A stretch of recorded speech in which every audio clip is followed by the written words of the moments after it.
Rhaegar Targaryen had always been a thoughtful man, born with a dreamer's eyes and a warrior's heart. The songs told of his skill with the harp and the fury of his battle prowess, a curious fusion that granted him admirers and enemies alike. Yet for all his renown and regal bearing, he was still only a man, subject to the whims of destiny, desire, and duty. And so it was that he found himself on the precipice of a war he could scarcely bear to wage.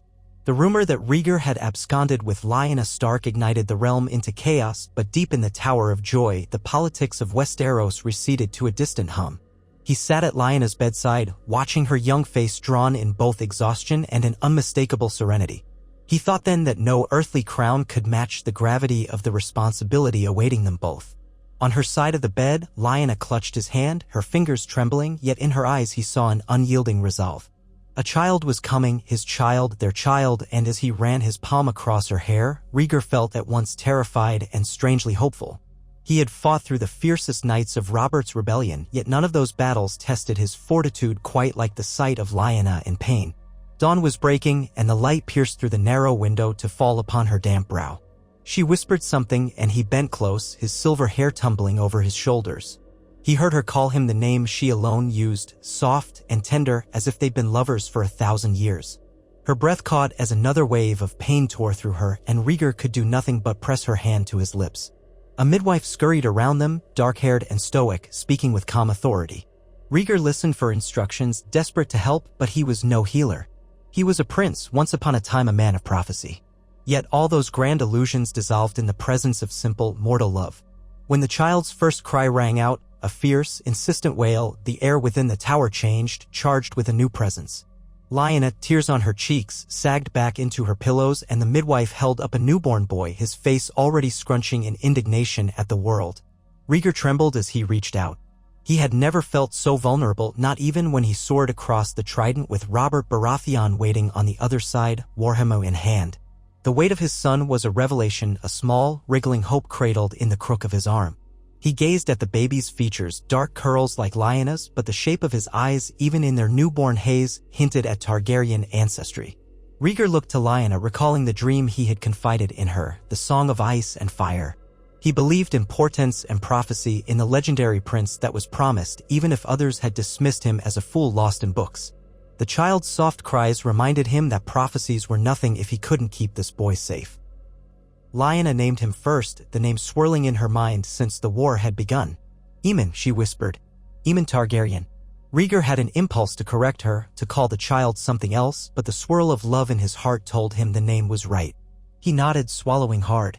The child would be Aemon Targaryen, and the realm, whatever shape it took, would one day learn that he was no bastard. He was legitimate, if not in the eyes of the realm, then in the eyes of his parents, and in the eyes of the Seven. Perhaps Rhaegar thought they would forge a new beginning for House Targaryen that day. In the aftermath of Aemon's birth, Rhaegar's victory over Robert Baratheon at the Trident never occurred, for the conflict took a different turn.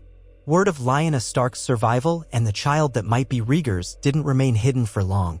The realm raged with confusion as Rhaegar, determined to protect Lyanna and the newborn, did not return immediately to King's Landing. Instead, he assembled his most loyal knights, men sworn to him above all else, to guard the Tower of Joy. Arthur Dayne, the Sword of the Morning, stood stalwart at the entrance. Ser Oswell went, and Lord Commander Gerald Hightower joined him, a trio of swords that no mortal man could easily best. They were there not to relish in violence, but to defend something precious, a life that could change the fate of Westeros. Rhaegar himself did not relish the notion of leaving Lyanna's side, but he knew he must. As the rebellion swelled to a crescendo, lines were drawn, alliances broken, and vengeance stoked. The crown his father, the Mad King, demanded Rhaegar's presence, not out of fatherly love, but from a frantic terror that all was slipping away. Meanwhile, Eddard Stark marched south with a fury tempered by heartbreak. He believed his sister's abduction was an unforgivable slight. Yet the tides of war had turned when Rhaegar delivered a decisive blow against some of Robert's forces near the Kingswood, a move that left the rebel cause staggered. Robert nursed his wounds, and Eddard, learning of Lyanna's presence in Dorne, rode with a smaller contingent to find her. It was in that confrontation, when Ned arrived at the Tower of Joy, that the world might have shattered. Instead, Rhaegar met him in the courtyard as Arthur Dayne and the others looked on warily. Lyanna, pale but alive, appeared on the threshold with the infant boy cradled in her arms. She called out to Ned, her eyes brimming with tears. In that moment, the righteous fire in Ned's gaze flickered and died, replaced by familial concern. He rushed to her, demanded to know if she was harmed. Lyanna, against all the rumors, swore she had run away with Rhaegar, that she had chosen this path because they believed their love could prevent a greater tragedy. She insisted that Robert would never have allowed her to live if he truly believed she was Rhaegar's willing partner. She spoke of childbed, of how Rhaegar had gently tended to her, of the earnest kindness she had found beneath his princely exterior. Ned's convictions wavered. He could not bear to see Lyanna's tears, nor could he deny the living proof of her words. The baby with his stark black hair and Targaryen silver sheen at the tips. Ned's moral code had been shaped by the honorable example of his father, by the old traditions of the North, and by a sense of justice that rarely wavered. Yet there, in that dusty courtyard, the lines became blurred. He wanted to hate Rhaegar for all he had done, for every rumor, for every life lost. But seeing Lyanna safe, seeing the depth of her devotion, made him hesitate. At last, with sunrise glinting off Arthur Dayne's pale blade, Ned took one step back and let out a long, ragged breath. He murmured that Robert would never forgive this, that the realm would demand Rhaegar's head. But the war was not so easily concluded. The Mad King still reigned, and Targaryen loyalists held King's Landing. Robert nursed his wounds and licked his pride, calling upon the Stormlands to rise anew. Tywin Lannister, ever the opportunist, watched from the west, carefully calculating which side to favor. House Martell, outraged by Elaya's rumored neglect, viewed Rhaegar's actions with suspicion. The entire realm teetered on a knife's edge. In the Tower of Joy's courtyard, however, a quiet pact was born. Ned agreed to keep Lyanna's truth hidden, for her safety. He left with the knowledge that if Robert triumphed, Lyanna and her child would be in mortal peril. Despite the swirling uncertainty, Ned also recognized a faint hope that perhaps some negotiated peace could save them all from further bloodshed. Rhaegar's return to King's Landing was fraught with unease. The city stank of fear, and the tension among the small folk was palpable. Soldiers of the crown marched through the streets in disorganized patrols, as if expecting rebellion at every turn. When Rhaegar entered the Red Keep, he found the halls filled with the echo of his father's rants. The Mad King had grown worse in his mania, alternating between paranoid ranting and cunning violence. Rhaegar approached the throne room warily. Aerys Targaryen slouched on the Iron Throne like a spider in a web, his long nails scratching the metal in an idle, maddening rhythm. The moment Rhaegar appeared, Aerys' eyes gleamed with unholy fire. He demanded to know why his son had dallied in Dorne, why the war was not yet won, and what monstrous treason had kept him from crushing the rebels outright. Rhaegar, calm but resolute, insisted on a more measured approach. He spoke of negotiation, of seeking to quell the rebellion through concessions. He had learned that forging alliances would be more effective than burning enemies alive, a practice Aerys had grown dangerously fond of. But Aerys would have none of it. He spat curses, threatening to set the entire city aflame before bowing to any rebel. Rhaegar's own anger sparked. For too long, the Targaryen name had been tarnished by cruelty. He was no child anymore. He had a child of his own now. He needed to protect Daemon, to protect Lyanna, to usher in a future that wasn't drenched in bloodshed and madness. But to dethrone Aerys meant a father would fall by a son's hand, or that the father would brand the son a usurper. Cersei Lannister drifted through the corridors, once betrothed to Rhaegar, in hush-hush negotiations with Tywin Lannister, though it had never come to fruition, eyeing him with cunning suspicion. Varys, the master of whisperers, watched everything, his spider's web of informants ever expanding. All the while, Rhaegar planned. He had no choice but to plan, for every path led to conflict. North of the city, Robert Baratheon had recovered from his wounds. His outraged cry echoed across the Stormlands. Rhaegar Targaryen still lived, and worse, rumors abounded that Lyanna Stark bore him a child. Robert's fury was legendary. He adored Lyanna with a possessive love, a love that had at first been innocent but had grown twisted by heartbreak and betrayal. The news that she was still alive and a mother to Rhaegar's child was intolerable.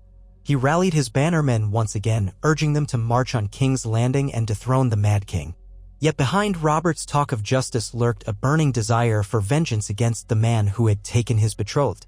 Jon Arryn, fatherly in his counsel, cautioned Robert that war could splinter the realm further, that the small folk would suffer. But Robert's fury was like a storm wind behind sails, it would not be stilled.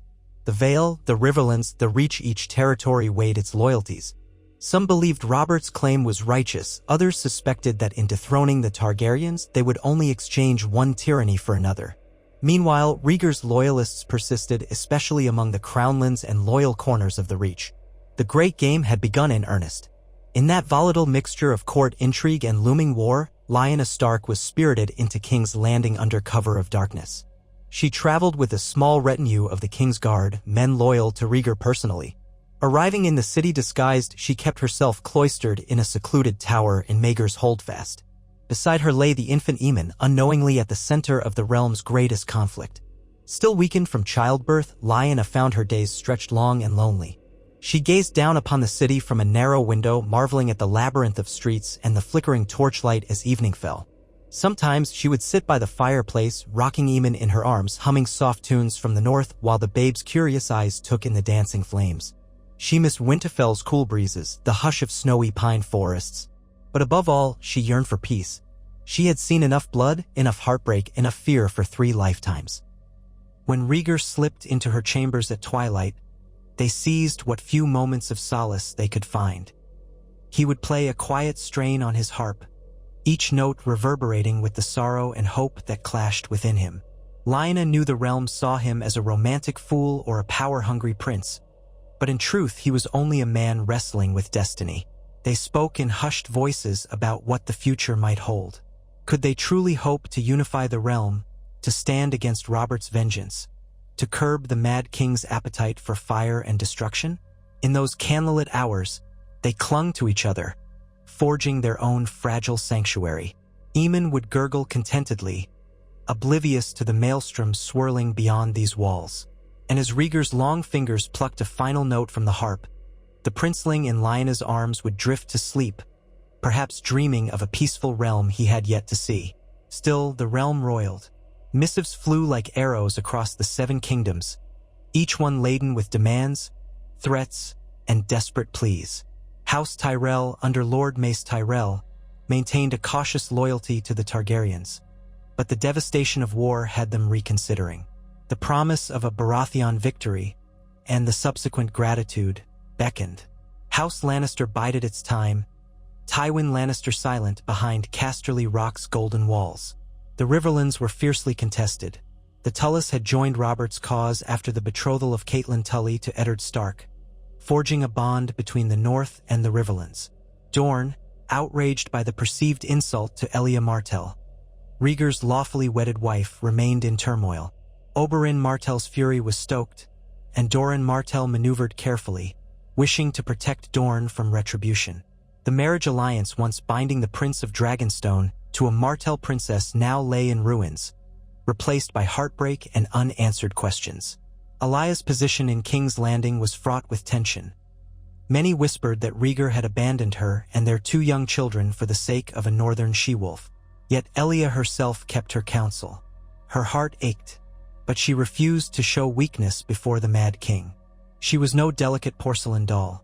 She was a Martell of Dorne, and though her health was fragile, her spirit was steeled by the knowledge she had 2 children to protect, Rhaenys and Aegon. In a rare, tense meeting in the Red Keep Solar, Rhaegar faced Elia. The hush between them was heavier than any argument could have been. She studied his face as if trying to reconcile the man she once loved with the father of her children and the newly devoted lover of Lyanna Stark. He tried to explain his visions, his prophecies, words that might have rung hollow to a woman who had borne him 2 heirs, only to see him risk everything for another. But Elia was cunning in her own way. She saw that Rhaegar's conviction was unshakable. He truly believed in the Song of Ice and Fire, in some cosmic destiny that demanded a child of both Targaryen and Stark lineage. She pitied him then for the burden he carried. And she pitied Lyanna too, caught in a whirlwind of prophecy. Yet pity did not equate with forgiveness. Still, Elia allowed that if Rhaegar could craft a new order, if he could spare the people unnecessary slaughter, she would not stand in his way. Her children needed their father, if only to ensure that they would live to see adulthood. The look in her eyes told him that it was as close to acceptance as he would ever receive. Those days were frantic with negotiations. Rhaegar reached out to various lords, employing diplomacy rather than the threat of fire. Varys worked behind the scenes, sowing rumors that might give Rhaegar's approach a chance. Rhaegar intended to call a great council to address the realm's grievances, to pledge limitations on the king's power, to bring Robert Baratheon and Ned Stark to the table. But with King Aerys still enthroned, raving about burning traitors, Rhaegar's diplomatic overtures were overshadowed by the Targaryen name's fearsome reputation. The realm had been burned before, literally and figuratively. The memory of House Targaryen's dragons had not fully died, even if the beasts themselves were long gone. Robert refused any parley that didn't involve Rhaegar's head on a spike. The rebellion's cause had momentum fueled by heartbreak, injustice, and the rumor mill that rarely paused. And so, while Rhaegar tried to weave a solution that might avert catastrophe, swords were sharpened, armies were mustered, and Westeros braced for another clash of steel. Then, just as the year slid into autumn, a cataclysmic event shifted the balance. Tywin Lannister declared for the crown. The shock rippled across the Seven Kingdoms, for many had assumed the calculating Lord of Casterly Rock would side with Robert the moment he saw advantage. But Tywin, perceiving Rhaegar's attempts at forming a moderate solution, gambled that the prince might prove a more malleable future monarch than a tempestuous Robert Baratheon. The wealth and power of the Westerlands tipped the scales, and Robert found himself outnumbered. Rather than face annihilation, Robert retreated, regrouping at Storm's End. Yet the seeds of vengeance ran deep. His hatred for Targaryens, for Rhaegar, for what he perceived as Lyanna's defilement would not die. He vowed never to yield. In the capital, Rhaegar watched the war unfold with equal parts relief and dread. On the one hand, Tywin's alliance stabilized King's Landing. On the other, it solidified the Targaryen name beneath the looming shadow of a father whose cruelty knew no bounds. Aerys, emboldened by Tywin's loyalty, began to hatch monstrous plans once more, whispering of wildfire hidden beneath the city, of punishing the traitors by turning them and their families to ash. The city's mood darkened. Even those who had supported Rhaegar began to fear that the father and son were one and the same. Would Rhaegar's pledge of reform prove any more than a silver-tongued promise if Aerys unleashed the flames? Rumors persisted that the Mad King planned to burn the entire city if Robert's forces so much as neared its walls again. Meanwhile, inside her quiet tower, Lyanna prayed each night that Rhaegar would find a way to usurp his father without unleashing devastation. Her only comforts were her son and the brief visits from Rhaegar. Aemon was growing quickly, already beginning to babble and grip his mother's fingers with surprising strength. He had the dark hair of House Stark, though in certain lights one could see glints of silver. He was a curious babe, often staring wide-eyed at the grand tapestries in the tower, as if the swirling dragons depicted were speaking to him. Lyanna sometimes let herself dream that her child might inherit a realm at peace, a place where North and South were united, where houses did not slaughter each other for petty slights. But in her darker hours, she remembered the war's carnage, the spears, the screams, the shattered vows. She feared that even if Rhaegar triumphed, the toll would be too great for the realm to bear. Weeks stretched into months, and the great council that Rhaegar had once promised remained only a plan. Tensions simmered behind closed doors. In the throne room, Aerys continued his reign of terror, ordering random lords arrested, suspecting each to be a traitor. In the midst of this, Rhaegar strategized with Arthur Dayne, Barristan Selmy, and other knights who still believed in honor. Whispers persisted that perhaps Rhaegar would move against his father. The realm might accept Rhaegar as king, for many saw him as more merciful, more balanced, and many placed their hopes in the memory of Summerhall, where tragedy had once nearly destroyed House Targaryen. Rhaegar's supporters insisted that the lineage of old Valyria did not have to be a death sentence for the realm. Yet the fact remained. Any open move against Aerys would fracture the Targaryen loyalists, perhaps spark a civil war within a war. All the while, Robert Baratheon rebuilt his strength in the Stormlands, forging new alliances with the Sellsword companies across the Narrow Sea, or so rumor claimed. Stannis Baratheon held Dragonstone in a tense standoff, unwilling to yield to Targaryen command. The Baratheon cause was bloodied but not broken. Then came the day everything changed. Aerys, consumed by his delusions, ordered Varys to prepare the wildfire caches. He dispatched agents to stoke chaos in the city to lure the rebels in. The plan was monstrous. If Robert marched on King's Landing, Aerys would trigger an inferno to consume every man, woman, and child in the capital. "Let the world see the price of treason," the Mad King proclaimed. "Let them cower before the Targaryen wrath." Rhaegar realized then that his father was a greater menace than any rebel host. If Aerys was not stopped, the city, and perhaps the entire realm, would drown in green fire. He made his choice. He summoned the Kingsguard loyal to him, men of resolute honor, Arthur Dayne, Barrist and Selmy, and others whose loyalty was to the prince rather than the king. In a daring night raid, they seized the stockpiles of wildfire from the alchemists, neutralizing key pyromancers or locking them away. The scuffle was swift and brutal in its efficiency, with the prince's skilled knights cutting down the king's loyal men. Word spread like wildfire of its own. A Targaryen prince was moving against his own father. The Dawn saw the Red Keep in uproar. Rhaegar confronted Aerys in the throne room.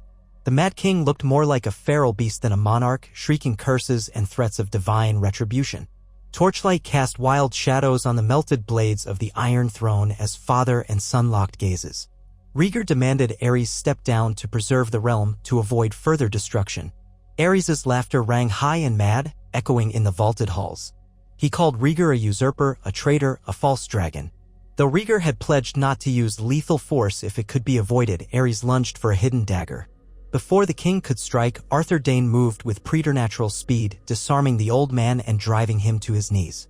Aerys screeched for Jaime Lannister, another Kingsguard recently sworn, to protect him. But Jaime, barely out of boyhood, stood at the periphery, torn between oath and reason. He hesitated, and in that moment, the Mad King's hold on the throne was broken. With a triumphant but hollow breath, Rhaegar took the crown from his father's brow. He did not smile. He did not revel in victory. He only thought of the child cradled in Lyanna's arms, the city outside these walls, and the thousands of lives that hinged on this day. And so, before the assembled lords and courtiers, Rhaegar took the throne. The era of the Mad King ended in a single, shuddering instant. The news rippled across Westeros as swiftly as ravens could fly. Aerys was dethroned. Rhaegar was proclaimed king. Some hailed him as a savior from the tyranny of Aerys, others called him a cunning snake who had proven Targaryens could not be trusted. But the immediate threat to King's Landing was neutralized. The caches of wildfire were destroyed, and Aerys himself was imprisoned in his own tower, left to rot in his madness. Tywin Lannister, ever keen, moved swiftly to ingratiate himself with the new king, offering the wealth and might of the Westerlands. Rhaegar's first decree was to call a great council to address the grievances of the realm and bring an end to the rebellion. The realm waited with bated breath to see how Robert Baratheon would respond. Robert, now faced with a Targaryen king who claimed to be a reformer, saw no difference in names. In his eyes, a Targaryen was a Targaryen.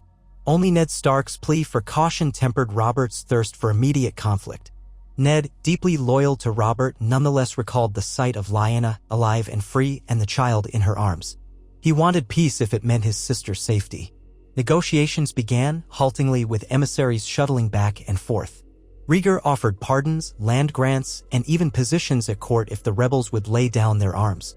He vowed to respect the North's traditions, to curtail the monarchy's absolute power with a reformed council. He recognized the trauma inflicted by Aerys and swore to atone. Yet for Robert, the only atonement lay in Rhaegar's death. The uneasy stalemate dragged on until spring arrived and the roads turned muddy from rain. Across the continent, the common folk began to hope that maybe the worst was over. But watchers on the walls saw the armies massing still, the swords not yet sheathed. Within the Red Keep, Lyanna lived day to day, a precarious existence. She was now the recognized consort to King Rhaegar, though the question of Elia Martell lingered.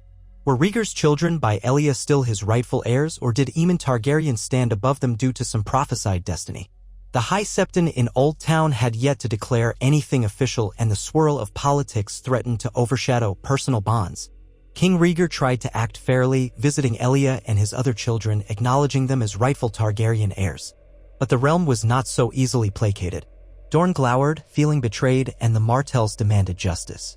The North, too, felt uneasy. Some saw Lyanna's presence at court as a capitulation to Targaryen might, while others believed her closeness to Rhaegar could bridge the gulf.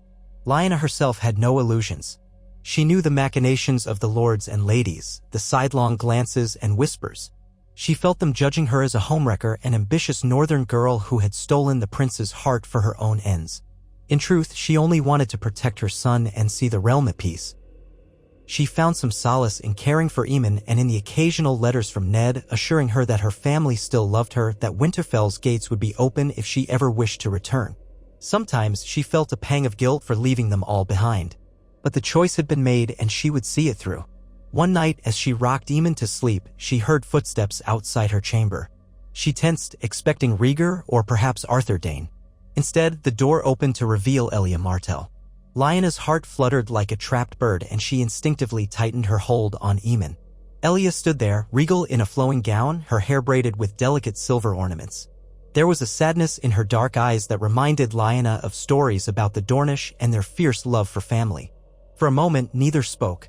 Then Elia stepped closer, glancing at the infant.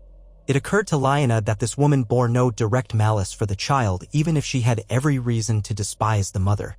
Gently, Elia asked to see him. Lyanna, after a hesitant breath, allowed it. Elia gazed at the baby, taking in the curve of his cheeks, the faint tuft of dark hair. Her expression was inscrutable. Lyanna felt as if she were standing on a fragile bridge that might collapse with one wrong breath. Quietly, Elia said that she would not be so petty as to blame the child for what had passed between Lyanna and Rhaegar. She admitted she felt anger, betrayal, hurt. But also she felt pity for the chaos swirling around them all, for the realm that might descend into madness once more if a fragile peace was not brokered. Lyanna nodded, swallowing the knot in her throat. She did not ask for forgiveness, she knew it would be too much to ask. Still, in that moment, she sensed Elia's presence was a kind of truce. They were both mothers, bound by the need to protect their children from the realm's cruelty.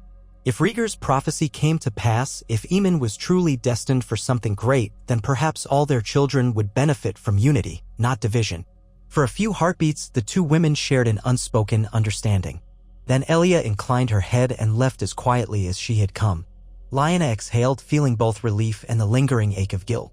King Rhaegar's long-promised Great Council took place in the very heart of King's Landing, in the Dragonette. It was a sign of change. No Targaryen since the dragons died had dared use the ancient arena for such a purpose. But Rhaegar wanted to evoke the grand history of House Targaryen and show that he aimed to restore unity, not fear. Lords from across Westeros answered the summons, wary but intrigued. Some arrived to see if Rhaegar would be true to his word, others hoping to curry favor with the new king, and a few to sabotage from within.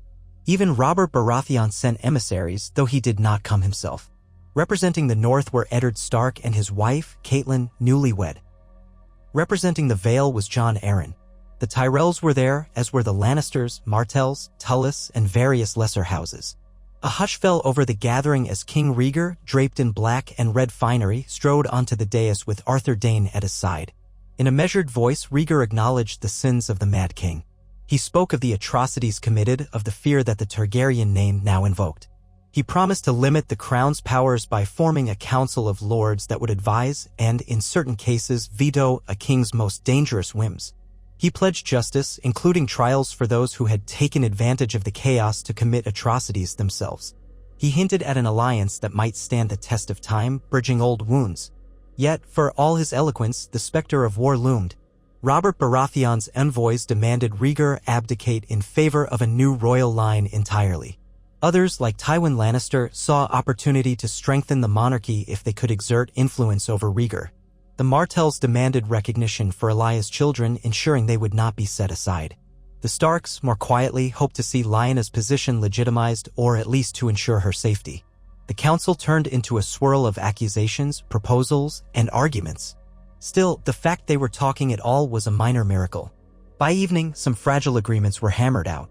Rhaegar granted pardons to many lords who had rebelled, provided they swore anew to the crown. He reaffirmed the North's right to maintain certain traditions. He offered seats on his small council to houses once thought lost to the Targaryens. Yet no agreement emerged regarding Robert Baratheon's demands. The Storm Lord had made it clear that if Rhaegar did not renounce his crown, Robert would continue the rebellion. The best Rhaegar could do was propose a betrothal or political union that might heal the rift.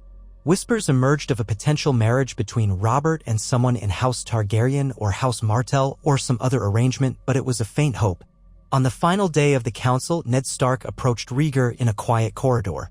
The king stood by a window that overlooked the city. A tense hush preceded their words. Ned's expression was grim but not hostile. He quietly thanked Rhaegar for keeping Lyanna safe. Rhaegar, for his part, said he would understand if Ned could not forgive him.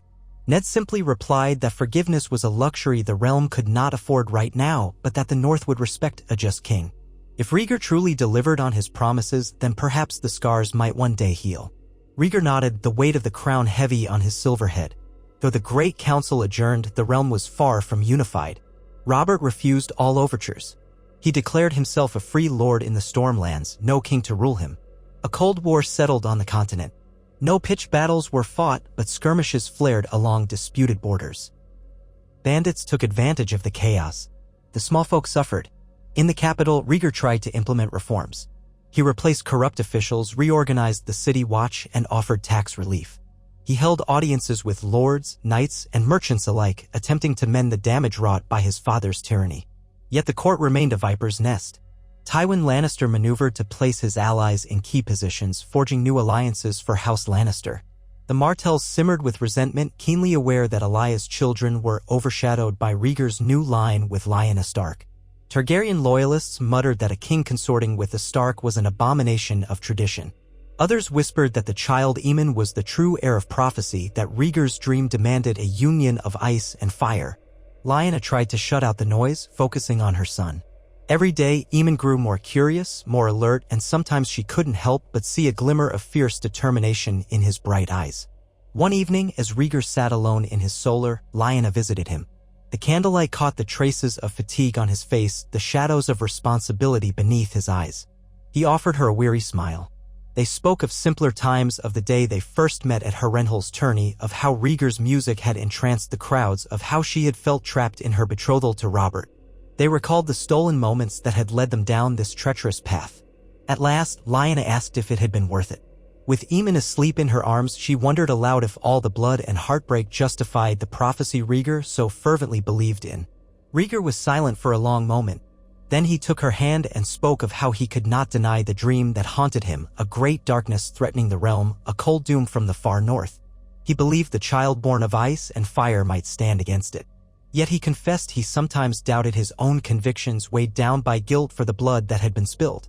He was a king now, but the realm was still fractured. He couldn't ignore the nightmares that woke him at night, images of white shadows with icy blue eyes and eternal winter that devoured the living. Lyanna's heart constricted, not knowing if such visions were real or delusions conjured by fear. But she saw the sincerity in Rhaegar's eyes and squeezed his hand. If their child truly held some destiny, they would do all they could to prepare him and protect the realm, no matter the cost. On a crisp morning the following week, a horn sounded at the city gates. Robert Baratheon had come, uninvited and unannounced, with a small retinue of knights and bannermen. The walls buzzed with alarm, though Robert's force was modest, more symbolic than threatening. Rumor claimed he had come to challenge Rhaegar to single combat, to end their feud in a trial by battle. Rhaegar, upon hearing this, felt a knot form in his gut. Robert was unstoppable in personal combat, a force of nature. Despite Rhaegar's skill, the last thing the new king wanted was to risk his life and the realm's fragile peace on a duel. Yet Robert's arrival could not be ignored. He demanded audience. Rhaegar met him in the courtyard of the Red Keep. The two men locked eyes, each etched with the memory of battles fought and lost, each bearing scars visible and hidden. Robert scowled at the Targaryen crest on Rhaegar's breastplate, while Rhaegar kept his face neutral. The hush among the onlookers was absolute. Robert's voice boomed, accusing Rhaegar of all the old sins, abducting Lyanna, causing the war, murdering good men. He recounted the friends he had lost, the humiliation he had suffered. He ended by challenging Rhaegar to single combat, to let the gods decide who had the true claim to rule, who was in the right. Tension crackled in the air. Rhaegar, measuring his words carefully, refused. He stated that a king must answer to the realm, not the whims of personal vendettas. Robert's fury mounted, spittle flecked his beard as he roared for Rhaegar to face him if he had any honor at all. But Rhaegar remained resolute. He spoke calmly, inviting Robert to negotiate terms of peace. Robert spat on the ground. He turned on his heel, calling Rhaegar a coward who hid behind a crown stolen from a mad Anne. Then, with a bitter laugh, Robert declared he would never bend the knee to a Targaryen. He and his retinue rode out, leaving behind a palpable sense that any hope of reconciling had evaporated. As the days wore on, the tension with Robert stood like a thundercloud on the horizon, ominous and unavoidable. King Rhaegar continued his reforms, forging alliances wherever he could. He attended to the training of young Aemon, though the boy was scarcely old enough to walk. Still, Rhaegar believed in nurturing the mind early. He would show the child old scrolls, read him lines in High Valyrian, hoping some echo of knowledge would imprint itself. Lyanna teased him that the baby was more interested in chewing on the edges of the scroll. But Rhaegar, undeterred, insisted that the seeds of greatness must be planted early. Lyanna only smiled, cradling Aemon close. On the outskirts of the city, the small folk gradually returned to some semblance of normalcy. The shops reopened, trades resumed. Yet behind every semblance of peace, a question loomed: could this new king truly hold the realm together? Could he stave off another rebellion from the Stormlands, or the bitterness from Dorne, or the ambitions of the Lannisters, or the quiet watchfulness of the North? Even more troubling were the rumors stirring from the Wall. Night's Watch ravens carried tales of wildling migrations and sightings of pale, unnatural figures in the far north. Most scoffed; everyone knew that the others were no more than children's stories. But Rhaegar paid attention. He remembered his old scrolls, the words of prophecy that spoke of a cold wind from the north. He would not dismiss these rumors lightly. As the year turned, King Rhaegar called for another council, inviting all the great lords to King's Landing once more. His objective was to finalize a set of charters limiting the monarchy's power, a measure he believed essential to restoring trust. Many arrived: Mace Tyrell, Hoster Tully, Jon Arryn, and others. Tywin Lannister sent his brother, Kevan, as envoy, a subtle snub. The Martells arrived, led by Prince Doran and Prince Oberyn, quiet fury beneath measured politeness. Elia was present in the capital, though she largely stayed away from the public eye. Lyanna, likewise, kept her distance from the spectacle, caring for Aemon and watching from the shadows. She knew she was a lightning rod for controversy. Her mere presence tended to inflame opinions. She preferred to let Rhaegar handle the political labyrinth. But on the third day of the council, a messenger from Winterfell sought her out, carrying news from Ned. Their father, Lord Rhaegar Stark, had passed, succumbing to a lingering illness. Lyanna read the letter in silence, tears pricking her eyes. She felt the old, familiar pull of home. She yearned to ride north, to kneel by her father's grave. She shared the news with Rhaegar, who embraced her, offering what comfort he could. He told her she was free to go to Winterfell, to mourn with her family, and bring Aemon if she wished. But the notion of traveling north filled her with unease. Would her presence spark more rumors, more complications? Still, her father was gone. She had the right to honor his memory. After some deliberation, she decided she would go. She made preparations for a quiet journey, escorted by trusted knights. Just as she was about to depart, another development shook the court. Robert Baratheon had been seen mustering forces outside of Storm's End. Whether he planned to march on King's Landing or take some other action was unclear. Rhaegar, anxious at the possibility of war, was torn about letting Lyanna travel. But she was resolute. She had to say farewell to her father. She promised Rhaegar she would take every precaution.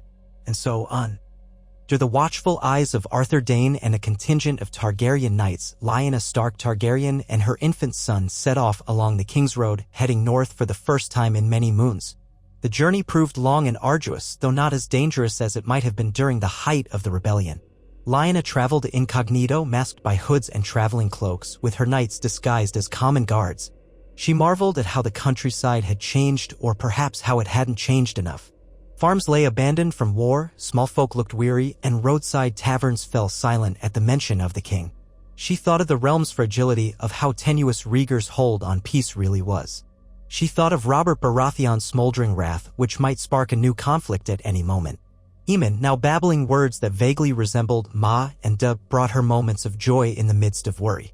She would point out a passing river or a cluster of trees, describing them to him in a soft, melodic voice. Sometimes he would giggle at the horses, delighted by their swishing tails. At night, when camp was made and the baby was asleep, she would stare into the campfire, imagining her father's face, remembering the day he bid her farewell when she first traveled south. Her heart ached, knowing she had never seen him again in life. At Mo Caelan, the ancient stronghold marking the gateway to the north, she was met by riders from Winterfell. The crisp northern air embraced her like a forgotten friend. The knights who rode with her, used to southern climates, shivered under heavier cloaks. Lyanna breathed deeply, inhaling the scent of pine and cold earth. She felt a stirring of emotion as she recalled frosty mornings practicing archery in the yard, the stern but warm countenance of her father overseeing her. She found Ned waiting, looking older than she remembered, with lines of worry etched into his brow. Still, his face softened when he beheld his sister. She dismounted, carefully cradling Aemon, unsure how Ned would react to the baby in his arms. But Ned, stoic as ever, gently brushed a finger across Aemon's dark curls and managed a small smile. He murmured that the boy had Lyanna's spirit in his eyes. They rode together to Winterfell, passing through the familiar gates. The keep was subdued in mourning. Black banners hung along the stone walls, and the courtyard was silent except for the soft scrape of metal from a lone guardsman's patrol. Inside the hall, they found Catelyn Tully, her hair tied back in a modest veil, offering condolences. Benjen Stark appeared from the crypts, eyes red from tears. He hugged Lyanna fiercely, no words needed to convey his mixture of relief and grief. They walked to the crypts beneath Winterfell, where the statues of past Stark lords stood watch over the eternal gloom. There, before Lord Rhaegar Stark's effigy, Lyanna wept, her tears muffled in the still, cold air. Aemon cooed, as if sensing the sadness but not understanding it. And Lyanna felt a surge of conflicting emotions. Loss for her father, gratitude for her son, and the weight of everything that had transpired since she left these halls. In the days that followed, Lyanna reconnected with her family in small, tender ways. She watched Ned preside over lordly duties, listened as he spoke of the North's burdens under a new Targaryen reign. She spent time in the Godswood, letting the ancient weirwood bear silent witness to her prayers. She told her son about the old ways, about the dire wolves that roamed the North, about the honor of House Stark. She found a measure of peace here that eluded her in King's Landing, a simpler life where the cunning of southern courts seemed distant. Yet, she knew that winter always came, and so did new challenges. One evening, as she sat by the hearth in Ned's solar, her brother closed the door behind him and spoke earnestly of the realm's fate. He had received ravens detailing Robert Baratheon's moves.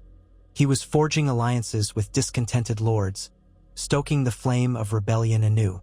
Rhaegar's crown stood on unsteady ground.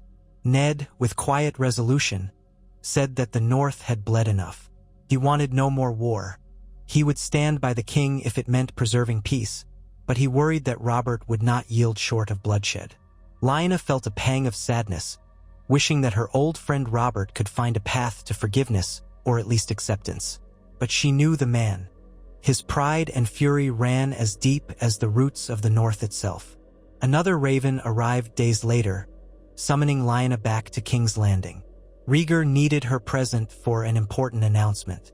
Though Ned hesitated, fearing for her safety, Lyanna insisted she return to her husband. She left Winterfell with a heavy heart, longing to stay in the place she once called home.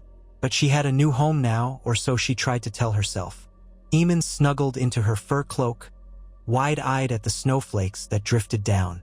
Lyanna pressed a kiss to the little boy's forehead and vowed to do all she could to ensure he would know both sides of his heritage. He was half Stark, half Targaryen, and she prayed that those two legacies might one day unite the realm, rather than shatter it anew. Upon reaching King's Landing, she discovered Rhaegar's announcement concerned the formal legitimization of their union.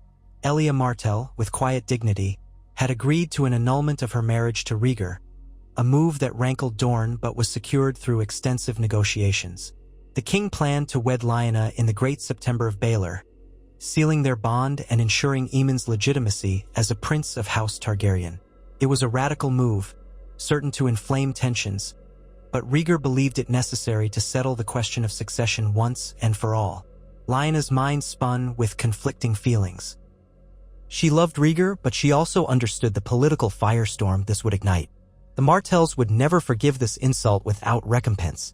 The North itself might see this as her final betrayal of her roots. Yet, if it offered a chance for lasting peace, she would not refuse. For the sake of her son and the fragile realm he might one day rule, she relented. The wedding ceremony took place under heightened security. Archers lined the city walls, knights patrolled the streets, and the bells of the Great September rang out a somber melody. Lyanna stood before the altar, clad in pale gray trimmed with Targaryen red, a subtle acknowledgement of both houses. Rhaegar wore black and red, the crown of the Targaryens resting lightly on his silver hair. High lords attended, though not all in approval. Tywin Lannister watched like a hawk, calculating the new power dynamics. Doran Martell did not attend, sending Oberyn in his place. The Red Viper's glare could have cut steel. The small folk gathered outside the September, uncertain whether to cheer or remain silent. Lyanna's heart hammered as she exchanged vows with Rhaegar, a swirl of memory rising up, the courtyard at Winterfell, the whispered confessions in the Tower of Joy, the heartbreak etched across Ned's face when they parted. The High Septon bound their hands in ribbons of white and red, declaring them man and wife. Aemon, held by a handmaiden, cooed at the spectacle. Lyanna glanced at her son and felt a surge of determination. If they had come this far, they would not falter now. The wedding feast in the Red Keep was a tense affair. Courtiers mingled, exchanging veiled jabs behind forced smiles. The music was subdued, a far cry from the lively celebrations of old. Rhaegar and Lyanna sat upon a slightly raised dais, accepting half-hearted congratulations from some lords and honest warmth from a few others. Through it all, the new king observed every detail, every whisper. He knew that outside these walls, Robert Baratheon was mustering strength. He hoped the wedding might unify the realm, but the schism remained. When the feast ended and the wedding guests departed, a hush fell over the castle. Rhaegar escorted Lyanna to their private chambers, where the flicker of candlelight cast dancing shadows on stone walls. She felt exhaustion tug at her, but also relief that at least this step was behind them. Rhaegar gently kissed her forehead, whispering that perhaps now they could chart a new course for Westeros. She nodded, though her mind echoed with the warning that Robert's war cries would not be stilled by marriage vows. In the weeks that followed, tensions mounted once more. Messengers brought dire news. Robert Baratheon had forged an alliance with certain houses resentful of King Rhaegar's rule, houses that had felt slighted or overlooked.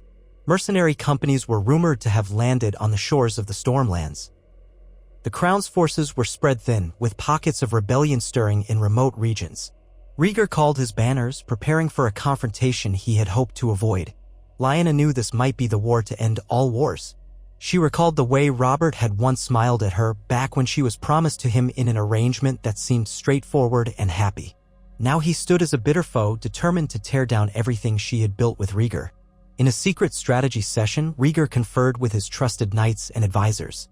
Some counseled swift, decisive action, marching on Storm's End before Robert could strengthen further. Others suggested waiting, letting Robert's alliances dissolve under the weight of cost and distance. Tywin Lannister pressed for overwhelming force. Barristan and Selmy advocated caution, wary of forcing the realm into another bloody conflict. Lyanna, standing at the edge of the room, heard the clamor of voices. She realized Rhaegar was caught in the same dilemma as before, longing for peace, but forced by circumstance to consider war. In a quiet moment, she reminded him that whatever course he chose, the realm watched to see if he would be another tyrant or a true king of compassion. Rhaegar inclined his head, acknowledging her words. Yet he also knew compassion would not shield a kingdom from a determined rebellion. Just before the king's forces set out, Rhaegar visited his son's chambers. Aemon was playing with a small wooden dragon, gifted by a courtier. Rhaegar knelt beside the boy, watching as Aemon attempted to make the toy fly with chubby hands. Lyanna lingered in the doorway, her heart aching. Rhaegar took Aemon's little hand, murmuring that the future belonged to him and his generation. He said that all the blood spilled might one day be redeemed if Aemon grew up to be a better king than any Targaryen before him. Lyanna clasped Rhaegar's shoulder, feeling the tension in his muscles. Then Rhaegar rose, pressing a gentle kiss to her lips. He asked her to remain in the capital for her safety and for Aemon's. As king, he would lead the army personally. Lyanna's stomach twisted with dread, but she understood. This was the burden of rulership. She bid him farewell, praying to the old gods and the new that he would return victorious, but also that he would not lose his soul in the carnage to come. And so it was that the banners of the dragon were hoisted once more, black and red streaming in the wind. The king's host marched south and east, swords gleaming, hearts uncertain. Rumor said Robert's forces marched to meet them, hungry for vengeance. The realm held its breath. In the Red Keep, Lyanna attended to Aemon, her thoughts a whirlwind of fear and hope. The city's mood was tense. Some dreaded the return of war to their doorstep, others believed Rhaegar would triumph once again, forging a new era of peace. Lyanna recalled the prophecy Rhaegar believed in. A threat rising from the far north, an enemy more fearsome than any mortal. Would the realm tear itself apart in petty wars, leaving it vulnerable to a horror beyond comprehension? Days turned into weeks. Then came the Ravens with reports of skirmishes near Summerhall. Soldiers clashed in the burned ruins of that once grand Targaryen retreat, a symbolic place where Rhaegar himself had been born amid tragedy. The rebels gained ground in sudden, brutal engagements. The crown's forces reorganized, with Tywin Lannister deploying west to contain any possible betrayal from houses on the westerly front. It was a dance of swords and banners, each side angling for advantage. In the capital, Lyanna paced the halls like a caged animal, the echoes of her footsteps lost in the gloom. Aemon wailed at night, missing his father's soothing presence. Shadows flickered across the walls, conjuring images in Lyanna's restless mind, visions of the Tower of Joy, of Ned's stern gaze, of Robert's fury, of Rhaegar's silver hair spattered with blood. At last, a final, ominous raven arrived, proclaiming that a grand battle was imminent by the Mander River, where Robert's main force had converged with disaffected Reach lords. Rhaegar, not wanting to cede the strategic advantage, marched there as well, intending to crush Robert's rebellion once and for all. Both armies faced each other across the rolling fields, a sea of steel and sigils, war horns echoing in the crisp air. Robert's massive warhammer was said to be spattered with the blood of men he'd already killed. Rhaegar, clad in black armor, the three-headed dragon emblazoned in rubies on his chest, rode a magnificent white stallion. The two leaders eyed each other from across the lines, each remembering the trident that never was, each feeling the weight of fate. Trumpets blared. The armies surged forward. Steel clashed, arrows whistled, men cried out in pain. Historians would later call it the Battle of the Mander, some would even say it eclipsed the glory and horror of the trident. In the Red Keep, Lyanna received scattered tidings of the ongoing battle. She knew the final confrontation between Robert and Rhaegar would decide the realm's future. She tried to keep faith that Rhaegar's skill and the loyalty of his knights would prevail. Yet dread gnawed at her. Had all their choices, all the heartbreak, led to nothing but another slaughter? She felt helpless, trapped by the same walls that once caged her father's enemies.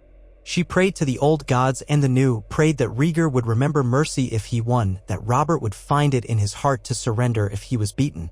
Eamon slept restlessly in her arms as if sensing the upheaval far away. Then, on a day that dawned blood-red, the news came by Raven. The crown had triumphed. Robert Baratheon was defeated, his forces scattered. The letter from Rhaegar bore a simple seal and few words: victory. Robert fell. Rebellion ended. Return soon. Relief and sorrow warred within Lyanna. She knew that victory meant countless lives lost. She wondered if Robert was truly dead or only captured. Rumors varied, but the general claim was that he had charged headlong into the thick of battle, seeking Rhaegar, only to be unhorsed and swarmed by Targaryen soldiers. Some said he died with curses on his lips. Others said his body was never found. Regardless, the rebellion was done. The cost was enormous. The realm would feel the ripples for decades. When King Rhaegar Targaryen finally returned to the capital, the city gave a reserved welcome.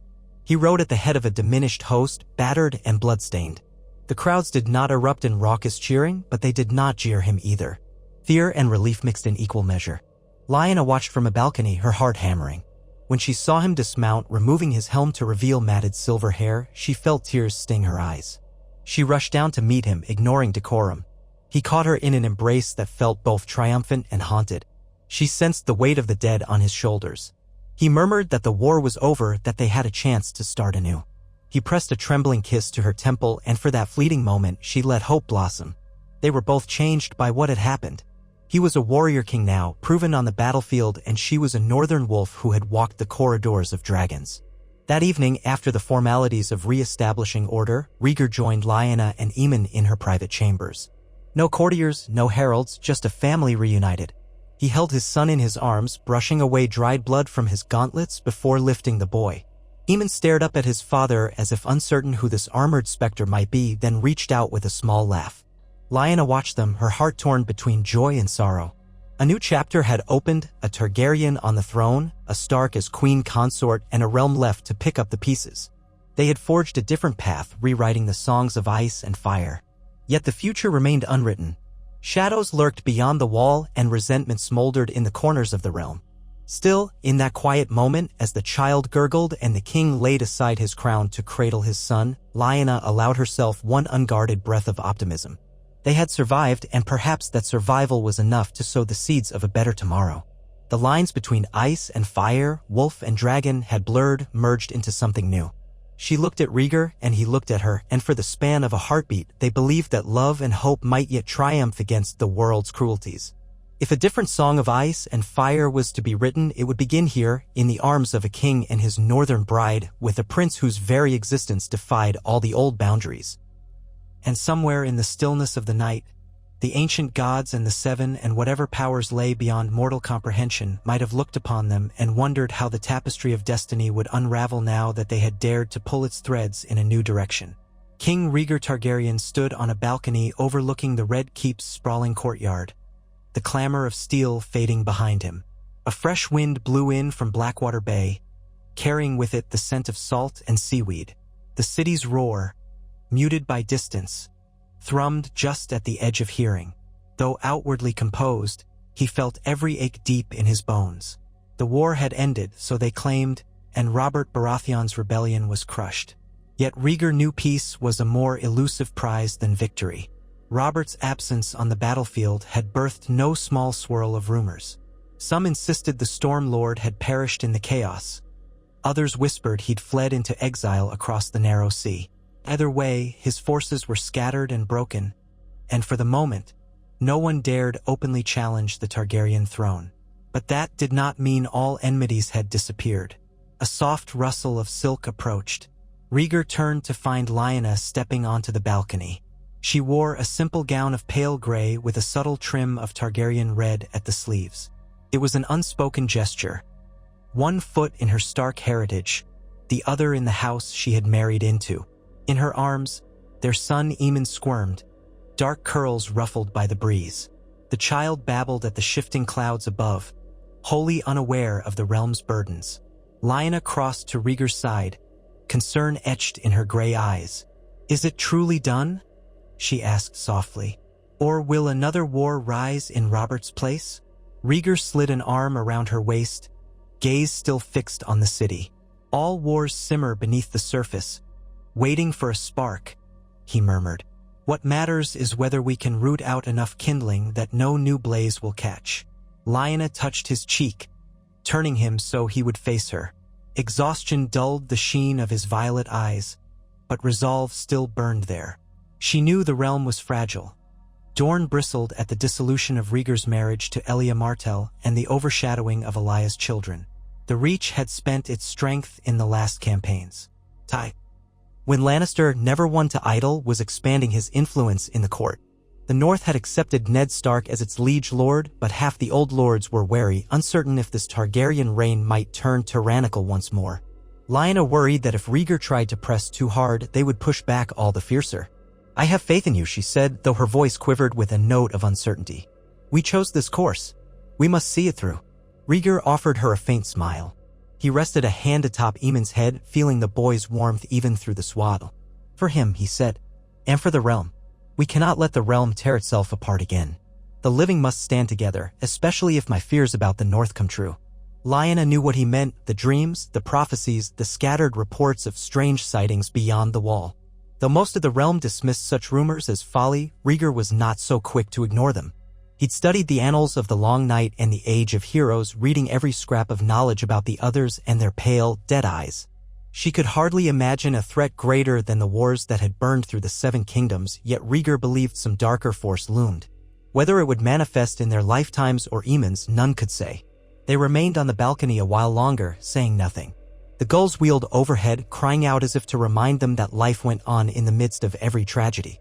At last, Rhaegar drew Lyanna to him, pressing a gentle kiss to her forehead. "I must speak with Lord Tywin before the day is out. He's been pressing for a public trial for the remnants of Robert's host." She nodded.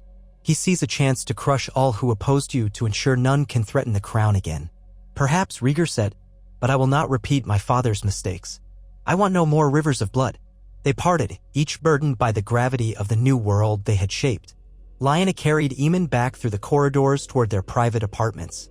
As she passed, some of the servants and guards dipped their heads, and she saw in their eyes a mixture of curiosity and wariness. She was no longer the hidden wolf girl rumored to be a hostage. She was queen consort, however reluctant or controversial that title might be. She felt the weight of judgment trailing her footsteps. Word had reached every corner of the city. King Rhaegar had wed Lyanna Stark in the Great September. Had it been love, prophecy, or pure ambition that drove them? The realm had no shortage of theories. Lyanna tried not to dwell on it too much. She kept her focus on Aemon, letting the babble of the court fade into background noise. Arthur Dayne awaited her at the entrance to her apartments. The Sword of the Morning wore a white cloak over his shoulders, his posture forever poised. He bowed politely. "My queen," he said, in the calm, level tone that always set Lyanna somewhat at ease. "His Grace has asked me to remain at your door until further notice." "Is there some danger within the Red Keep?"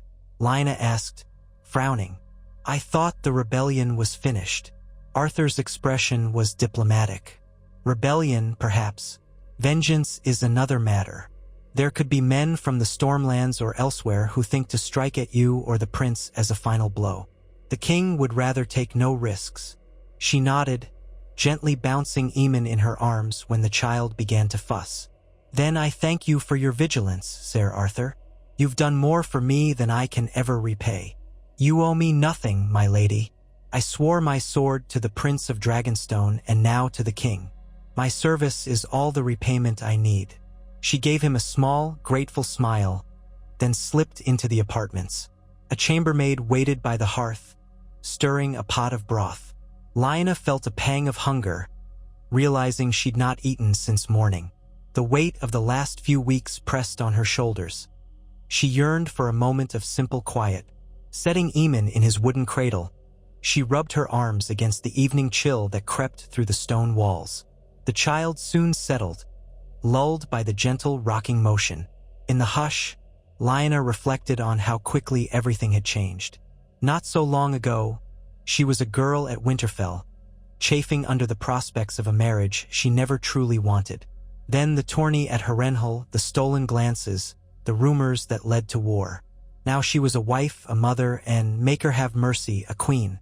She pressed the heels of her palms against her eyes, banishing tears before they could fully form. The realm was counting on her. Stark or not, Targaryen or not, she had a duty to stand strong beside her husband. And though she loved him with a ferocity she could scarcely put to words, she feared the future they might face. The wars among men, the scars left behind, and the unknown threat that Rhaegar believed lurked beyond the wall. When the chambermaid offered her a bowl of stew, Lyanna forced a smile and thanked her, trying to compose herself. A wolf of the north did not show weakness, and if she was to protect her son, she would need every shred of that old northern resilience. The small council met in the Tower of the Hand, for the Red Keep's council chamber had been ravaged by the chaos that came after Aerys' fall. Much of King's Landing still bore the scars of rebellion and the Mad King's final days. Rhaegar had appointed Jon Connington as Hand of the King after the war, acknowledging Connington's loyalty and willingness to serve the crown under fraught circumstances. Even so, many lords whispered discontent. Connington was rumored to have once been close to Rhaegar in ways that extended beyond mere friendship, and the older aristocrats often resented outsiders rising too high, too fast. Rhaegar entered the chamber to find his council assembled. Lord Tywin Lannister, Warden of the West, radiating an implacable authority. Prince Doran Martell, newly arrived from Dorne, his stance careful and cool. Jon Connington, lean and sharp-eyed. Varys in his voluminous robes, fingers steepled, a faint smile playing at his lips, and Grand Maester Pycelle, dozing lightly until Rhaegar's footsteps roused him. Others milled around the edges, scribes and lesser functionaries. A hush fell as the king took his seat at the head of a long wooden table. Torchlight flickered on the faces of men who, mere moons ago, had been scattered across the realm, some as foes and some as allies. We have much to discuss, Rhaegar began, his voice low and resonant. The rebellion has broken, but the realm remains uneasy. Reports of banditry come from the Reach, and the Stormlands are fractious without Lord Robert's leadership. I would hear your counsel on restoring order. Tywin Lannister, never one to hold back, spoke first. Your Grace, every war ends with the severing of rotted limbs. Too many of these traitors remain alive, sowing discord. Fear is a valuable ally in times of unrest. Public trials, swift, visible punishments would send a clear message. The longer we allow these rebels to draw breath, the more likely they'll rise up again. Prince Doran Martell eyed Tywin coldly. And how many heads do you suggest we mount on spikes, my lord? 100? 1,000? I think the realm has seen enough blood. Rhaegar raised a hand before Tywin could retort. I will not bathe the realm in blood again. Lord Tywin, I acknowledge the need to handle traitors, but we must proceed carefully. If we kill every man who once marched under Robert's banner, we leave half the kingdom fatherless and sworn to vengeance. Tywin inclined his head. As you say, your grace. Yet these lords must understand there are consequences. Jon Connington spoke then, his gaze flicking toward Rhaegar. We could follow the example set by King Jaehaerys I. He forgave many of those who rose against him, provided they pledged anew and offered hostages for good behavior. An amnesty combined with the surety of hostages might quell further uprisings. But we cannot be naive. We must ensure genuine loyalty. Varys's soft voice cut in, his tones almost purring. In the meanwhile, we must quell rumors. The small folk wonder if Robert Baratheon is truly dead or if he lurks somewhere, ready to strike again. Let the crown make a statement confirming his death if we are certain of it. Or else we must be prepared to handle his re-emergence should he be alive. Rhaegar's jaw tightened. The question of Robert's fate had haunted him since the battle. He had not seen the body, but the battlefield confusion was immense. No one has found his corpse, Rhaegar said. But the men who saw him go down claim no one could have survived that press of swords. Tywin did not mask his skepticism. He may have drowned in the Mander. If so, the currents would have carried the body downstream or out to sea. A short silence followed. Rhaegar hated the uncertainty. If Robert were dead, the threat of further rebellion might subside. If he were alive, he could still muster supporters from the shadows. Finally, the king rapped his knuckles on the table. We will not let rumors hold us in thrall. The official stance, Robert Baratheon fell at the Mander. Unless he appears in the flesh, we'll treat him as dead. In the meantime, I support Jon Connington's proposal. Offer clemency to those who pledge loyalty and deliver a suitable hostage to the crown. For the most grievous offenses, murder of royal family, burning of villages without cause, torture of innocents, there must be trials. Let justice be swift but not indiscriminate. Tywin's thin lips pressed together, but he nodded. Doran Martell inclined his head more gracefully, evidently relieved that the king was not leaning toward mass executions. Rhaegar shifted his attention. Prince Doran, you've come a long way to see me. I trust you have something to say on behalf of Dorne. Doran cleared his throat, choosing his words with painstaking care. Your Grace, I traveled here for many reasons, not least to secure the future of my sister's children. Elia Martell was once your lawful wife, and Prince Aegon and Princess Rhaenys remain Targaryens by blood. Now that you have a new queen and a new heir, I must ensure that Elia's children do not become pawns or cast aside. I would not see Dorne slighted. The mention of Elia's children, and by extension the complicated nature of Rhaegar's new marriage, sent a ripple of tension through the room. Once Rhaegar might have hesitated or spoken with oblique half-truths. But he had resolved that if he wanted a stable reign, he needed clarity. Aegon and Rhaenys are recognized as my true-born children, he said firmly. They are Targaryens and their place at court is assured. If Prince Aegon wishes to remain in Dorne or study under tutors in King's Landing, I will support it. Rhaenys as well. You have my word that neither shall be endangered or set aside, nor shall your sister Elia be mistreated in any fashion. Tywin arched an eyebrow, perhaps waiting to see how far Rhaegar would go in comforting a realm that expected only Targaryen ruthlessness. Doran bowed his head. Then my concerns are heard. Thank you, your grace. Dorne will remain loyal if our family's position is respected. For a fleeting second, Rhaegar recalled the heartbreak in Elia's eyes when he had tried to explain the prophecy that drove him to Lyanna. Though their bond was never truly severed by hatred, Elia had too gentle a nature for that. There was no mistaking the gulf that now lay between them. She had chosen, with quiet dignity, to step aside. But that did not heal the damage done in the Martells' hearts. Very well, Rhaegar said, returning to the broader topics. Lord Connington draft the royal pardons and terms for hostages. We will proceed with that plan. Varys, I would have you spread word across the realm that the king stands ready to reconcile and that any more bloodshed will be the sole choice of those who refuse clemency. The Master of Whisperers inclined his bald head. As you wish, your grace. The little birds will sing your tune. Tywin cleared his throat, prepared to pivot the discussion. There is the matter of the royal treasury. War is costly. We must consider how to replenish the crown's coffers. Rhaegar exhaled, well aware that the Mad King's chaotic final years had drained the treasury. We'll address finances in a separate session, Lord Tywin. For now, let us conclude with the immediate priority, establishing peace. The king stood, signaling the end of the meeting. The lords and council members rose, some bowing more graciously than others. As Rhaegar turned away from the table, he caught a flicker of speculation in Tywin's gaze. The Lannister was not a man accustomed to partial victories. He likely had another dozen schemes churning in that cunning mind. Rhaegar felt a momentary chill. Could he balance the realm's needs against the appetites of men like Tywin, as well as the resentments of Dorne, the anxieties of the North, and the myriad ambitions swirling around the throne? Outside, in the corridor, Arthur Dayne and Barristan Selmy awaited him. Their presence reminded Rhaegar of simpler times when he was still a prince who played the harp and read ancient scrolls. That man felt distant, overshadowed by the king he had become. He motioned for them to follow him into a secluded antechamber away from prying ears. How fares the city? he asked Barristan, who had been overseeing the security of King's Landing. Are the people adjusting to the end of the war? Barristan's mouth tightened. They are weary, your grace. They have endured years of fear and violence, first under your father, then throughout Robert's rebellion. Many worry that new bloodshed might erupt. The gold cloaks do what they can, but unscrupulous men see opportunity in uncertain times. Rhaegar nodded. I intend to address the city's concerns directly. A royal audience open to the public where I can hear their grievances. Arthur, who usually kept his counsel unless directly asked, ventured a low remark. Your grace, some might see that as a sign of weakness. Kings rarely open themselves to raw complaints. That is precisely why I must, Rhaegar replied. They must see that I'm no mad tyrant. If I hide behind these walls, they will believe every rumor. I would rather stand before them and let them judge for themselves. The two Kingsguard exchanged a glance, then nodded in acceptance. There was an unspoken trust between them, men who had followed Rhaegar through battles and heartbreak, who had witnessed his choices firsthand. Barristan touched the hilt of his sword as if reassuring himself he was prepared for any threat. We'll arrange the necessary security, he said. When do you wish to hold this open audience? Rhaegar glanced at the sunlight streaming in through the narrow windows. On the morrow, at midday, in the throne room.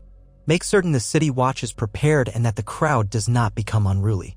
Arthur bowed. By your command. They departed, leaving Rhaegar alone in the antechamber. He drew in a deep breath, summoning the resolve he needed. The Iron Throne had demanded its toll from every king who ever sat upon it. Rhaegar could feel the weight of it, not just in the crown but in every decision, every alliance, every life that now depended on his leadership. He heard the faint echoes of his father's maniacal laughter in these halls, ghosts that would never fully vanish. Pushing aside the memory, he squared his shoulders and moved on. There was much to be done. The next day, under a surprisingly bright sun, King's Landing awoke to an unusual spectacle. The king had decreed an open audience, and the gold cloaks ushered a long line of common folk through the gates of the Red Keep. Craftsmen, dockworkers, bakers, and beggars shuffled in, each man or woman wearing an expression that mixed curiosity with apprehension. They were corralled into the great throne room, that cavernous hall whose walls still bore the faint scorch marks from the Mad King's final weeks. Banners of the three-headed dragon hung overhead, fluttering with each draft of air. Atop the Iron Throne sat Rhaegar, draped in black and red robes. The crown of House Targaryen, reforged after the rebellion, rested on his silver hair. Beside him, perched on a smaller chair of carved wood, sat Lyanna. She wore a modest gown of gray with red accents, the silver dire wolf of House Stark embroidered at her shoulder. She felt the restless energy of the crowd wash over her in waves, but she kept her face calm. To her right stood Aemon's nursemaid, holding the little prince. He was too young to stand through such proceedings himself, but Rhaegar had insisted on his presence as a symbolic reminder that the realm had a future. The hush that settled over the hall was profound as Rhaegar rose from the throne. His voice, though not loud, carried with a certain melodic timbre that commanded attention. Subjects of the realm, he began, I stand before you in the wake of war. My father's tyranny ended and the rebellion has been quashed. I know many of you suffered, lost loved ones, lost homes. I cannot undo what has been done, but I pledge myself to rebuilding, to healing, and to hearing your voices. Today, I open the doors of my hall that you may speak your grievances, bring your concerns, and see that the king does not stand apart from his people. Murmurs rippled through the gathering, and the first brave soul stepped forward, a gaunt old woman with a wrapped bundle in her arms. She bowed stiffly, bones creaking. One of the gold cloaks asked her name and cause, then beckoned her closer. She laid the bundle at the foot of the dais. A crude tapestry depicting, in threadbare detail, a burning village. Your Grace, she said, her voice trembling with age, my village was burned by soldiers loyal to the rebel cause. My son was killed and I've lost my farm. We have no coin, nothing to eat. Please, I beg for relief. Rhaegar descended the steps and crouched to examine the tapestry, a hush falling over the crowd. Many had never seen a king leave the throne to address a smallfolk petitioner so directly. He gently touched the old woman's arm. I am sorry for your loss. Where was this village? North of Duskendale, she replied. Near the border to the Crownlands. They called themselves Robert's men, but I know not if that was true. Nodding, Rhaegar glanced back at John Connington, who stood near the dais with parchment in hand. See that the crown provides recompense, the king said. We will allocate a grant of grain and supplies so that your village may be rebuilt. Take note of any other survivors and ensure they receive help. There must be no more suffering if it can be averted. Tears trickled down the old woman's face. She offered a shaky bow. Thank you, your grace. Thank you. A gold cloak gently guided her aside to speak with officials who would record the details. One by one, petitioners came forth with tales of woe and misfortune, fields scorched by raiders, tradesmen taxed into poverty under Ares's erratic edicts, families separated by the war. Rhaegar listened patiently, delegating some matters to the master of coin, others to local lords present in the hall. Lyanna watched, a pang of empathy gripping her heart. So many had paid the price for a conflict sparked, in part, by her union with Rhaegar. She knew it was never that simple. Robert's rebellion had roots in the Mad King's tyranny, in the burning of Rhaegar and Brandon Stark, in years of misrule, but she could not deny that she had played a role. Perhaps this open court was one way to mend what she could. Occasionally, she whispered suggestions to Rhaegar, or beckoned scribes to note certain details. Near midday, when the crowd had thinned somewhat, a hush fell as a cluster of Stormlanders were ushered in. They wore mismatched armor, bearing the stag sigil crudely painted over. They did not look dangerous, only desperate. Their leader, a grizzled knight with a battered shield, stepped forward. "Your Grace," he began, his voice tight, "we fought for Lord Robert. We believed him the rightful avenger of your father's crimes. We lost everything at the Manor, including our lord. If Robert is dead, we have no place. Our lands in the Stormlands have been seized by local lords who side with the crown. We come to plead mercy. Let us swear our swords to you now." The tension in the hall was palpable. Here were men who had openly rebelled against Rhaegar, now prostrate before him. Tywin Lannister, standing behind the dais, observed with narrowed eyes. He had advocated harsh punishments for those who took up arms. Rhaegar descended from the throne once more, regarding the knight evenly. The man's face was lined with grief and shame, yet he did not flinch from the king's gaze. "You are traitors by law," Rhaegar said quietly. "You rose against the crown. I could, in theory, confiscate your lands, strip you of titles, or even have you executed." The knight's jaw set. "Aye, your grace, we know, but we appeal to your mercy. The realms had enough killing." For a moment, a hush held. Lyanna's pulse sped. She sensed a decision was about to be made that could define Rhaegar's reign. If he chose severity, the realm might fear him, but they would also resent him. If he chose mercy, it might embolden others. Rhaegar glanced up at her, as if seeking silent counsel. She gave him a faint nod, trusting his wisdom. At length, Rhaegar addressed the hall. "The Stormlands are shattered by this war. I will not shatter them further. If you and your men pledge your swords to me in earnest, if you swear fealty and provide a hostage to ensure you keep your word, I will restore you to your lands. But see that you remember this mercy and do not mistake it for weakness." The knight's shoulders slumped with relief. He sank to one knee. "I swear it on my honor as a knight. We will serve the crown faithfully." A ripple of reaction moved through the assembled crowd. Some lords looked displeased, particularly Tywin, whose stern expression gave nothing away. Others, like Prince Doran Martell, observed with quiet approval. Lyanna let out a slow breath. This was Rhaegar's path. A king who tempered justice with mercy, who sought to unify rather than punish. Whether it would hold in the long run, no one could say. The open audience continued into the afternoon, with more petitions, complaints, and oaths of fealty. The sheer volume of need was staggering. When Rhaegar at last dismissed the assembly, the sun was low in the sky, painting the throne room in a dim golden light. Lyanna rose, her back stiff from hours of sitting, but her mind alight with the stories she had heard. Aemon, tired from the noise and commotion, dozed in his nursemaid's arms. Rhaegar escorted Lyanna back through the hall, the crowd parting before them. She glimpsed new expressions on faces that had entered with fear. Some were still wary, but many now looked at Rhaegar with a cautious kind of hope. They emerged into the courtyard, where the evening air felt blessedly cool after the stuffy throne room. Rhaegar exhaled, rolling his shoulders. That was exhausting, but necessary. Lyanna touched his arm. "You did well. They saw you not just as a distant king, but as a man who listens." Barristan and Selmy approached with a respectful salute. "Your Grace, the gold cloaks report no major incidents during the audience. A few cut purses were caught, but otherwise the crowd remained orderly." "Good," Rhaegar said. "See that everyone disperses safely, Ser Barristan." Let the city know I'll hold another such audience in a fortnight." Barristan blinked, surprised. "Another, Your Grace?" "Yes. The needs of the people won't vanish overnight. I want them to know they can come to me if they are wronged." Barristan bowed. "As you command." With that, the Kingsguard knight strode off.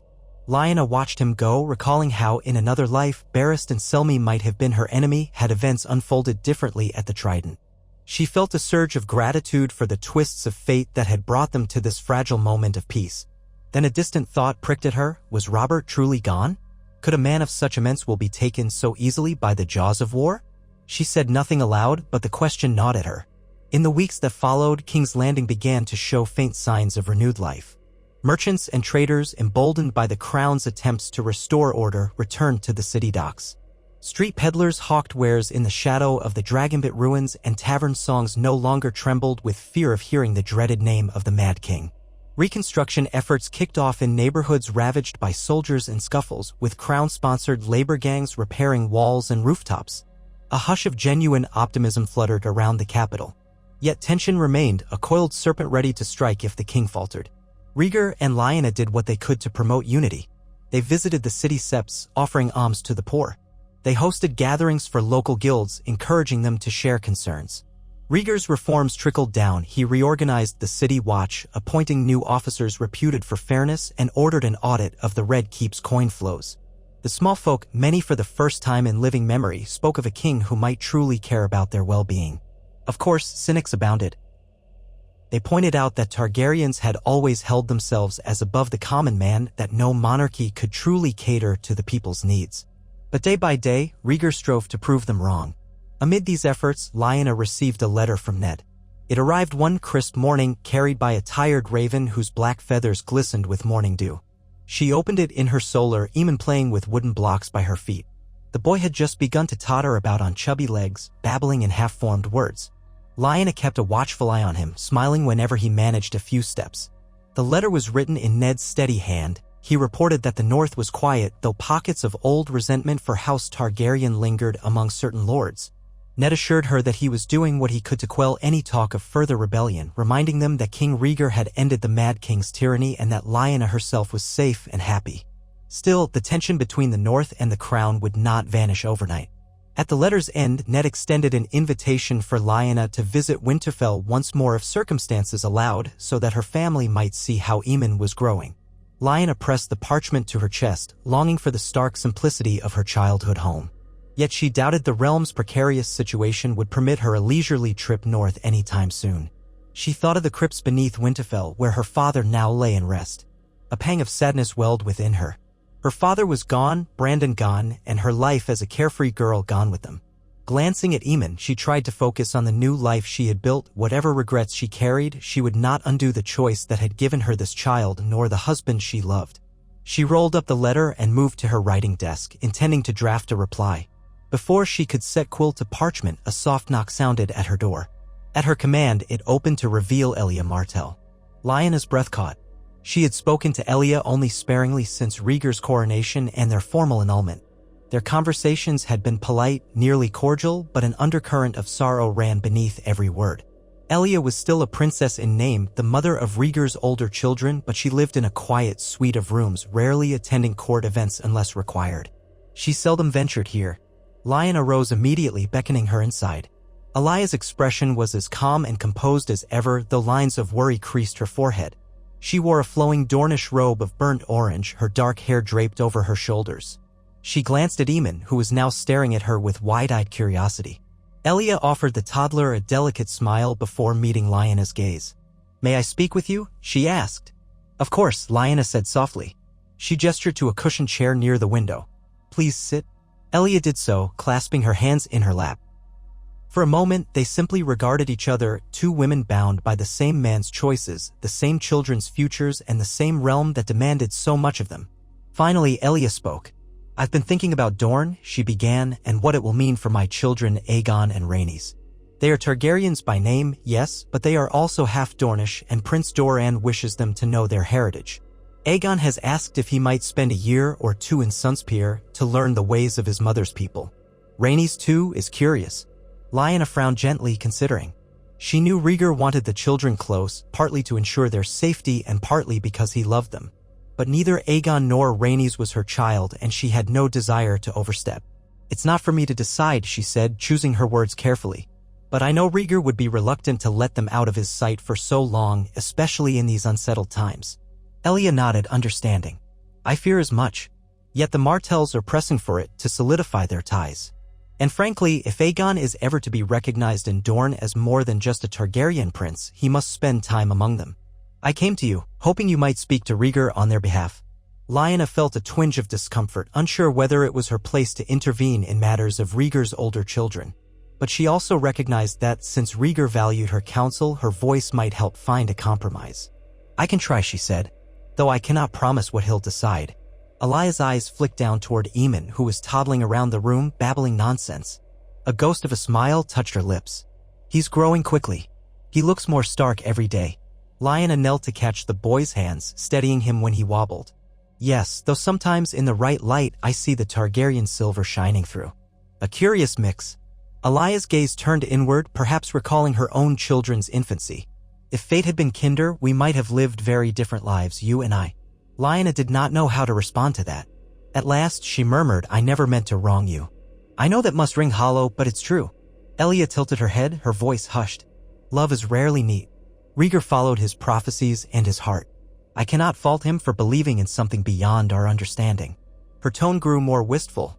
"I only wish the realm had been spared so much suffering. But if we remain at odds, it will suffer more. Let us, at least, try to stand united in raising our children." Lyanna reached out and, with some hesitation, touched Elia's hand. "Agreed," she said, and in that moment she sensed an unspoken truce, not absolution, but a shared understanding that the realm needed both of them to maintain stability. Elia, for her part, was giving up a great deal of what had once been hers, yet she still cared for Rhaegar's legacy. Lyanna's respect for her deepened.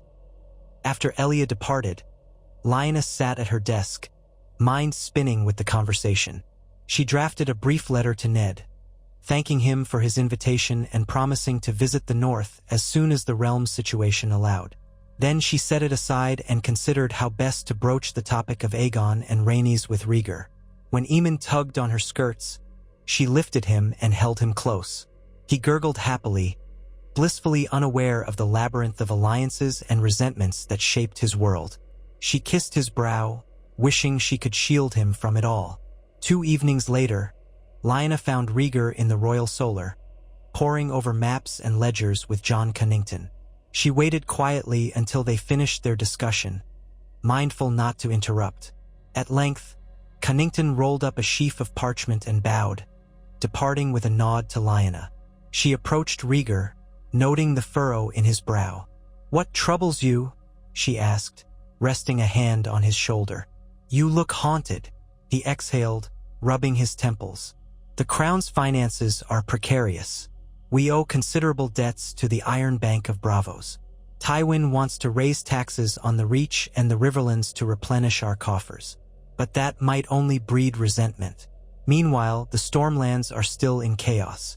Stannis Baratheon holds Dragonstone, refusing to bend the knee outright until we resolve the matter of his brother's fate."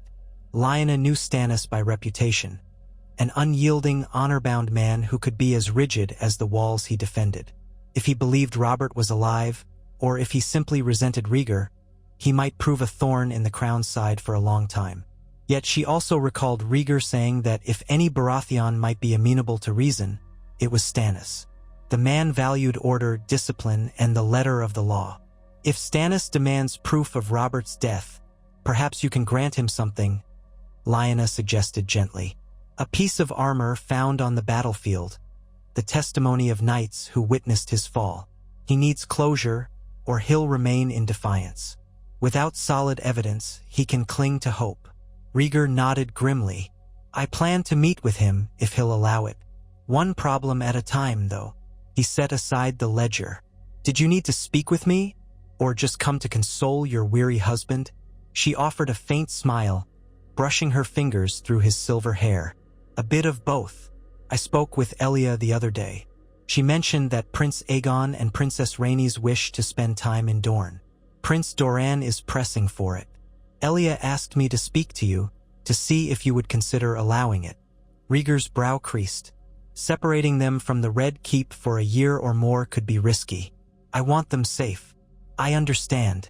But Dorne is loyal now, and keeping them here against there might cause resentment, especially among the Martells. It could be a gesture of good faith, letting them return to Sunspear for a time. He sighed. You are right. I only fear the realm's unpredictability. But if I keep them confined here, how am I any better than my father, who kept Elia under near-constant scrutiny? He paused, scanning Lyanna's face.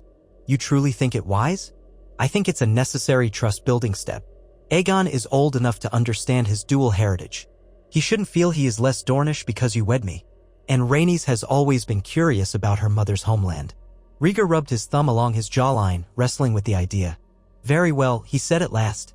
I'll discuss it with Elia and Prince Doran. If we can arrange for them to stay under suitable guard, I'll grant permission for them to spend some time in Sunspear. Lyanna felt a wave of relief. She had half feared Rhaegar might see it as too great a risk. Thank you, she said, leaning in to kiss his temple. It will help soothe tensions. He pulled her into his lap, arms encircling her waist.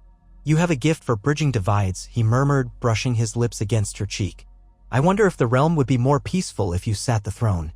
She snorted softly, amusement and disbelief mingling in her expression. Heavens, no. I can handle horses and swords better than politics. You were raised for rule. I'm simply trying not to bungle it. He chuckled, but the humor quickly faded as he looked into her eyes. I worry about the day we might face a threat that cannot be solved by politics, like the shadows I've dreamed of in the far north. If the lords cannot set aside their quarrels, how can they unite against something so unimaginable? The reminder of that prophecy, the prince that was promised, the song of ice and fire, sent a shiver through Lyanna. We must keep preparing, she said softly. Whatever is coming, we have to be ready. We have the resources of a unified realm if we can keep it unified. He nodded, resting his forehead against hers. They sat there in the hush of the solar, enveloped by the flicker of candlelight and the faint scratch of quills from the adjacent chamber. In that moment, their shared burdens seemed briefly lighter. Lyanna could feel the steady beat of Rhaegar's heart beneath the embroidered dragon on his tunic. She remembered the first time she heard him sing at Harrenhal, the gentle sorrow in his harp's melody. How far they had come from that night. If only the rest of the realm could find a way to heal as well. News spread that Prince Aegon and Princess Rhaenys would soon depart for Dorne with the king's blessing. Reaction was mixed. Some felt uneasy about sending more Targaryens away, worried about conspiracies. Others applauded Rhaegar's willingness to respect the Martell heritage.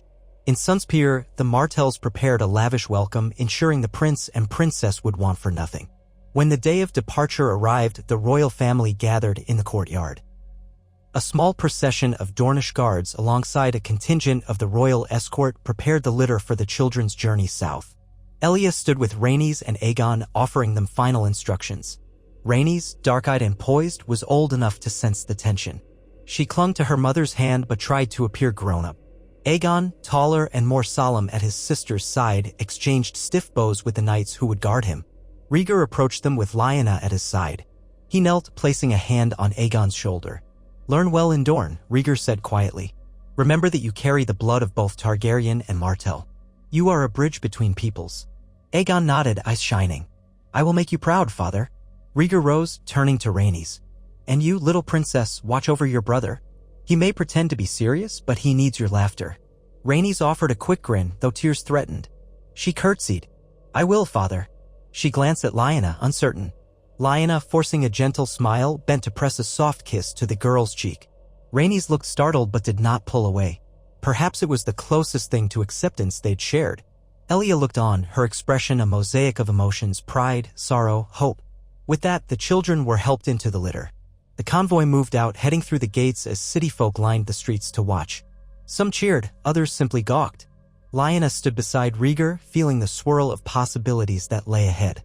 If the children's sojourn in Dorne went well, perhaps it would cement the loyalty of the Martells.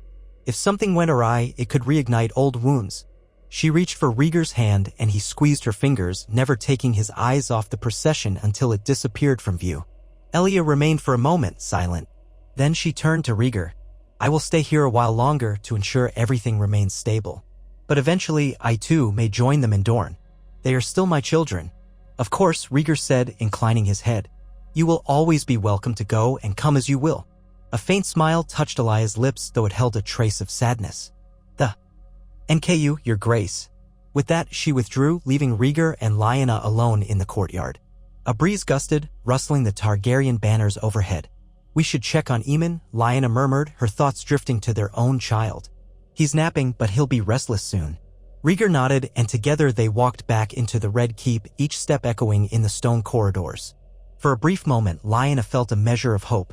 They were forging new paths, trying to knit the realm together after so many tears and scars. Perhaps, if the gods were kind, they would succeed. As the weeks rolled on, scattered tidings of unrest reached the capital. Pockets of resistance flared in the Reach, old loyalists to Robert Baratheon or men who simply disliked Targaryen rule. In the Westerlands, Tywin Lannister clamped down on rebellious movements with an iron fist, crushing a small band of outlaws who had claimed to fight in Robert's name. More concerning, skirmishes were reported near the Trident, where the Riverlords worked to root out brigands. Slowly, the realm took halting steps toward normalcy, but the specter of another uprising never fully faded. Then came a raven from the Citadel in Old Town, addressed personally to King Rhaegar. Its contents were cryptic but urgent. Maester Walgrave, of advanced years, had uncovered old texts relating to the Long Night and wished to discuss them with the king in person. Rhaegar's expression grew intent when he read the letter, a sparkle of that old dreamer's zeal igniting in his eyes. "This speaks of ancient wards that were placed in the north," he told Lyanna, who was reading over his shoulder. "Something about the first Stark kings and their measures against the others. If that knowledge still exists, it could be crucial." Lyanna glanced at him, recalling the rumors of strange sightings beyond the wall. "But how much can old tomes truly help us? The realm might laugh if you abandon pressing matters to chase legends in Old Town." Rhaegar exhaled. "I know, yet I cannot dismiss it. The threat from beyond the wall, whether it comes in our time or Aemon's, must be understood. I may send a trusted envoy if I cannot go myself." In the end, Rhaegar decided to remain in King's Landing to oversee the realm, but he dispatched Maester Coleman, an erudite scholar with a keen interest in the hidden corners of history, and Ser Barristan Selmy to Old Town. Their mission: consult with Maester Walgrave, gather all relevant lore, and return swiftly. Some in the court questioned why Rhaegar would send one of his finest knights on such an errand. But Rhaegar insisted. Barristan's presence would both lend weight to the king's interest and ensure the safety of any precious texts they might uncover. Lyanna approved. She admired Rhaegar's willingness to look ahead beyond the immediate squabbles. Perhaps knowledge was the best shield they could wield against an unknown threat. And if the Citadel held any clues on how to unite the realm in the face of unimaginable danger, so much the better. Autumn's chill crept over the capital, painting the skies in pale grays and crisp blues. The wind that swept down from the north carried a sharp edge. In the castle yards, stable hands added extra blankets to the horses, and the kitchens prepared heartier meals. Lyanna, a child of Winterfell, found the air invigorating. Even so, she missed the true northern snows that would soon blanket her ancestral lands. Sometimes, she would close her eyes and imagine the hush of falling snow, the way it covered the pines and the courtyard where she used to practice archery with Ned and Benjen. Rhaegar, for his part, found less time for reflection. The demands of rule never relented. Daily, he held court, receiving lords with grievances, signing edicts to regulate trade, and meeting with his small council about the kingdom's finances and defenses. Tywin Lannister, who had insisted on higher taxes, now warred verbally with Jon Connington, who favored a more gradual approach. Prince Doran Martell, though supportive, also urged caution regarding the crown's overtures to rebellious stormlords. Through it all, Rhaegar walked a delicate line, refusing to be either tyrant or weakling. Lyanna admired his fortitude, but she worried he was burning the candle at both ends. One evening, well after the lamps were lit, Rhaegar returned to their chambers. His posture sagged with weariness. Lyanna had Aemon on her knee, dressed in a warm tunic. The boy was wide awake, playing with a small wooden direwolf. The moment Aemon saw his father, he squealed with delight, reaching out. Rhaegar mustered a tired smile and scooped the child into his arms. "Hello, little one," he murmured. Aemon grabbed a handful of Rhaegar's silver hair, giggling. Lyanna couldn't help but laugh at the sight. No matter how heavy the burdens of kingship, that child's laughter could melt Rhaegar's fatigue, if only for a moment. Rhaegar turned to her, cradling Aemon. "How was your day?" She shrugged lightly, quiet, I visited the sept, read with Aemon, wrote letters to Ned. I heard from the steward that some of the lords who've accepted your pardons arrived in the city. They wish to pledge themselves in person. He nodded, gently extricating his hair from Aemon's sticky grip. That's good news. Every oath of loyalty cements the realm a bit more. Rest soon, Lyanna urged him. You look like a man who's forgotten how to sleep. A weary chuckle escaped him. I promise I'll rest after I draft a final letter to Stannis. Then I'll join you both. She stood, pressing a kiss to his cheek. All right, but don't tarry too long. Rhaegar smiled softly, handing Aemon back to her. As he left, Lyanna gazed at the child in her arms. Your father is trying so hard, she whispered. Aemon blinked, too young to understand, but he reached out and touched her face as if sensing her worry.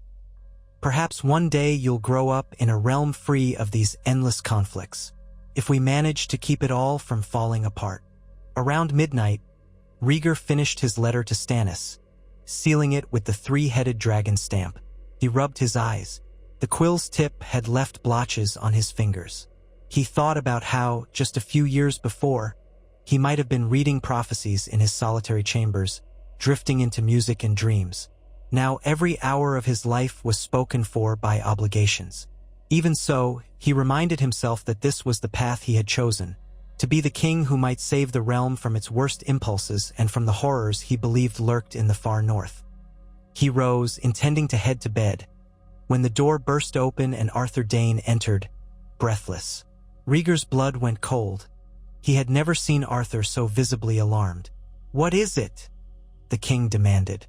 Sentries on the walls spotted a single rider approaching at speed, Arthur reported, his voice taut. He wore the banners of the Stormlands.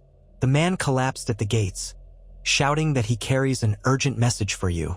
Rhaegar steeled himself. From the Stormlands? Bring him here at once. Arthur hurried out, and moments later, he returned with 2 guards supporting a mud-splattered rider. The man's face was gaunt, eyes wild with fear, as if he'd ridden for days without pause. He sank to his knees before Rhaegar, panting. Your Grace, he gasped. I come from Storm's End. Lord Stannis. He begs your immediate aid. Rhaegar's pulse quickened. Speak clearly, he commanded, crouching to grip the man's shoulder. What's happened at Storm's End? The rider swallowed hard. Strange ships appeared off the coast, sails black as night. We thought them pirates at first, but they carried men wearing the stag sigil reversed in red. They call themselves the Sons of the Black Stag. They attacked coastal villages, claiming to fight for Robert Baratheon.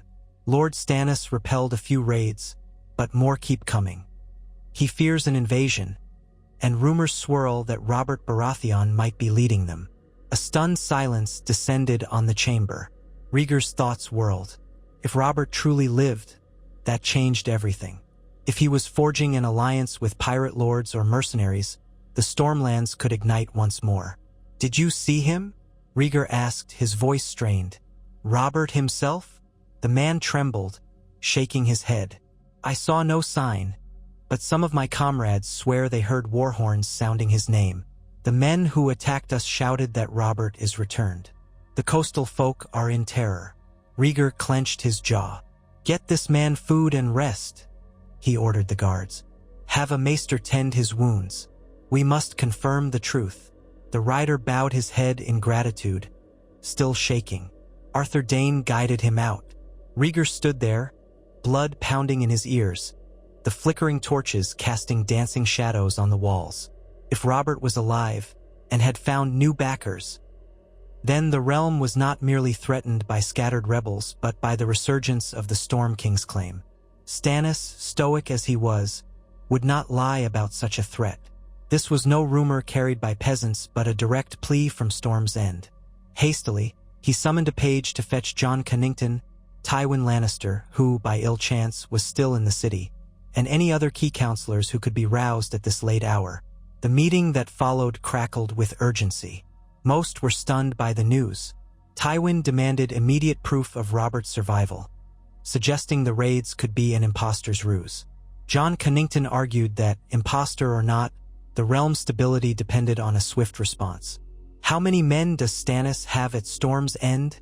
Tywin asked sharply. John Cunnington folded his arms. "Not many.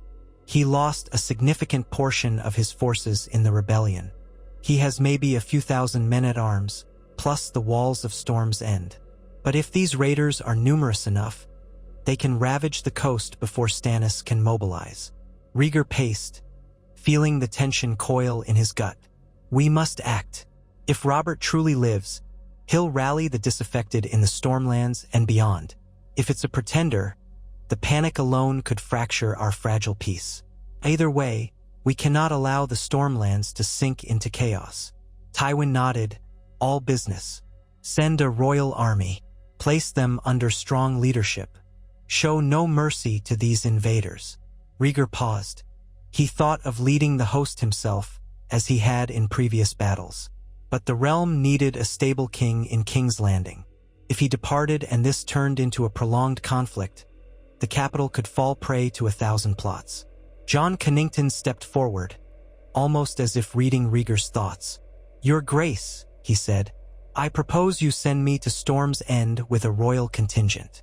I once governed that region when you named me hand, and though I lost it after the rebellion, I know the terrain. Let me face these raiders or rebels.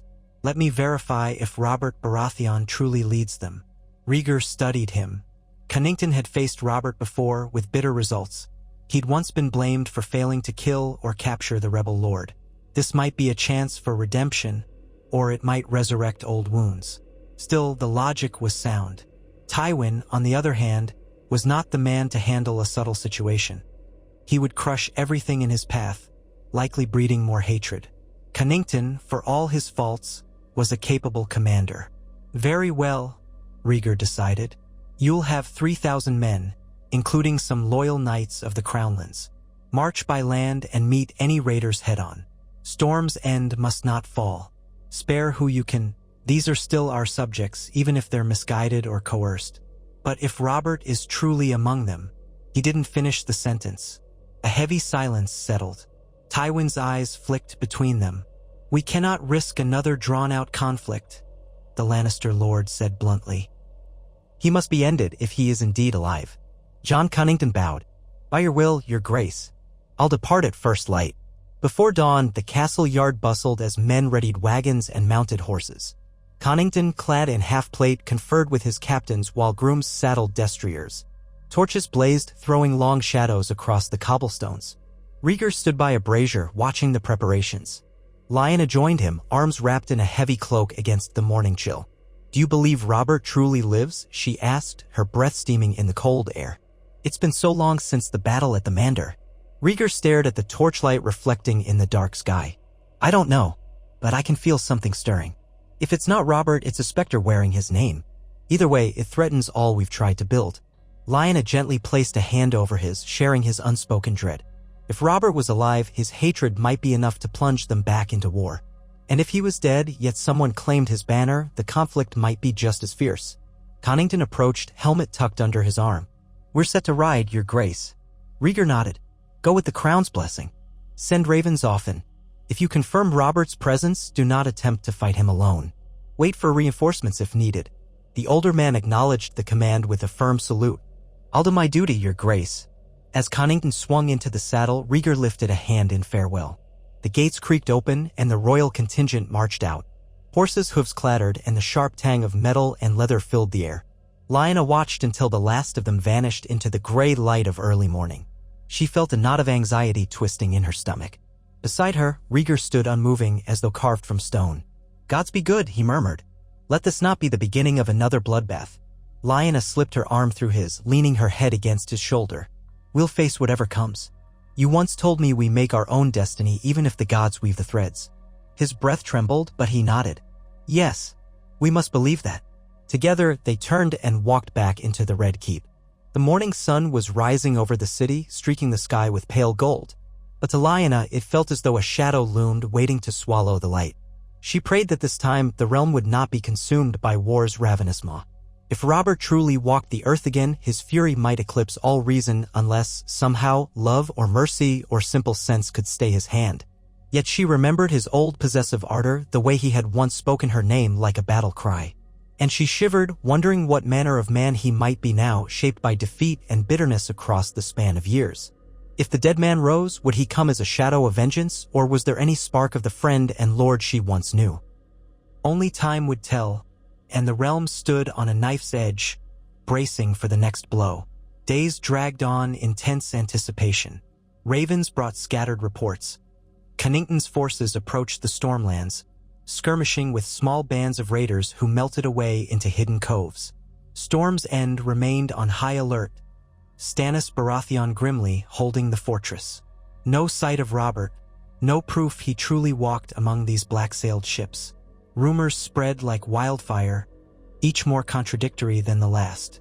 Some claimed Robert had returned from Essos with a Sellsword army. Others swore he was a revenant from beyond the grave, unkillable and driven by vengeance. The small folk whispered in markets and taverns, and tension crackled like summer lightning. Rhaegar tried to keep the capital calm, continuing open audiences and pressing forward with reforms. But every day he received letters from worried lords, pleas for reassurance that Robert was not truly leading a new rebellion. The king's replies were measured. No proof, remain vigilant, trust the crown. Yet in private, he paced the corridors at night, his mind churning with dread. Lyanna attempted to soothe him, but she too felt the uncertainty gnawing at her. At last, a raven arrived from John Cunnington with a single line, "I have found him." Rhaegar read the note by candlelight, heart pounding. The message continued with brief details. Robert Baratheon lived, commanding a network of pirate vessels and sellswords along the coast. Cunnington had engaged a small force under the Black Stag banner. They retreated, but not before shouting Robert's name in challenge. Cunnington had not personally seen the man, but captured prisoners claimed their leader was indeed Robert, scarred but very much alive. Rhaegar's hand tightened around the parchment. He felt a swirl of emotions he could scarcely name: shock, anger, a distant pang of regret. He thought of the day he'd last seen Robert, or what he believed to be his final stand on the battlefield at the Mander. Now that memory was undone. Rising from the table, he summoned a page. "Gather the council," he ordered, voice taut. At once. Within the hour, Tywin Lannister and Prince Doran Martell joined Rhaegar, along with Varys, Grand Maester Pycelle, and other key figures. News of Robert's confirmed survival landed like a hammer blow. Tywin's face hardened in fury at the notion they hadn't finished him years ago. Doran Martell's expression was unreadable, though he admitted that this threatened the realm's fragile peace. Varys, as always, studied everything with unsettling calm, murmuring that the timing was suspicious, just when Rhaegar's rule was beginning to stabilize. "What are we to do, Your Grace?" Pycelle asked, voice quavering. "If Lord Robert is truly raising a new rebellion, we must stamp it out swiftly." Rhaegar steeled himself. "John Cunnington suggests that Robert's forces are scattered, relying on lightning raids. We can dispatch our navy to hunt down the black-sailed ships. Meanwhile, Cunnington will attempt to isolate Robert on land. If we catch him, we end this quickly." Tywin gave a curt nod. "An efficient plan. Who will command the fleet?" Rhaegar hesitated. House Velaryon once held strong naval traditions, but their might had waned. The Redwyne fleet belonged to the Reach, but the Tyrells were still uneasy after the rebellion. Finally, he turned to Doran Martell. "Dorne has ships as well. Would you be willing to assist?" Doran inclined his head. "Of course, if my captains can coordinate with yours. Anything to prevent more bloodshed." With that settled, the meeting broke into smaller discussions. Rhaegar stood apart, gazing at a large map of Westeros. His eyes flicked to the Stormlands, imagining the coastline battered by savage tides. He remembered Robert's boisterous laughter in earlier times, before the war, before everything. Now that man was a phantom returned, forging alliances with pirates. Was his hatred so enduring that he'd stoop to any means to strike at the Targaryens? After the council disbanded, Rhaegar lingered by the map until he felt a presence behind him. Lyanna. She laid a hand on his shoulder, silent but comforting. He turned to face her, voice heavy with old ghosts.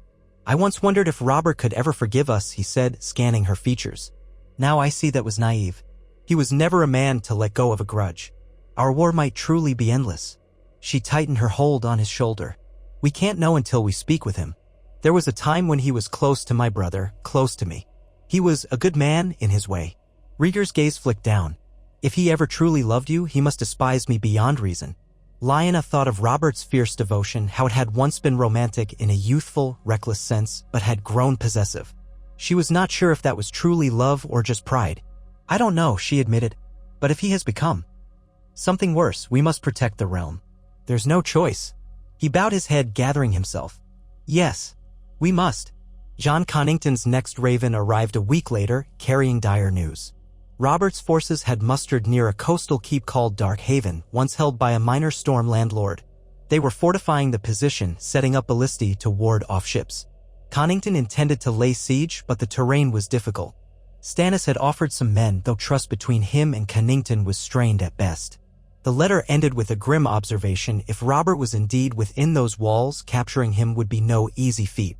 Tywin Lannister demanded the king dispatch another army to bolster Connington. But Rhaegar hesitated, reluctant to strip the crownlands of too many men. The realm was still fragile, and any sign of weakness might embolden other malcontents. Prince Doran offered Dornish spearmen if the crown needed reinforcements. The king accepted, requesting they march north to meet Connington's camp.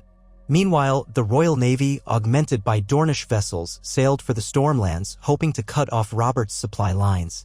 In King's Landing, the tension was palpable. The smallfolk spoke in hushed tones of Robert's return, uncertain whether it was myth or real.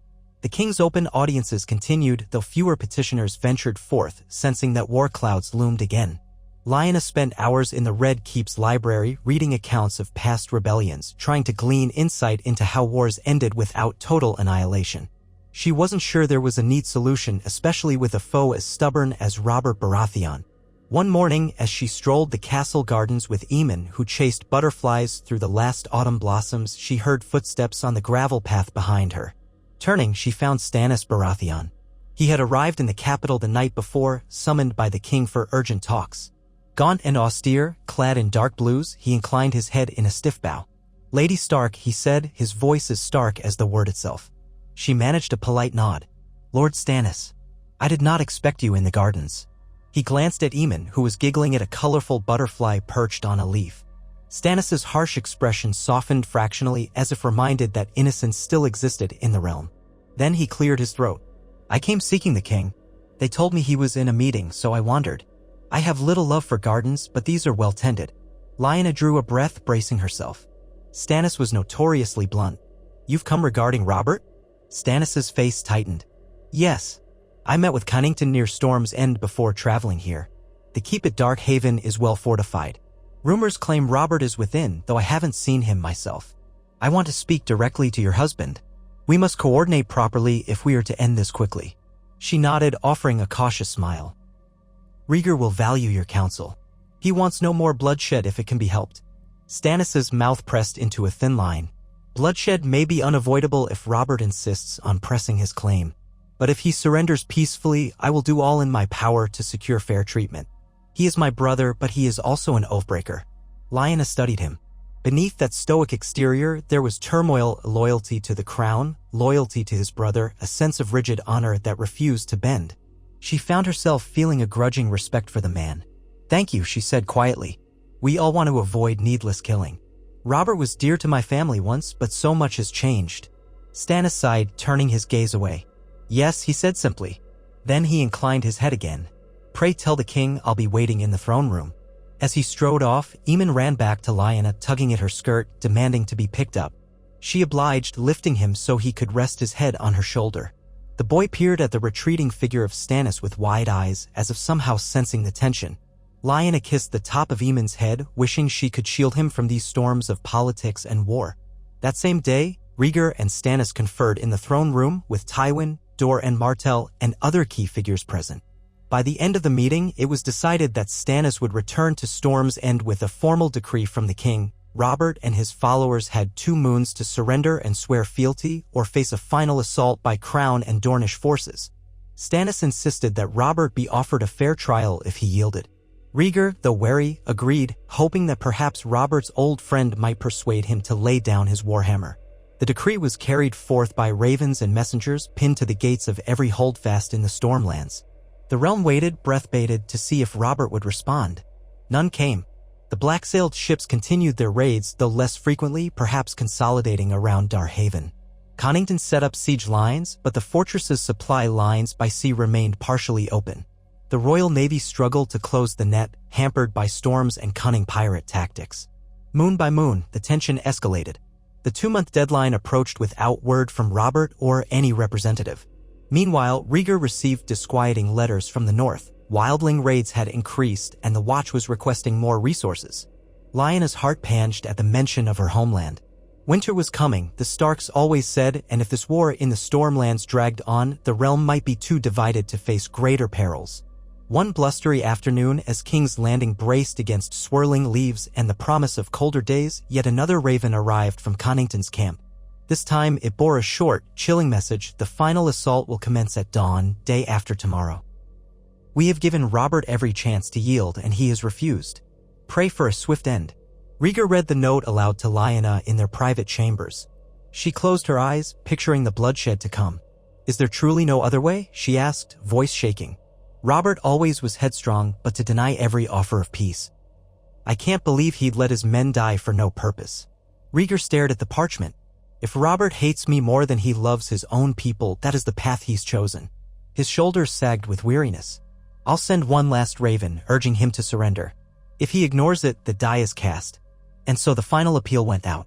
By raven, Rhaegar himself penned a letter appealing to any shred of mercy Robert might have. It was a short message stating that the king offered a trial by the realm's law with no immediate execution if Robert would lay down arms. Lyanna half hoped something in Robert's memory might stir, a recollection of the days when they were not at odds, or a sense of honor that might outweigh his thirst for revenge. But as the hours slipped by, no reply came.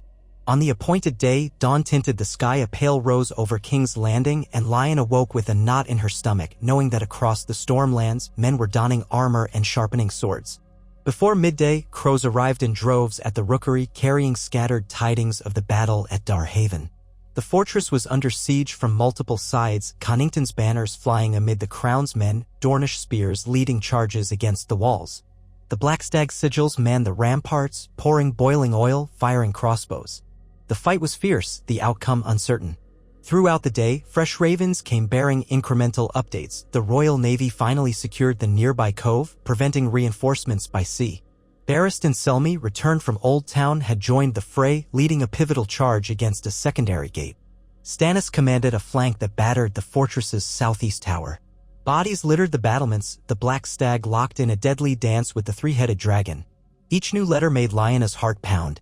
She caught glimpses of Rhaegar's expression as he read them, grim, resolute, and laced with sorrow. At last, at dusk, a final raven arrived, perched on the arm of a quivering maester. Rhaegar took the missive with trembling hands, breaking the seal. He read in silence, eyes scanning the words. Lyanna stood by his side, hardly breathing. When he set the parchment aside, he exhaled slowly, as if releasing a great weight. Darkhaven has fallen, he said, voice hollow. Robert's men are in full retreat. Some surrendered, but not all. She swallowed, bracing for the rest. And Robert? Rhaegar's gaze flicked to hers. John Connington writes that Robert was seen in the final stand, fighting with a warhammer at the top of the keep's tower. Connington tried to reach him, but the floor collapsed. Men say Robert fell into the flames below, or so they believe. His body was not found. A hush descended, thick with unease. Lyanna closed her eyes, recalling the last time they believed Robert dead. Once again, no body, no undeniable proof. Then we cannot be sure, she whispered. Rhaegar's voice trembled with pent-up emotion. No, we cannot. But if the fortress was ablaze, if he truly fell into the flames, it's unlikely even Robert Baratheon could survive that. He sank onto a chair, burying his face in his hands. Gods have mercy. So many dead, and for what? She moved to him, resting a hand on his shoulder. You did all you could to prevent this. You offered him every chance. He looked up, eyes rimmed with unshed tears. If he is truly gone, perhaps the realm can finally know peace. But part of me fears we will never have certainty. Lyanna bowed her head. We must rebuild again, she said softly. The Stormlands are battered, but if Robert's threat is ended, maybe the lords there will finally accept you. Rhaegar nodded slowly, though anguish lingered in his face. Yes, we will help the Stormlands rebuild. We'll call their lords to swear fealty once more. Connington and Stannis will oversee the transition. He clasped Lyanna's hand, and for a moment they simply sought solace in each other's presence. A quiet knock sounded, and when Rhaegar bid entry, a page stepped in, face pallid. "Your Grace, Ser Barristan and Selmy sends word by Raven that he has acquired certain documents from Darhaven. He deems them urgent. He writes, the threat from the east is real. The Black Stags had contact with Sellswords who claim to have faced a silver-haired Targaryen in Essos. They speak of dragons stirring in the far lands." Rhaegar rose, eyes widening. "Dragons in Essos? That's impossible." The page trembled. "I do not know, Your Grace, only that Ser Barristan insists you see these documents at once." In that instant, Lyanna recalled Rhaegar's prophecy-laden talk of the dragons returning and the threat from the north. If truly there were rumors of dragons stirring in Essos, it could herald a new chapter of chaos or power. She felt an odd mixture of fear and wonder. Rhaegar pressed his palms flat on the table, breath shaky. "Summon the small council. We must read Barristan's report in full." And so, even as one war ended or appeared, two new shadows on the horizon demanded their attention. Lyanna felt her heart pounding, the swirling threads of destiny tangling once more. Robert Baratheon might at last be gone, but the realm's future remained precarious. Ice loomed in the north. If the ancient prophecies were true, dragons might stir in the east. And within King's Landing, a newly crowned Targaryen king and his Stark queen, bound by love and prophecy, stood at the epicenter of a realm in flux. The great wheel kept turning, each spoke creaking under the weight of old grudges and new wonders. And somewhere in the silence of a drifting night breeze, Lyanna almost thought she heard the distant echoes of a harp, playing a song that was neither holy ice nor holy fire, but something between, a lullaby and a battle cry that would shape the fate of generations to come. Darkness had settled over the capital by the time King Rhaegar Targaryen and his queen, Lyanna, concluded the emergency small council meeting. The urgent dispatch from Barristan Selmy, enclosing seized documents that hinted at dragons stirring in the far reaches of Essos, lay spread across the table, its edges weighted down by a half-burned candle. Outside, the last embers of twilight glimmered on the black waters of the bay. Within the Red Keep, torches fluttered in wall sconces, their light sending undulating shadows across the faces of the gathered lords. Rhaegar stood with his palms pressed to the polished surface of the table, head bowed. Lyanna was beside him, a silent pillar of support. Across from them, Tywin Lannister flicked his keen gaze from the parchment to the king and back again, as if trying to gauge whether any of this new rumor was credible, or if it was a final ploy from the dying embers of Robert Baratheon's rebellion. Near Tywin, Prince Doran Martell wore an expression of caution, but also a certain quiet fascination. Varys hovered at the fringes, all soft steps and watchful eyes, while Grand Maester Pycelle, rubbing at his thinning hair, squinted at the script on the page. They had just finished reading Barristan's report aloud. References to black-sailed mercenaries from Essos whispering that House Targaryen was reborn across the sea, that a silver-haired claimant gathered support among exiled lords. At least some men believed real dragons, living, breathing dragons, were rumored in the distant east. The notion was so outlandish that, under other circumstances, most would have dismissed it as a tavern tale. But after the War of the Nine Penny Kings, after the fiascos of House Blackfire's offshoots, after everything that had happened of late, no one in that chamber dared scoff outright. Rhaegar at last raised his head. His violet eyes swept the room. "I have long studied the lore of dragons," he said, voice carrying that hushed, melodic timbre that once made him famous with harp and song. "We know none have hatched in Westeros for well over a century. Our last dragons died small and sickly. My father sought to resurrect them through fire and madness, yet he failed. If there are indeed living dragons in Essos, the consequences could be..." He exhaled, as if grappling with the scale of it. "Enormous." Tywin folded his arms, gold brows knitting.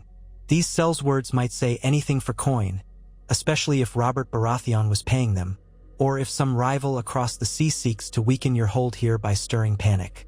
We must examine the possibility that this is a ruse. The realm is still reeling from the Stormlands fiasco. Prince Doran inclined his head in agreement. If it is misinformation spread by some pretender, we risk sending men and ships on a fool's errand. The more we chase ghosts, the more we undermine the stability we've worked so hard to rebuild. Rhaegar's jaw tightened. "Agreed, we must be cautious. yet I cannot ignore the possibility. Barristan and Selmy would not have relayed these documents so urgently if he believed them pure falsehoods.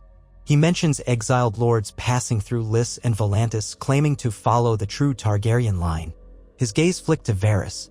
"My lord, do your little birds sing of anything similar?" Varys offered a delicate nod. "I have heard rumors, your grace, though nothing so substantial as living dragons. Whispers of scattered exiles, those who fled Westeros during your father's reign or earlier and dream of returning in glory. It could be the last remnants of the Blackfire pretenders or some newly invented claimants seeking to profit from the Targaryen name." He spread his hands. "The world is full of illusions, I fear." Rhaegar said nothing for a spell. Then, quietly, he asked, "And if it is not an illusion? If the unthinkable is true, if someone across the sea has found or hatched dragons? A Targaryen with dragons would upend the balance of power in Essos, and if that claimant sets sights on Westeros, we face a threat not seen since Aegon the Conqueror." A hush fell over the chamber. The flickering light revealed the wariness in every face. Even Tywin, no friend to flights of fancy, seemed momentarily unsettled by the notion. The last Targaryen dragons had, after all, forged the 7 kingdoms into one realm through fire and flight. If some cousin or pretender out east truly possessed such weapons, it could spark chaos beyond measure. At length, Tywin squared his shoulders. "What would you have us do, your grace? Send the royal fleet to Essos seeking phantoms? The crown is already stretched thin from the Stormlands crisis. We must gather more information before we commit any large force," Rhaegar said. "But we cannot remain idle. I want you, Lord Varys, to double your efforts across the Narrow Sea. Whatever network you have in Lys, Tyrosh, and Volantis, expand it. If there is any sign of a new Targaryen claimant or the presence of real dragons, I want to know." Varys bowed. "As you will, your grace. I shall spare no coin or cunning to learn the truth." Prince Doran shifted. "This is reminiscent of the old rebellions, is it not? The Blackfires claimed Targaryen blood, and more than once they sowed wars on the continent. If we face another such lineage, it would be wise to prepare diplomatically as well. Reach out to the free cities, ensure they understand we are the only stable Targaryen line. If they see profit in recognizing a rival, it could hamper us." Rhaegar nodded, grateful for Doran's measured approach. "You speak wisely. I'll have letters drafted to the Magisters of Pentos, Bravos, and others, clarifying the crown's stance. If these rumors do concern a legitimate Targaryen, we must at least know who they are, and whether they mean to threaten Westeros or simply remain across the sea." Tywin spoke up again. "Meanwhile, the Stormlands remain unsettled. Even if Robert is truly dead, some supporters might rally behind this foreign Targaryen to cause mayhem. We must continue stabilizing the Stormlands. I'll speak with Jon Connington and Stannis about a swift transition to loyal garrisons." No one voiced dissent. Rhaegar exhaled in relief that, for once, his council was united in strategy. "Very well," he concluded. "We have 2 tasks, then. Rooting out the last sparks of rebellion here and investigating this potential threat across the sea. Let us see to both with all diligence." The meeting adjourned. Tywin departed swiftly, exchanging curt pleasantries with Prince Doran. Pycelle tottered out, muttering under his breath about ancient dragons. Varys vanished with a soft rustle of robes, presumably to begin sending coded missives that very night. Soon, only Lyanna remained in the chamber with Rhaegar. She stepped closer, laying a hand on his arm. He looked exhausted, lines of worry etched into his face. "Another storm on the horizon," she murmured. "But at least we face it together." He turned his hand over to link fingers with hers. "I fear these storms will never end," he said softly. "Perhaps that is our fate. If we are the song of ice and fire, then maybe the realm's trials are far from over." She squeezed his hand. "Then let us gather our courage. We have a child to protect, a realm to guide." Rhaegar studied her for a long moment, the flickering torchlight softening the silver sheen of his hair. "You have become the queen I never knew I needed," he said at last. "Your strength holds me upright, Lyanna." She lowered her eyes briefly, overwhelmed by the depth of feeling in his voice. "I only do what I must. Love gives me no other choice." He leaned in, pressing his forehead to hers, and in that hush, they found a brief haven from the swirl of events threatening to engulf them. By the next morning, The news of Robert's presumed demise and the rumored reappearance of Targaryen dragons had spread through the Red Keep, igniting a barrage of whispers. The small folk learned only fragments. Some claimed a mysterious dragon queen had risen in the east. Others repeated the name of Robert Baratheon like a talisman. No one knew quite what to believe. Within the castle walls, Rhaegar's mood was grimly focused. He dispatched fresh ravens to Jon Connington, directing him to solidify alliances in the Stormlands, quell any final pockets of resistance, and keep a keen watch for mercenaries who might be pivoting from Robert's cause to this rumored Essosi claimant. Meanwhile, life in King's Landing pressed on. Markets opened, albeit under the watchful eye of the City Watch. Merchants from across the narrow sea arrived in small bursts, peddling spices and textiles. Some whispered they had glimpsed new Sellsword companies forming in the disputed lands, sporting banners with a rearing black dragon. Others swore they had heard talk of a Silver Queen. The city soon buzzed with half-truths and wild guesses, while Rhaegar and his advisors worked feverishly behind the scenes to parse out fact from fabrication. Lyanna found herself receiving fewer visitors. When she went riding along the city walls with Aemon in tow, now a sturdy toddler who enjoyed the bounce of a saddle, guards flanked her. The realm's concerns were pressing, but so too was the safety of the royal family. Arthur Dayne remained her stalwart shadow, politely distant but ever watchful. She sometimes asked him what he made of the rumors. The Sword of the Morning would only say, "One does not dismiss the improbable when dragons are concerned," and leave it at that. Though it was not widely discussed, a certain unspoken tension glimmered. If there was another Targaryen out there, what of Aemon's place as the heir?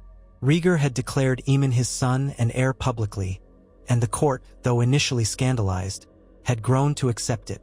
Yet if a Targaryen overseas claimed older lineage or commanded real dragons, might that shake the foundations once more? Lyanna saw the furtive looks from some lords, the silent calculations. She steeled herself, determined to protect her son's future, no matter how complicated the Targaryen family tree might become. 1 week later, Ser Barristan Selmy himself returned to King's Landing.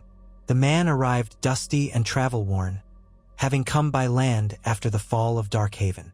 A hush gripped the court as he strode through the gates of the Red Keep, for he carried with him a satchel supposedly full of documents seized from the Blackstag mercenaries. Rhaegar summoned him to the Royal Solar at once, with only Lyanna, Arthur Dayne, and Jon Connington returned temporarily from the Stormlands to report in attendance. Barristan bowed deeply to the king, then to Lyanna.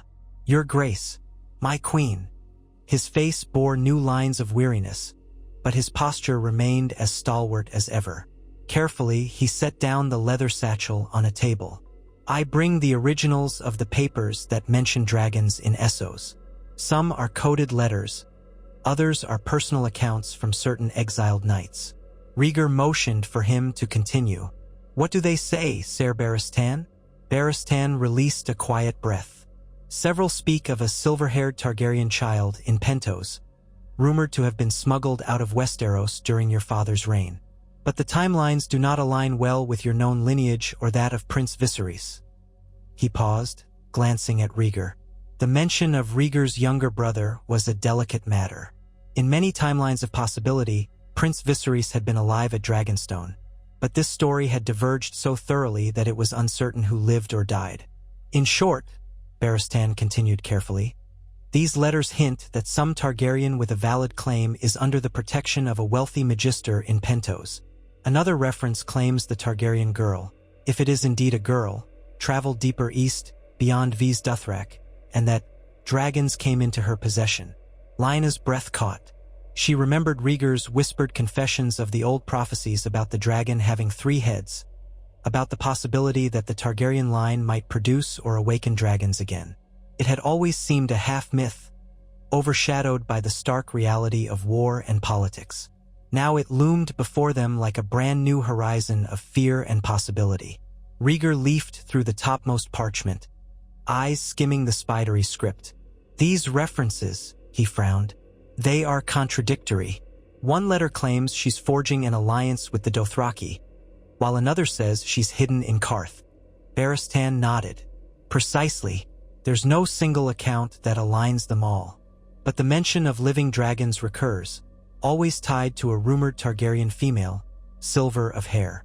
Jon Connington, standing near the window, folded his arms across his chest. If she's real, why hasn't she reached out to you, the reigning king? If she truly bears Targaryen blood, one might expect she'd come seeking your support, or at least recognition. Rhaegar pressed his lips into a thin line.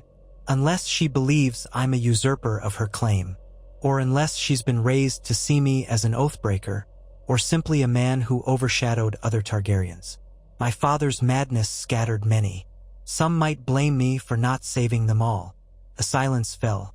Lyanna reached for one of the parchments, scanning the lines. She saw references to eggs hatched in fire, and the mother of dragons, in a style reminiscent of Essosi tall tales. Yet the repeated phrase, the Silver Queen, tugged at her. She looked up. We have to know more. If she truly has dragons, the realm's entire power balance could shift overnight. Rhaegar handed the parchments to Barristan. We must confirm which letters are plausible and which are mere rumor. Ser Barristan, do you have any sense of who financed these mercenaries? Did Robert ally with them? Or was it the other way around? Barristan shook his head. Hard to say. Many of the men we captured had never even laid eyes on Robert. They simply carried the Black Stag banner for a coin contract. Some might have simultaneously sold tidbits about this Essosi Targaryen. It seems like a tangle of conspiracies. Connington let out a faint sigh of exasperation. So we chase ghosts. We know only that a Targaryen is rumored in the east and that dragons might exist. For the good of the realm, we cannot let our guard down, nor can we overcommit forces to a wild goose chase. Rhaegar stood, expression grave. Then it falls to us to do precisely what we resolved. Send envoys, gather intelligence. If an actual Targaryen threat arises, it won't remain hidden forever. Dragons cannot be concealed for long. Meanwhile, we must present a united front to our own vassals. We cannot appear rattled. He thanked Ser Barristan for his diligence, then dismissed him and Connington. Both men bowed, collecting the satchel and leaving to file their reports. Arthur Dayne lingered by the door, awaiting the king's command. When Rhaegar signaled that their meeting was done, Arthur stepped out, giving the royal couple privacy. Alone, Lyanna and Rhaegar stood among the quiet swirl of dust motes in the solar. A branch tapped the window in the stiff autumn breeze. Rhaegar stared at the space where the parchments had lain. So many new pieces, he murmured. And no clear picture. Lyanna curled her fingers around his hand. We'll find clarity in time. He glanced at her, then sank into a chair. I used to believe that if I ended my father's madness and brought the realm peace, we'd have time to prepare for the darkness I dream of from the north. But now the storms of men never cease. Another Targaryen, dragons across the sea. It's as though fate conspires to keep us from uniting Westeros against the real danger. She knelt beside him, meeting his eyes. You've already done what once seemed impossible. You ended the rebellion. You overcame your father's legacy. And every day we hold the realm together is one more day our people can heal. If an invasion comes from the east or if the long night returns from the north, we'll face it. But we can't do it alone. We need the lords aligned and the small folk willing to stand behind you. He touched her cheek, a flicker of gratitude in his weary gaze. You speak truer wisdom than half my counsel. I only hope the realm can be readied in time. In the moons that followed, the Stormlands gradually settled under joint administration by Stannis Baratheon and Jon Connington. A shaky acceptance took root. Robert was gone again, and no one wanted to suffer further ruin. Lords came one by one to swear oaths to King Rhaegar, many gritting their teeth but yielding to the new order. The Blacksail pirates largely dispersed with their paymasters, and the battered fortress of Darhaven was garrisoned by royal troops. The Crown's forces turned from fighting to rebuilding roads, replanting farmland, and dispensing justice for the atrocities committed during the short resurgence of war. King's Landing, too, saw a measure of stability. Rhaegar continued to hold open audiences, less frequent now, but still enough to show the people he cared. Lyanna often joined him, listening quietly to the pleas of merchants, farmers, and lesser knights. She found it both humbling and harrowing, so many lost loved ones, so many broken livelihoods. Some petitioners voiced relief that the Targaryen reign felt gentler under Rhaegar's hand than under Aerys's. Others blamed the monarchy, any monarchy, for all their woes. Rhaegar accepted their words with solemn regret, offering what aid he could. The treasury was still strained, but with Tywin Lannister's grudging efficiency, finances began creeping back toward solvency. Meanwhile, the question of the rumored Targaryen claimant in Essos remained like a slow-burning candle in the corner of every mind at court. Varys's Whisper network provided scattered updates. A group of exiled knights in Volantis preached that the true dragon walked the land. A Sellsword band in Pentos claimed they had seen a young Targaryen woman speak to a call of the Dothraki in a language that made the air shimmer with heat. Some insisted dragons had flown over the Red Waste, glimpsed by caravans that nearly died of thirst. Others said the talk was nonsense, that the dragons were only illusions conjured by desert mirages. The contradictory nature of these tidings made it impossible to confirm what was real. Rhaegar's official stance was one of wary watchfulness. He increased the crown's diplomatic presence in Pentos and Bravos. Envoys sailed back and forth, forging or renewing trade pacts. But there was no direct sign or invitation from any alleged Targaryen across the sea. If a rival indeed existed, she was not making demands upon Westeros, at least not yet. One crisp morning, as the final leaves of autumn fell around the city, Rhaegar and Lyanna walked in the Red Keep's gardens with their son. Aemon, now nearing 3 years old, bounded ahead on chubby legs, chasing after a cluster of sparrows.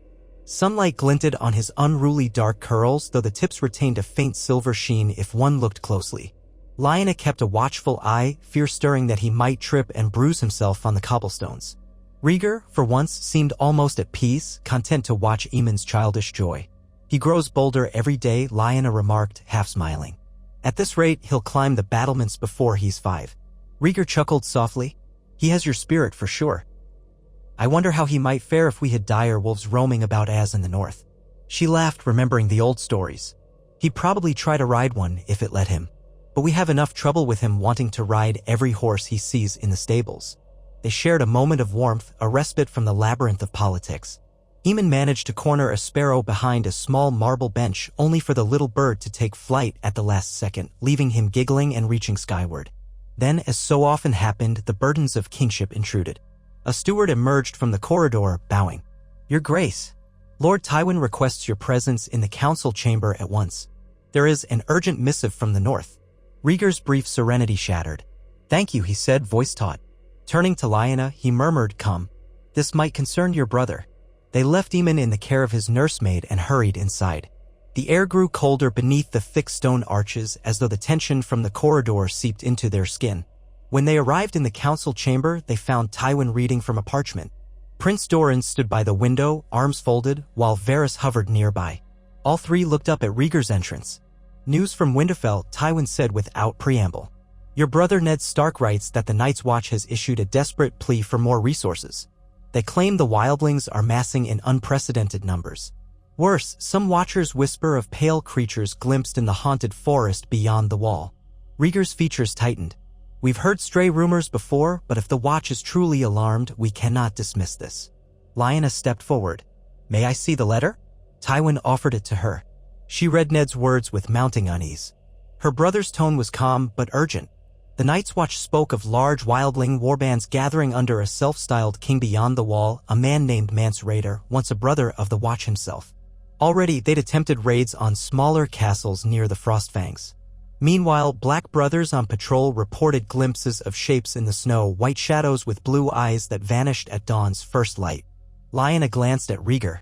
She saw in his face the reflection of that old prophecy he had so often recited, that a great darkness would come from the north, that only the prince that was promised could stand against it. She looked back to the letter. "Ned asks for men and supplies," she said. "Says the Watch is dangerously undermanned, that they cannot hold the entire wall if the wildlings cross in force." Tywin cleared his throat. "Historically, the monarchy has provided minimal support to the Watch, only symbolic. But times change. If the wildlings truly march, they could wreak havoc on the north." Varys's voice was almost a whisper. "And if these white shadows are more than rumor, Westeros may face a threat beyond our usual squabbles." Prince Doran chimed in gently. The Watch once stood as the realm's shield. If they claim they need help, we do have a duty to heed them.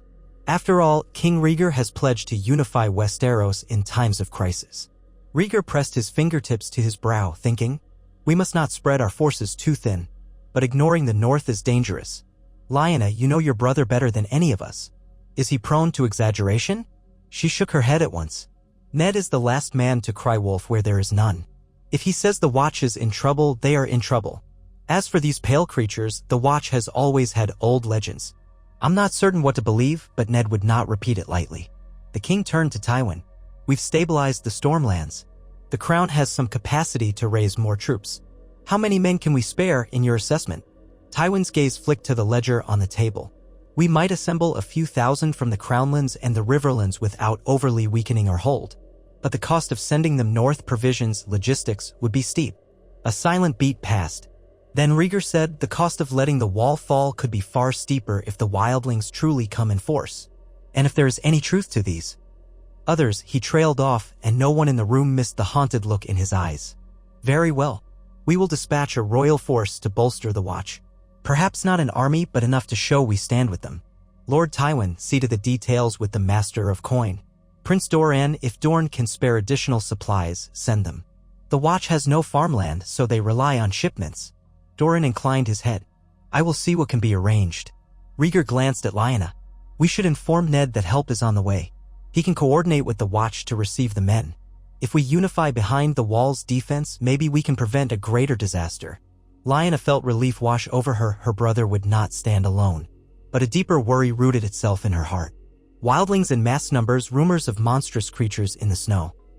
Her father had once told her bedtime stories of the long night. Tales meant more to frighten children than to foretell real doom. She wished now that they remained only stories. The decision to support the Night's Watch traveled swiftly across the realm. Many lords seemed perplexed. Why pour coin and manpower into that ancient institution so far away? Yet Rhaegar's allies recognized that the king was devoted to protecting all corners of the kingdom. A few cynics, especially among the southern lords, muttered that the north was always howling about some threat, that the wildlings were a nuisance but hardly a reason to muster troops. Still, once Rhaegar's will was clear, the chain of command set about fulfilling it. A small contingent of royal soldiers formed in the Riverlands, commanded by a no-nonsense knight named Ser Adam Darry. Ser Adam had fought in the tail end of Robert's rebellion and proved reliable. He took charge of 500 men-at-arms plus a train of supply wagons aiming to march the King's Road all the way to Castle Black. Along the way, they'd gather reinforcements from local lords loyal to the crown. Rhaegar hoped that once the southern knights saw the conditions in the far north, they would better appreciate the cause. Lyanna felt a pang of homesickness at the thought of them traveling through Winterfell's gates. She yearned to see her family, to present Aemon to her brother properly, not just in swift visits overshadowed by war. But with rumors of dragons swirling in Essos and the realm's peace still fragile, traveling herself seemed impossible for the moment. As winter's chill started creeping down from the neck, the capital felt the shift of seasons. The last flush of autumn leaves fell from the courtyard trees. Stonemasons reinforced sections of the city walls in case of storms. The Red Keep's fireplaces roared day and night. A hush of anxious waiting hung in the corridors. Would the rumored Targaryen, Silver Queen, across the sea make a move? Would the wildlings truly cross the wall en masse? Had Robert Baratheon's threat truly ended, or might he rise a third time? The realm's future felt like a tapestry half complete, its threads tugged in too many directions. Late one afternoon, as frost sparkled on the outer ramparts, Lyanna walked through Maegor's Holdfast to visit Elia Martell. She had not seen Elia in several days, and word was that Prince Aegon and Princess Rhaenys, stationed in Dorne for schooling, might soon return for a visit. Elia had chosen to remain in King's Landing longer than originally planned, partly to oversee the final negotiations about the children's statuses. It was an uneasy arrangement. Though Rhaegar formally acknowledged Aegon and Rhaenys as his eldest children, Aemon was the heir. Doran Martell had accepted this reality, but not without friction. Elia herself had maintained a dignified composure, rarely speaking. Gee of her private heartbreak.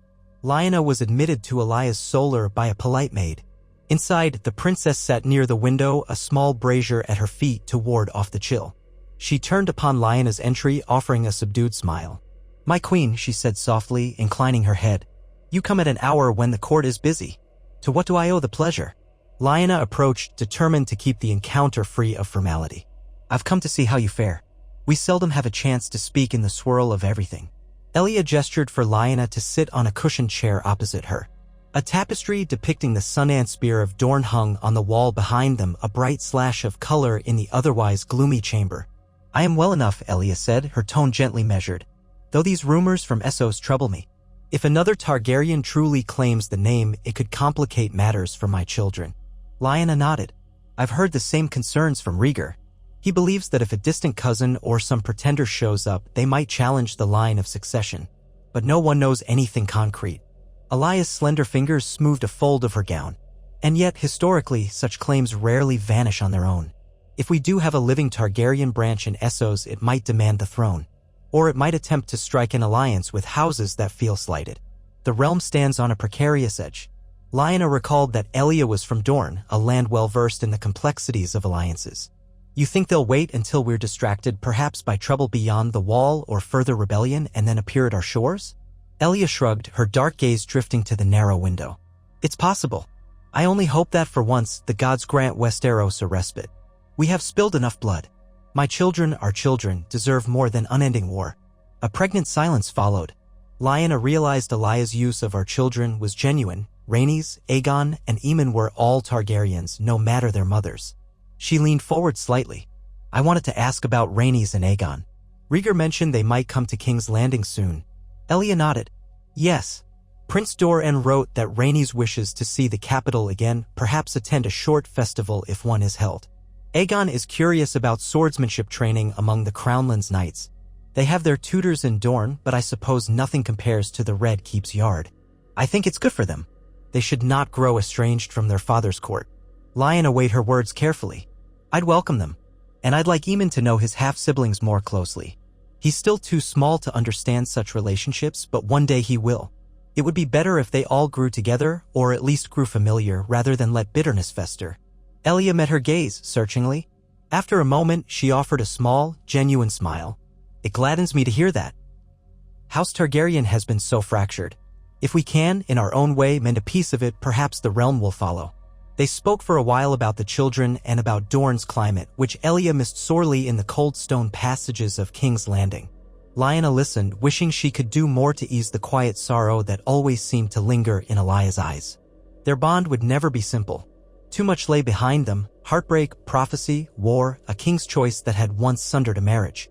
But if they could at least manage mutual respect and some measure of companionship, that might be enough to guide the next generation. Winter's presence hardened its grip on the north and brushed the southern lands with biting winds. Snow fell in the mountains that ringed the vale, and frosts dusted the riverlands, though not yet in punishing drifts. The nights grew long, and rumors from the wall trickled south. The wildlings had massed near the frozen shore, but a portion of the crown's reinforcements had arrived.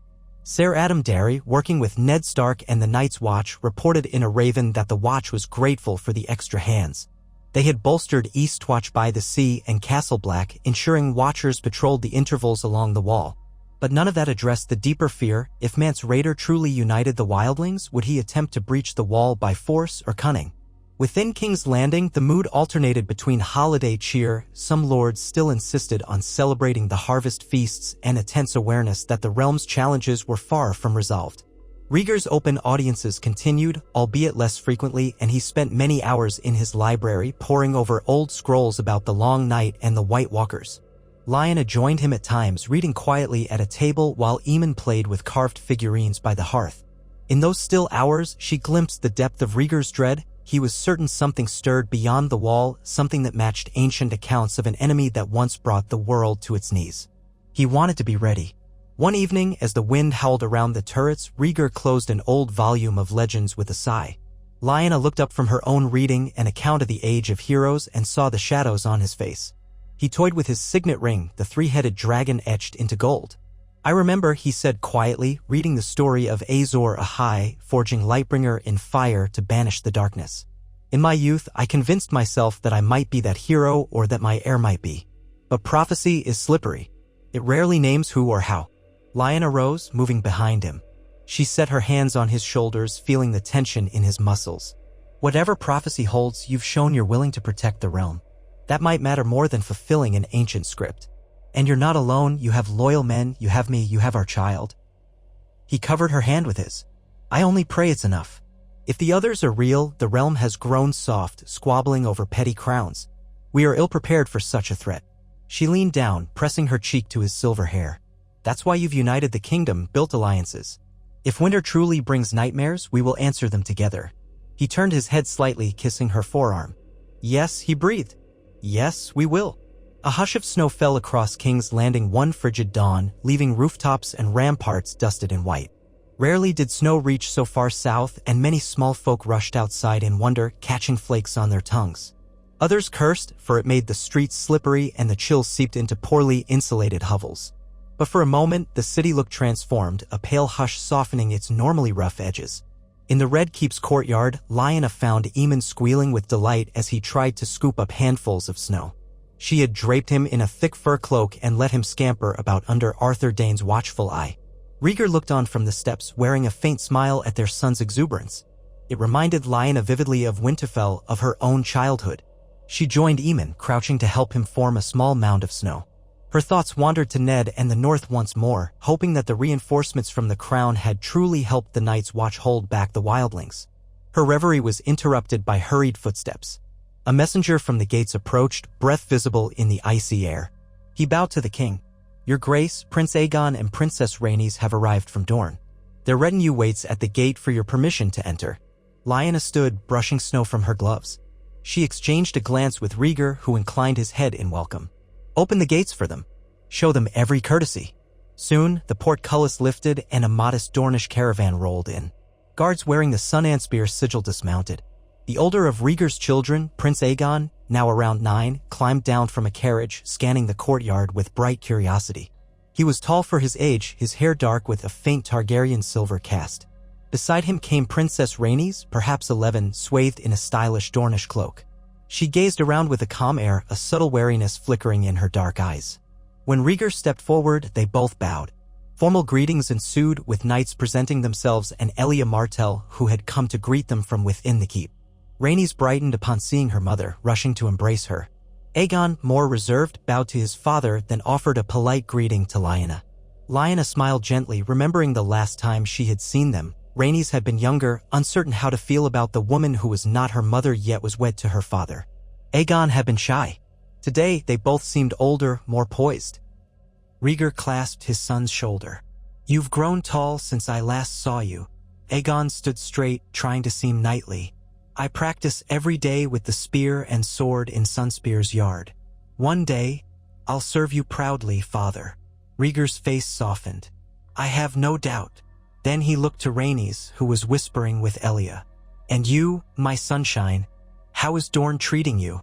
She gave him a quick curtsy. I love the warmth there, but I missed the city's bustle.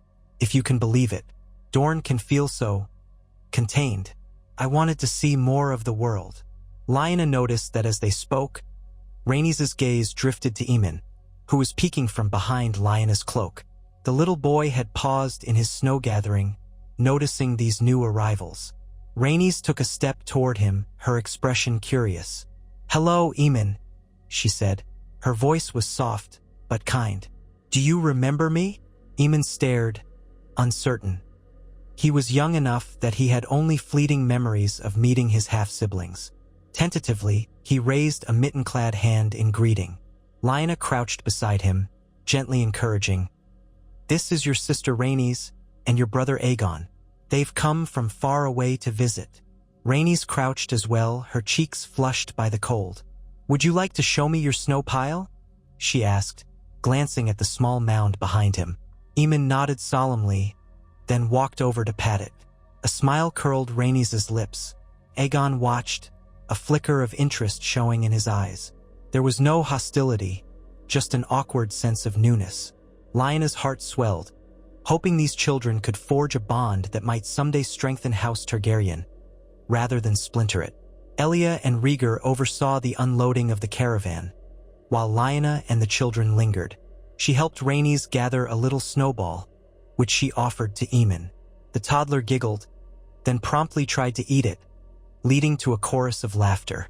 Aegon braved a small smile as well, though he maintained an air of dignity. For this fleeting moment, the harsh realities of the realm melted away in the face of sibling curiosity. The following day, a small welcome feast was held in the Red Keep's Grand Hall, more modest than the lavish banquets of old, but enough to mark the children's arrival. A roast boar, several fish courses, and plenty of spiced wine to ward off the chill. Rhaenys and Aegon took seats on either side of Elia, while Lyanna and Rhaegar presided at the center. Aemon stayed with his nursemaid for most of the meal.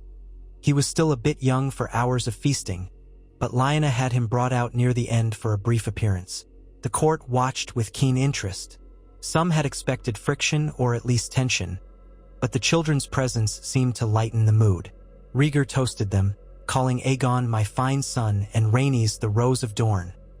While no one dared utter any slights in public, still, Lyanna sensed the undercurrents. Whispers among the lords. Some admired Aegon's princely bearing, quietly lamenting that he was not crowned heir. Others eyed Aemon with curiosity, noting his stark coloring. A few gossiped that the realm might see struggles over succession someday. In that moment, though, the illusions of unity held. Music played, and the smell of honeyed almonds drifted through the hall, a comforting respite from the cold outside. After the feast, Lyanna and Elia walked together toward the queen's apartments, the children trailing behind with guards. Torches lit their path, casting dancing shadows. When they reached the corridor that branched off toward Elia's suite, Rhaenys tugged at her mother's sleeve. "May we see the dragon skulls, mother?" she asked, eyes shining with a mixture of excitement and trepidation. "We read about them in Dorne, the ones in the cellars." Elia hesitated. The relics of House Targaryen, huge black skulls locked away in dusty vaults, were not exactly pleasant sights. But the princess's request was heartfelt. Lyanna smiled gently. "I can show you if your mother agrees. I've been down there once or twice, though it's quite eerie." Rhaenys looked between Elia and Lyanna, clearly hoping for permission. Aegon stepped forward, face alight with curiosity as well. "Please, mother?" he asked Elia. "We want to see what real dragons once looked like." Elia exchanged a glance with Lyanna. "All right, but only if the king's men accompany us. I won't risk you wandering in the dark with no guide." That decided, they arranged for a pair of guards to fetch torches and lead the way. A short time later, their small party descended a winding stair into the bowels of the Red Keep.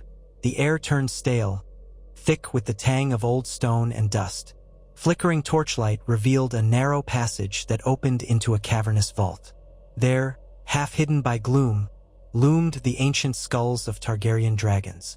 Some were as large as wagons, jaws gaping in silent roars.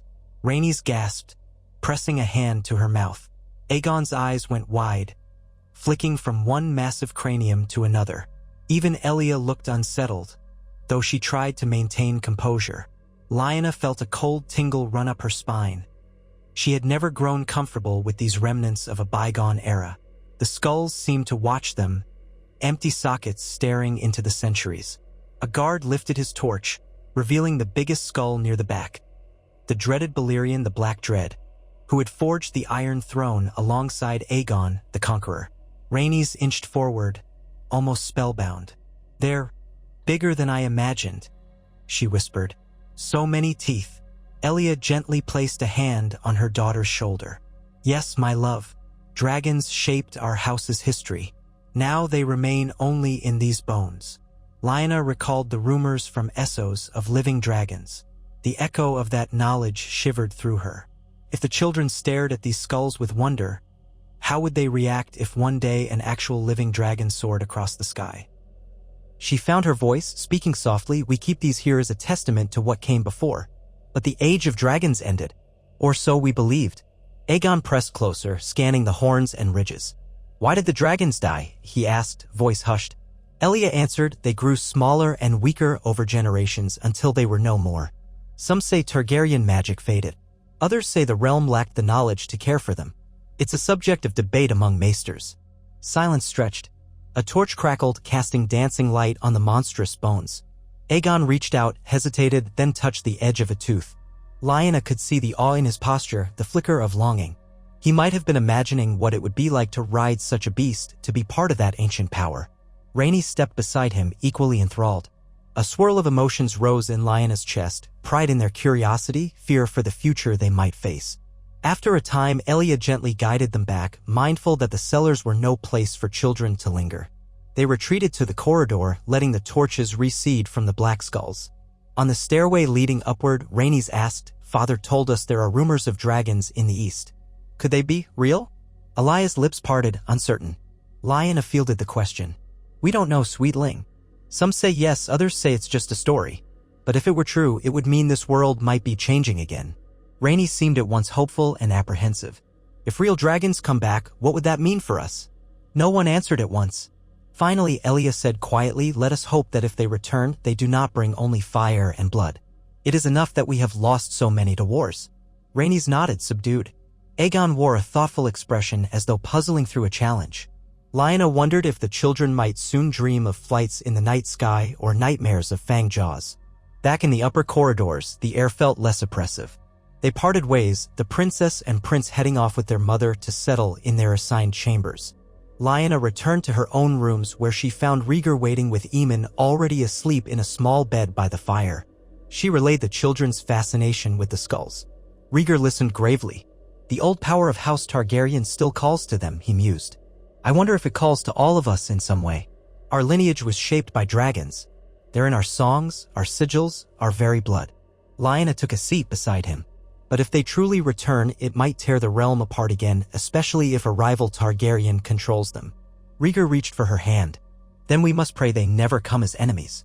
If there is a distant cousin or some lost scion in Essos, perhaps one day they will see reason and join us, not fight us." He paused, then added, "Unless prophecy says otherwise." She frowned. "Prophecies can guide or mislead. We have to make our own path, no matter the portents." He nodded, lips pressed in a thin line. In the gentle glow of lamplight, they sat together in silence, the weight of House Targaryen's legacy filling the quiet. Outside, the wind howled, carrying the chill of winter across the city's rooftops. Days became weeks, and the household adjusted to the presence of Aegon and Rhaenys. The children explored the castle's corners and occasionally visited the training yard where Ser Barristan and other knights demonstrated sword forms. Aegon was eager to learn, though not quite old enough for formal training. Rhaenys observed with a more discerning eye, asking many questions. Sometimes Lyanna found Rhaenys quietly reading in the library or gazing at tapestries depicting Targaryen conquests. Other times, Aegon was in the stables, fascinated by the horses, peppering the squires with questions about the upcoming winter. Aemon, for his part, shadowed them when permitted. He was still a toddler, but he mimicked Aegon's stance with a toy sword or watched Rhaenys turning pages of a book.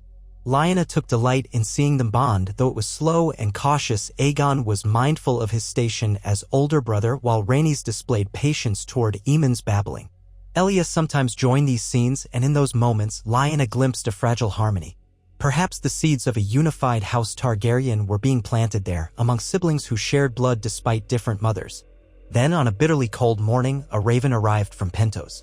The master of coin, who had ties with certain magisters, brought the letter to Rhaegar's attention at once. The king read it in a tense hush with Lyanna by his side. The letter was from a magister Illyrio Mopatus, a name vaguely known in Westeros for dabbling in trade and supporting exiled nobles. He wrote with flowery courtesy, congratulating Rhaegar on stabilizing his reign, then plunged into the matter. Rumors of a Targaryen princess in the east by the name Daenerys. She was said to have wedded a Dothraki Khal and hatched dragons in a miraculous funeral pyre. According to the letter, she had since begun a bloody campaign across Slaver's Bay, freeing enslaved peoples and rallying them to her cause. Illyrio hinted that she might look to Westeros eventually, though her immediate focus lay in the east. Rhaegar's pulse hammered as he relayed the contents to Lyanna. He read lines aloud. "She is called Daenerys Stormborn, child of the late King Aerys II. If such is true, she would be your grace's sister or half-sister.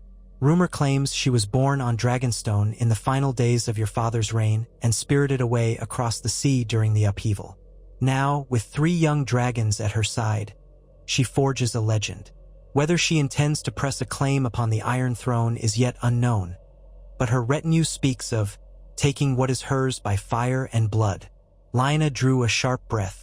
Could that be possible? Another child of Aerys, hidden away all this time. Rhaegar remembered that in the chaos of Robert's rebellion, his mother, Queen Rhaegar, had retreated to Dragonstone. In many timelines, Daenerys was indeed born amidst a great storm. Here, with the civil war playing out differently, it was conceivable that Rhaegar and an infant had fled or been lost. But so many details were uncertain.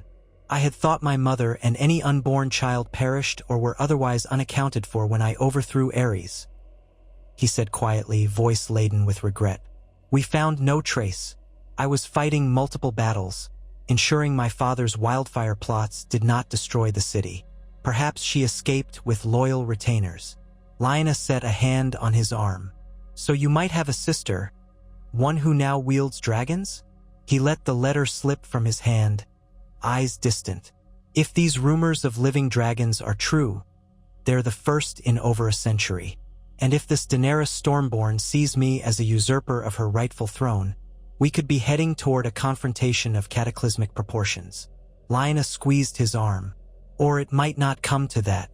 If she truly is your sister, maybe she'll consider an alliance. She's spent her life in exile. She might not know your part in ending your father's cruelty. Rhaegar stared at the stone floor. My father's cruelty. That was her father, too. She might blame me for dethroning him, or for not saving her mother. We don't know her heart. Only that she allegedly has dragons and leads armies in Essos. He looked up at Lyanna, fear and hope mingling in his gaze. This changes everything. The realm, the future, the prophecy. If she truly has dragons, she might be the blood of the dragon to stand against the coming darkness. Lyanna nodded, sharing his roiling emotions. The question is whether she'll see you as ally or adversary. Rhaegar snatched up the letter again. I must write to Magister Illyrio. At least attempt a dialogue. If Daenerys Targaryen is truly my sister, perhaps I can persuade her to come in peace or to let me help her cause. If her ambition is the throne, we might find a compromise.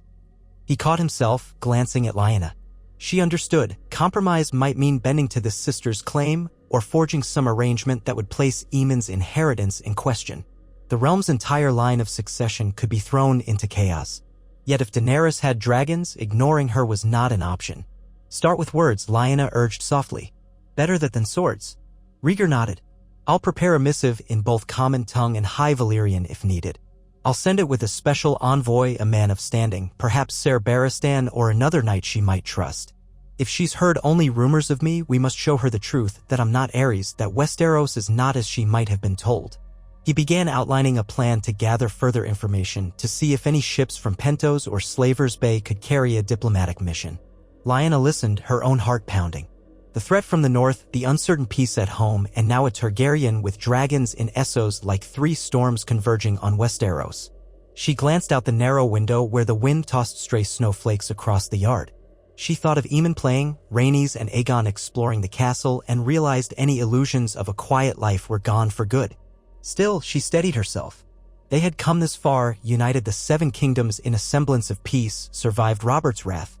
If Daenerys Stormborn was truly blood of Rhaegar's blood, maybe a new alliance could rise from the ashes of old betrayals.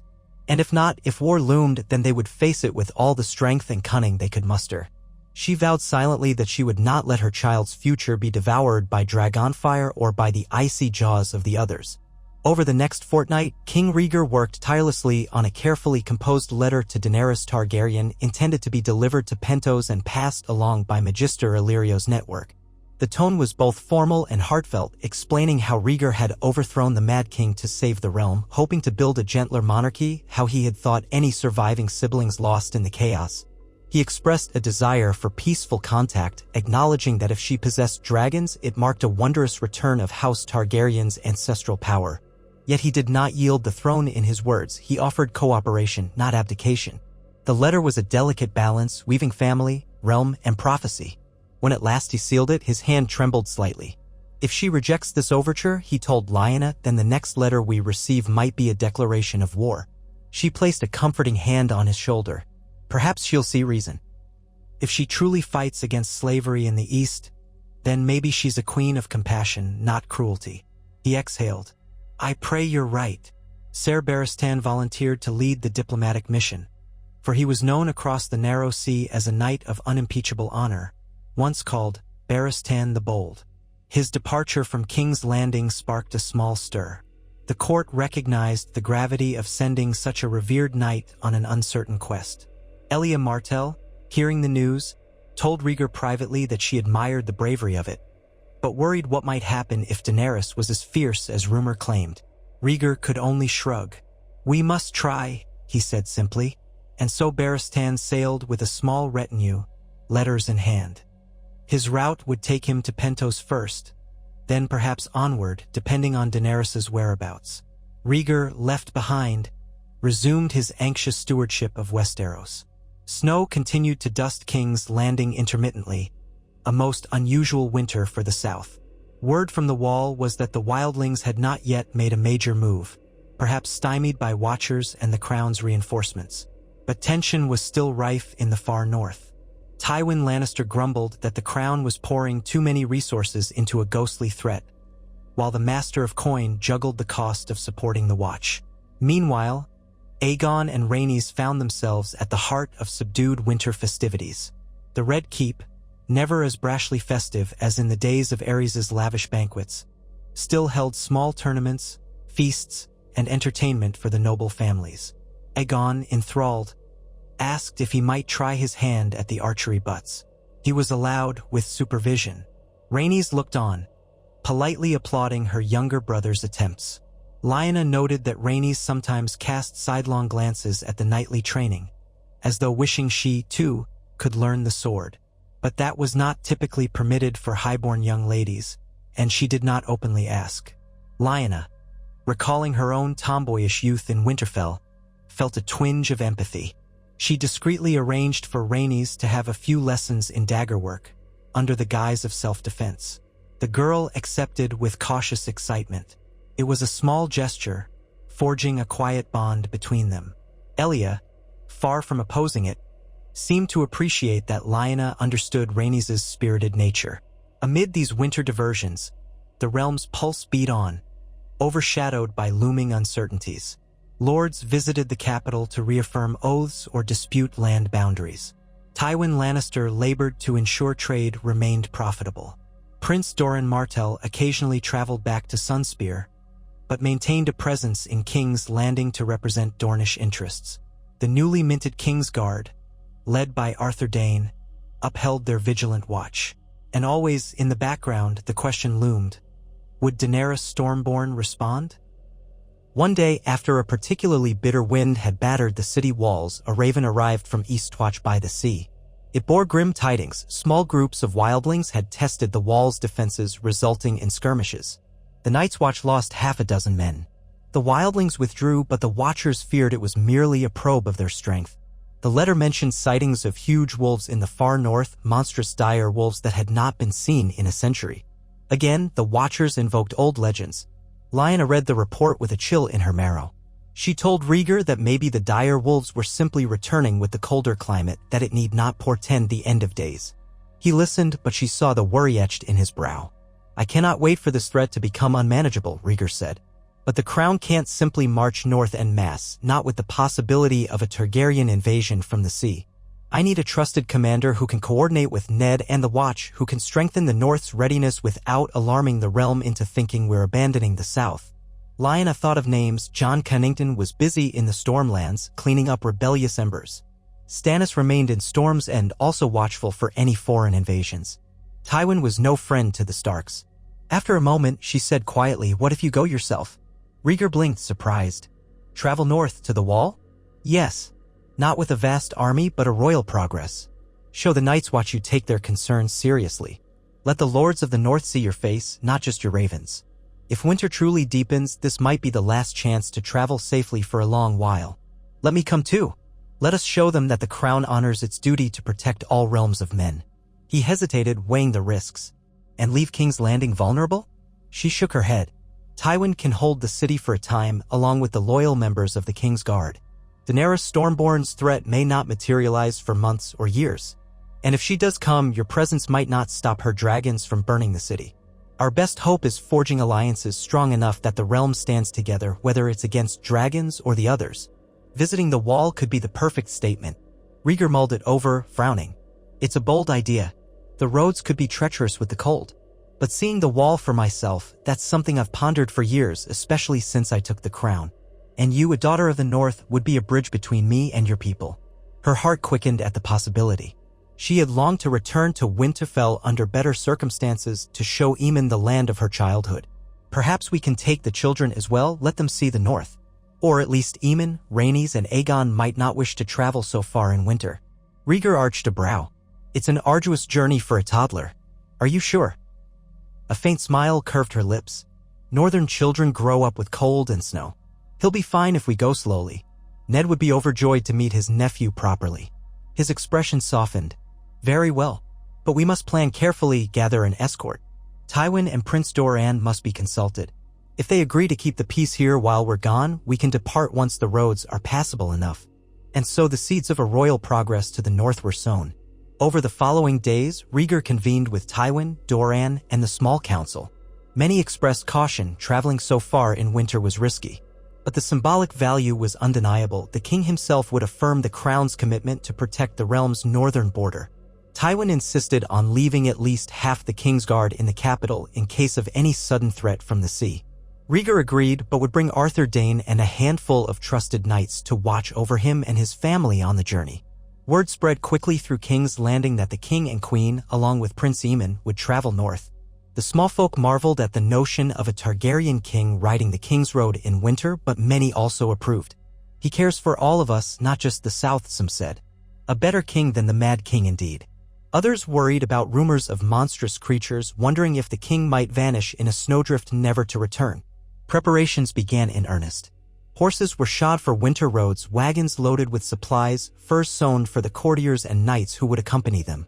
The plan was to travel first to Winterfell, paying respects to Ned Stark, then press onward to the Wall if possible.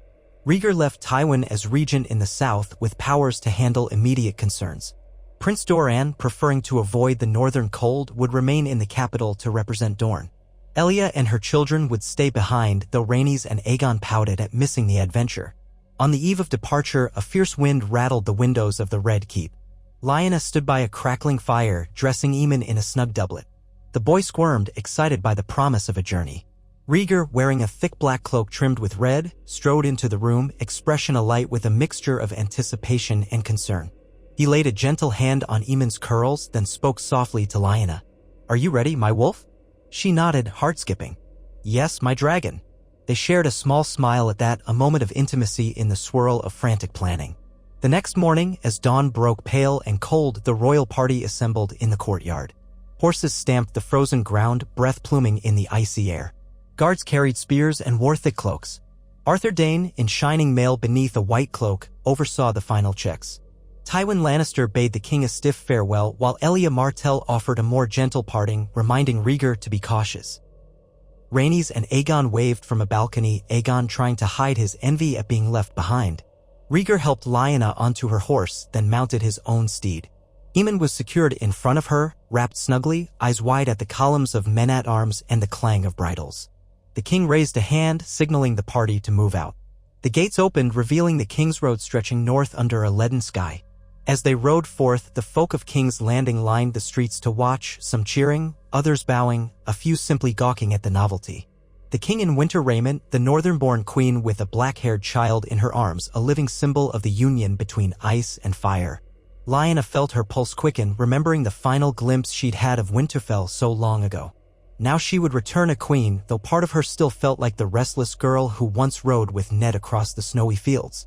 They passed through the city's gates and onto the open road. Beyond, the land lay bleak and cold, patches of snow dotting the fields.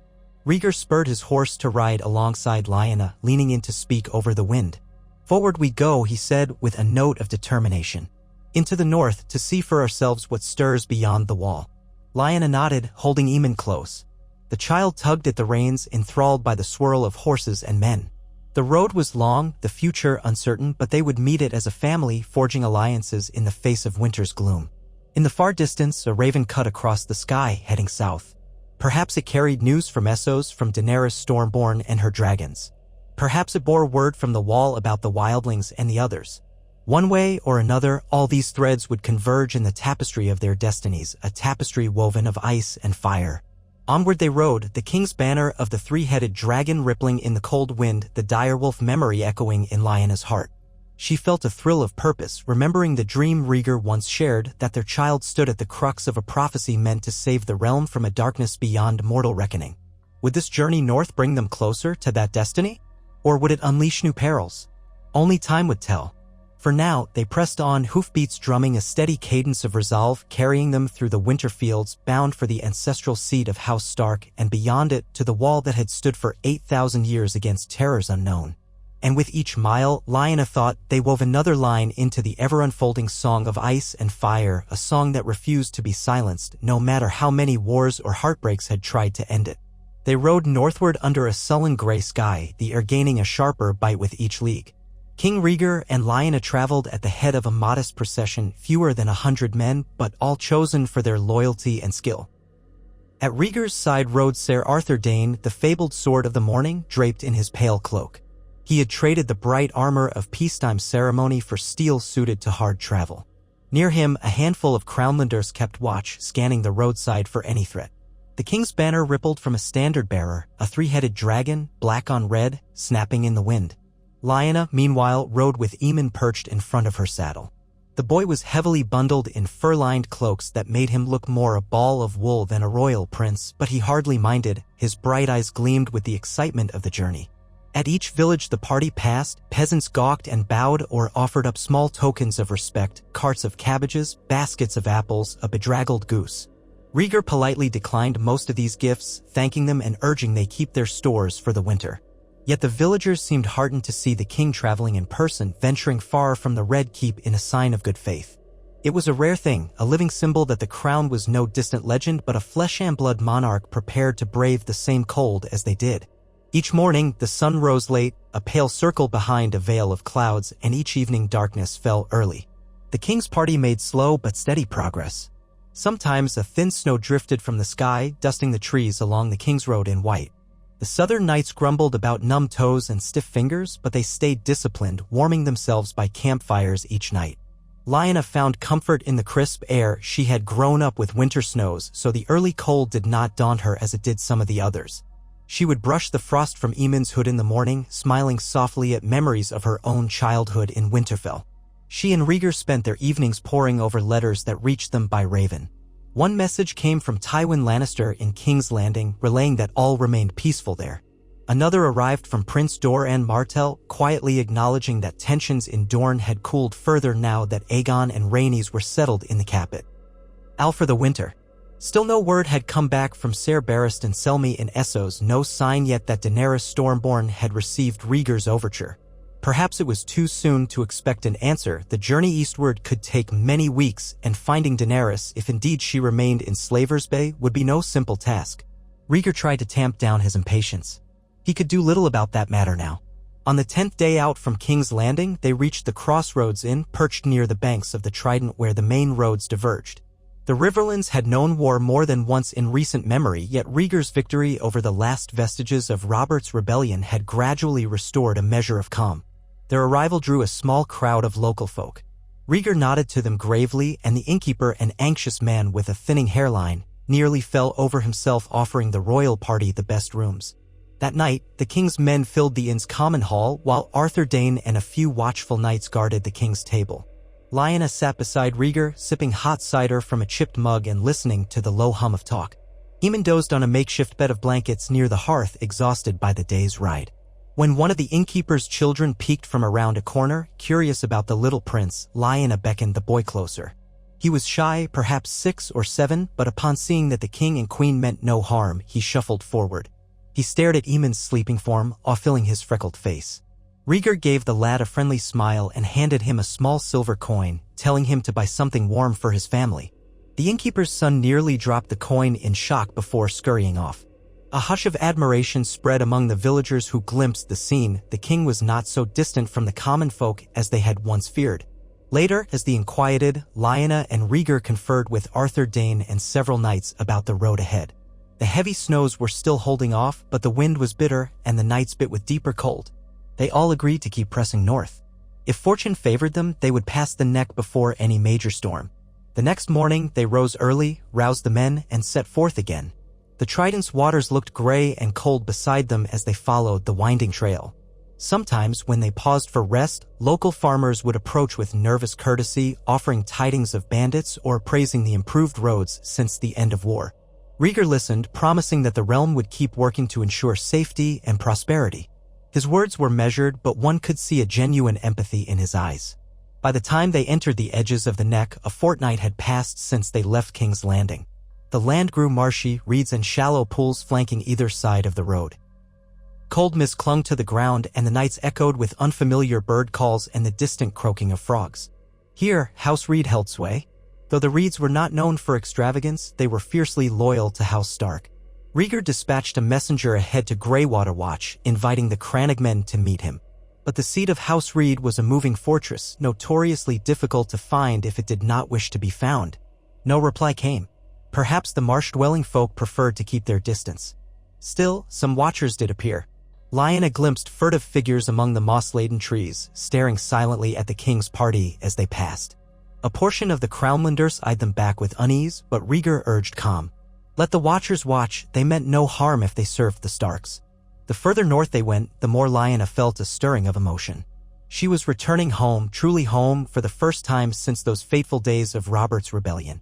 Memories floated through her mind. Riding through these same lands with her brothers, the crisp tang of the northern wind, how she had once dreamed of exploring the world beyond Winterfell. And now here she was, a queen riding at a king's side with a son half Targaryen and half Stark. Fate was never simple, yet she felt a sort of fierce satisfaction that she could present Aemon to Ned as a living testament that not all roads ended in hatred. They crested a small rise one gray morning and spied Moat Cailin in the distance. The ancient ruins of once mighty towers stood sentinel across the swampy flats, their crumbling stone walls still imposing enough to deter southern armies. The king's banner snapped in the wind as they approached. Lyanna noticed movement atop the walls, a small contingent of men in Stark livery, likely watchers sent by Ned to greet them. As the party drew nearer, a figure descended the ruined stair. He wore a heavy cloak of dark gray wool, and though the wind whipped at his hood, Lyanna recognized him instantly. Ned Stark. She urged her horse forward, heart-pounding. Rhaegar followed, and Arthur Dayne kept a discreet distance, the rest of the men fanning out to secure the perimeter. Ned strode across the broken ground, stopping just short of the king's mount. He bowed, somewhat stiffly, to Rhaegar. His voice, when it came, was calm and careful. "Your Grace, you honor the North with your presence." Rhaegar inclined his head in return. "Lord Stark, thank you for meeting us. I trust all is well at Winterfell." Ned's gray eyes flicked to Lyanna. He offered the barest hint of a smile to his sister, then turned back to the king. "As well as winter allows. We have prepared lodging for you at Winterfell. The road is still passable, though we should hurry before heavier snows come." Then he added, more softly, "I welcome you both." And his gaze turned to Aemon, who peered from beneath his hood. "It is good to see you, nephew." Lyanna's throat constricted. "And you, Ned. It's been too long." She carefully dismounted, handing Aemon down to one of the knights for a moment. Then she stepped forward, heedless of the wet ground, and embraced her brother.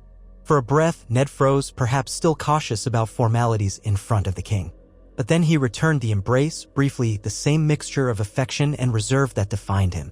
Lyanna could feel the weight of all that had passed, the war, the heartbreak, the distance.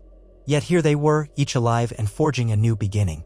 Ned released her, clearing his throat. "Welcome home," he said. "We have much to discuss." Rhaegar dismounted now, handing the reins to one of his men, and offered Ned a gesture of respect that was almost a bow remarkable for a king. "Lead on, Lord Stark. Winterfell awaits us." They continued northward under Ned's guidance, crossing the neck through patches of mist and boggy ground where causeways rose above the marsh. Ned's men carried torches in the gloom, though the winter sun still hung overhead, pale and distant. They made camp that night upon firmer ground where pine trees edged the road. The Northerners lit watch fires and shared simple meals, though Rhaegar and Lyanna had brought enough provisions to supplement. As the smoke curled into the chill night air, Ned and Rhaegar sat together, talking in low voices about the wildlings amassing beyond the wall, about the Night's Watch. Lyanna was glad to see them conversing civilly, if somewhat stiffly. The old bitterness was not gone, Robert's memory still loomed for Ned, and Rhaegar's role in Lyanna's departure could never be entirely forgotten, but there was a measure of acceptance now. And perhaps some relief that they might stand as allies in the troubles to come. Aemon, for his part, gaped at everything around him. He pointed at Ned's men, at the huge pine trees, at the flicker of northern lights that occasionally shimmered in the sky. He huddled close when the wind blew fiercely, but he squealed with delight whenever he touched the patches of snow. More than once, Ned's stern visage softened as he watched the boy. Lyanna caught him smiling in that small, sad way he had, regret for what had been lost, hope for what might still be reclaimed. They pressed on for several more days, the cold growing keener with each step. Ned dispatched a swift rider ahead to Winterfell, announcing the king's imminent arrival. At last, one afternoon, the snowy plain gave way to rolling hills and the faint shape of high walls beyond. Winterfell stood proud against the gray sky, its ancient stones rising in defiance of wind and time. Smoke curled from the great chimneys. The silhouette of towers, battlements, and the old first keep loomed before them. Lyanna felt a surge of emotion she struggled to contain. She had dreamed of these walls so often, feared she might never pass through them again in peace. When they rode beneath the main gate, they found a small gathering of nobles, stewards, and household guards arrayed in the courtyard. Banners of House Stark flapped from the walls, the gray direwolf on a field of white. To see the banner alongside Rhaegar's dragon was a sight few had ever expected. Ned guided the king's party to a halt, then dismounted.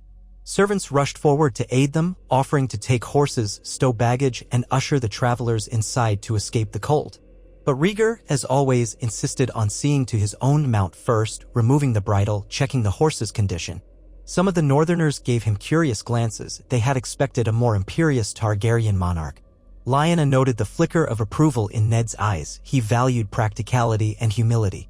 They were greeted by the castle's castellan and a handful of northern lords who had come to pay respects. Lord Manderley of White Harbor, stooped but still sharp-eyed. Lady Barbary Dustin of the Rills, tall and stern. Young Lord Umber, who roared a greeting and insisted the king should taste the North's best ale. Their presence signaled that Ned had summoned them for the occasion, but also that they were anxious to see how this Targaryen king might treat their land. Winterfell's courtyard rang with the sound of stable hands leading horses away, the low murmur of men stamping their feet, eager for warmth. Above them, snow drifted lazily. Ned guided Rhaegar and Lyanna up the broad steps into the great hall, where servants had stoked the fires in the massive hearths. The warmth enveloped them at once. Aemon made a small exclamation of delight, wriggling to be let down. Lyanna obliged, but kept a close eye as he padded across the stone floor, gawking at the high timber rafters overhead. Ned turned to Rhaegar. "We have prepared chambers for you and the queen, your grace, in the guest wing. Your men will be housed as best we can manage. If anything is lacking, you need only say." Rhaegar offered a courteous nod. "You do us great kindness, Lord Stark. Your hospitality is famed even in the south." Before Ned could reply, the huge doors opened again, admitting a swirling gust of cold and a woman with auburn hair, a tall, stately figure who wore a fur-trimmed cloak of dark blue. Lyanna recognized her instantly, Catelyn Tully, Ned's wife. Catelyn's cheeks were pink from the cold, and though she managed a respectful half-bow to the king, her eyes lingered on Lyanna. There had once been tension. Robert's rebellion had upended many betrothals, many alliances. But Ned's marriage to Catelyn had since proven strong. Lyanna saw no open hostility in her face now, just a measured reserve, as if uncertain how to greet the woman who had run off with Rhaegar Targaryen so long ago. Still, Catelyn addressed them politely. "Your Grace. My lady." She used that second form of address for Lyanna, who was known to be queen but also still Stark by blood. "Welcome to Winterfell. My lord husband has spoken of your arrival for many days. We are happy to have you among us, especially before the deeper snow set in." Lyanna inclined her head in return. "Thank you, Lady Stark. I appreciate your welcome. It has been a long time since I last walked these halls." Catelyn nodded carefully. "Indeed." Then her attention turned to Aemon, who was clinging to Lyanna's skirts. The boy peered up at Catelyn with large, curious eyes. Catelyn's lips curved in a gentler smile. "And this must be the little prince I've heard so much about." Aemon frowned. He was never fond of new faces, but at Lyanna's gentle coaxing, he gave a shy wave. "Hello," he said, though the word was muffled behind the cloak's collar. Ned cleared his throat, stepping in. "Shall we lead you to your chambers, your grace, so that you may rest from your journey? The men can find respite in the barracks or the feast hall, whichever they prefer." "Yes," Rhaegar said softly. "That would be welcome." So they made their way through the corridors of Winterfell, passing tapestries, suits of old armor, and the distinctive smell of damp stone that Lyanna remembered from childhood. The fires burned bright in the hearths, warding off the chill as best they could. Servants bustled about, bowing or curtsying at intervals, curious about the Targaryen presence yet saying little. Lyanna felt a swirl of nostalgia, glimpsing corners she had once known intimately. The shorter hallway leading to the library tower, the courtyard where she had stolen time to practice with a wooden sword, the glass gardens that allowed delicate plants to survive the northern cold. Rhaegar walked beside her, quietly observing every detail, absorbing the shape of her old home. Eventually, Ned and Catelyn delivered them to a suite of warm, modest rooms. Thick furs covered the beds and a fire crackled in the hearth. The ceiling beams were rough-hewn, the walls adorned with minimal decoration, so different from the Red Keep's grand adornments, yet comforting in its own plain way. Lyanna felt tears prick her eyes. She thanked her brother and his wife, who offered to have hot mulled wine sent up. Rhaegar insisted they would join them all for dinner in the Great Hall later, once they had a moment to freshen up and settle Aemon. When Ned and Catelyn departed, Lyanna took a slow breath, letting her fingers brush the sturdy wooden table in the center of the room. "It's so strange," she murmured. "I never thought I'd see this place again as anything but a fugitive or an outcast. Now here I am, queen, with you." Rhaegar set down his traveling cloak, crossing to place a gentle hand on her shoulder.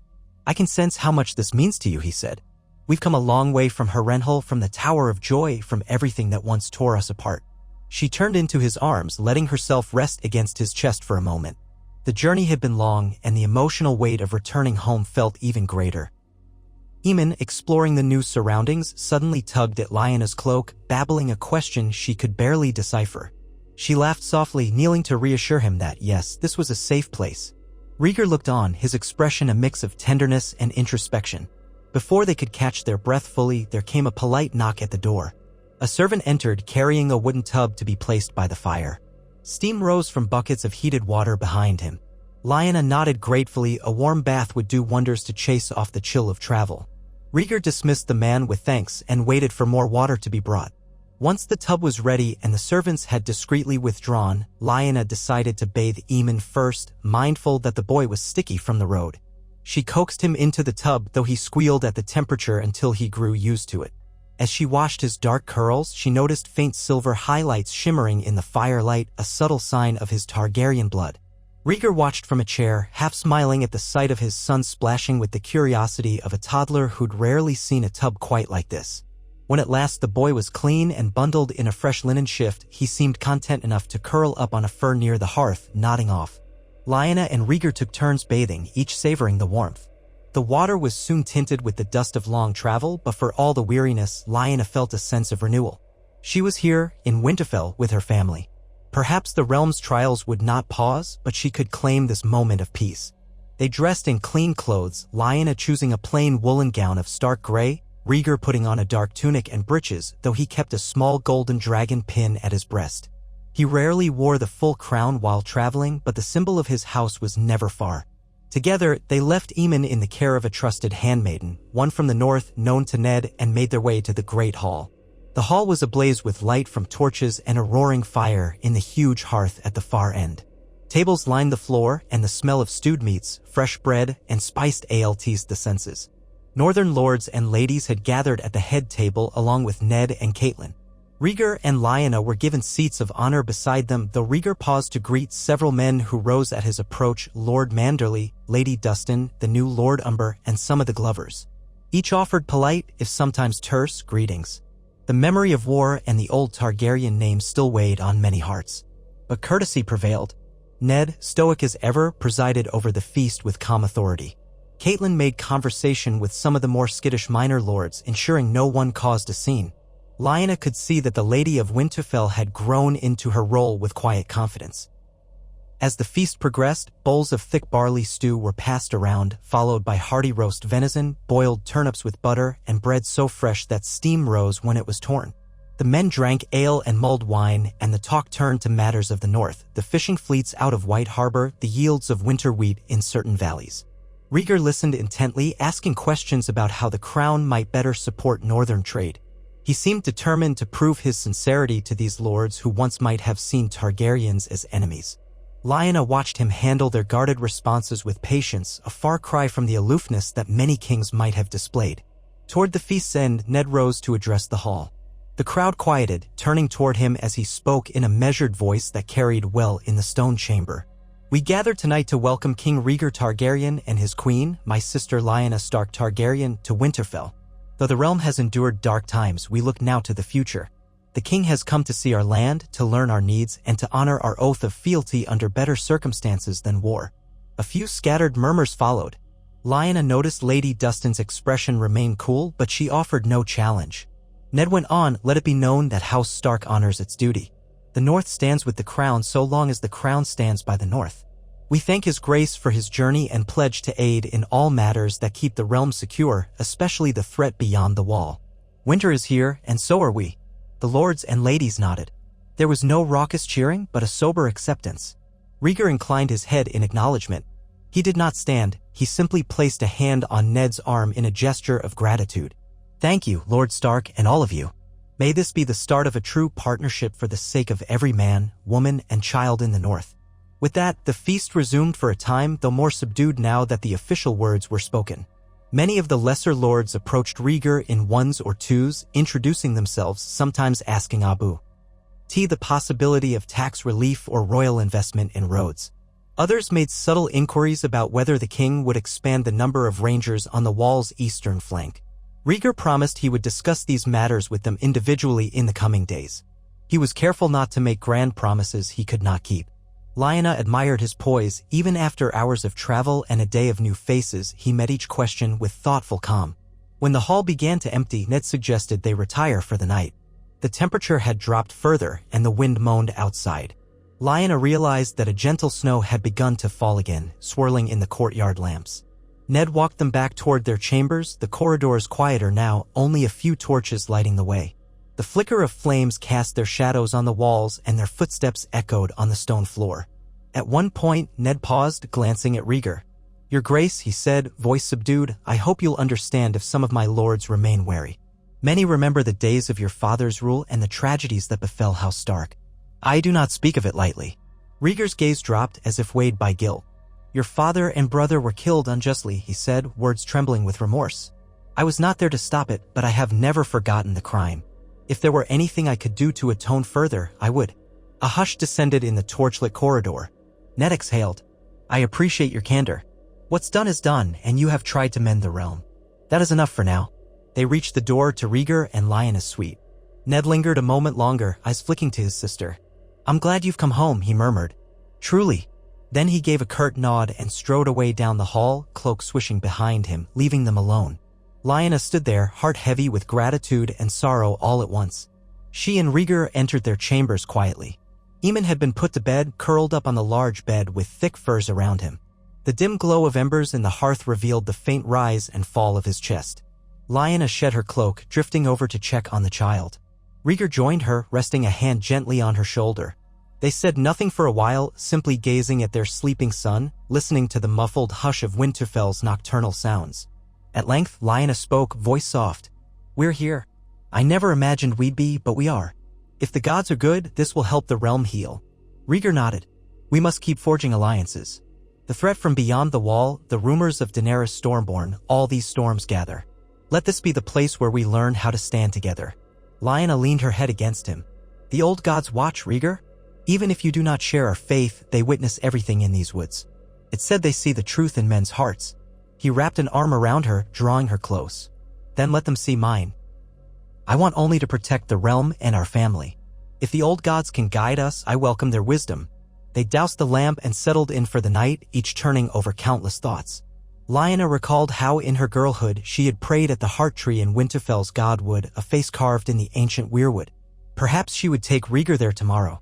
Let him feel the weight of the North's faith and let him sense how old these roots truly ran. The next few days passed in a blur of courtesy calls, meetings, and cold walks around Winterfell's courtyards. Rhaegar held small audiences in the Great Hall, inviting local lords and ladies to speak with him directly about their concerns. He met each with a calm attention, though at times tensions flickered. Some still remembered the Mad King's tyranny or the conflicts that had caused the North to bleed. Others, suspicious of any southern crown, pressed him on the subject of heavy taxes or on the necessity of dispatching more watchmen to hold the neck and keep wildlings from ever flooding the region, though that was never their typical path still. Fear made men speak wildly. Rhaegar calmly deflected or made promises of future negotiation. Lyanna, in the meantime, spent hours reacquainting herself with Winterfell. She walked the walls, recalling the day she first learned to climb them with Brandon, who had once boasted that Starks never fell. She visited the old library tower, though most of the books lay dusty, less used than those in King's Landing. One crisp afternoon, she took Rhaegar into the godwood. The air was still, the snow only a light dusting on the pine needles and the gray moss that clung to rocks. In the center of the godwood stood the ancient weirwood, its bark white as bone, its leaves a deep red.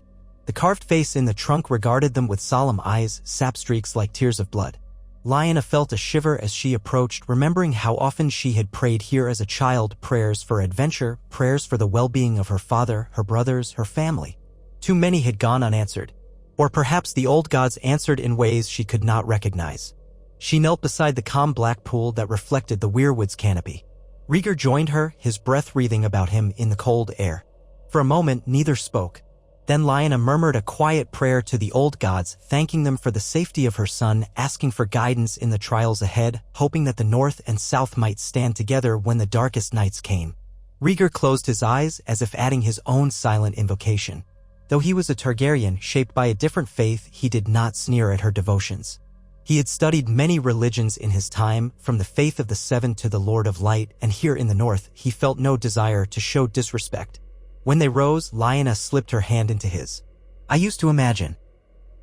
If Brandon and father had lived, if none of this had happened, perhaps I'd be kneeling here with some northern lord as my husband, passing a quiet life. But that was never my path. Rhaegar's voice was hushed. I'm sorry for all you lost. If I could have spared your family that pain. She squeezed his hand. We cannot rewrite the past. We can only shape what's still to come. We're here now and we must do what we can for everyone's sake. He nodded, brow knitted with thought. Together, they left the godwood. As they stepped back into the courtyard, a blast of colder wind greeted them. A page hurried over, announcing that Ned Stark awaited the king in the great hall, along with some men of the Night's Watch who had just arrived with news from the wall. Rhaegar and Lyanna exchanged a look, bracing themselves, and proceeded to the hall. Inside, they found a small knot of black-clad figures near the dais, 3 sworn brothers of the Watch, snow-crusted on their boots, cheeks ruddy from the cold. Ned stood with them, as did several local lords. The Watchers bowed to Rhaegar. Their leader was a rangy man in a thick fur cloak, his face etched with worry lines. He introduced himself as Serendru Tarth, once of the Stormlands, now a ranger of the Night's Watch. Your Grace, Serendru said, voice taut with urgency. I come on behalf of Lord Commander Corgyle. The wildling threat grows. Mance Rayder has gathered thousands in the Frostfangs, women, children, all manner of folk who wish to flee south of the wall. Our rangers suspect they plan to test the gates or find some hidden pass. The watch is stretched thin. We've had skirmishes, men wounded. And still these rumors of other things persist. Rhaegar's expression turned grave. We have sent some men already under Ser Adam Derry to help the watch hold the line. Are you saying it is not enough? Serendru shook his head. It helps truly. But we fear that if Mance Rayder truly unites all the free folk, it won't be a mere band of raiders. It could be tens of thousands. We'd be overwhelmed. The cold grows worse, and with it more sightings of unnatural shapes. Our scouts vanish. Even the wildlings whisper of the dead walking. Ned crossed his arms. We must not discount these tales. The old stories are returning. The direwolves, the cold spells, the lights in the night sky. Everything points to a gathering darkness. Rhaegar steeled himself, scanning the faces of the Watchers.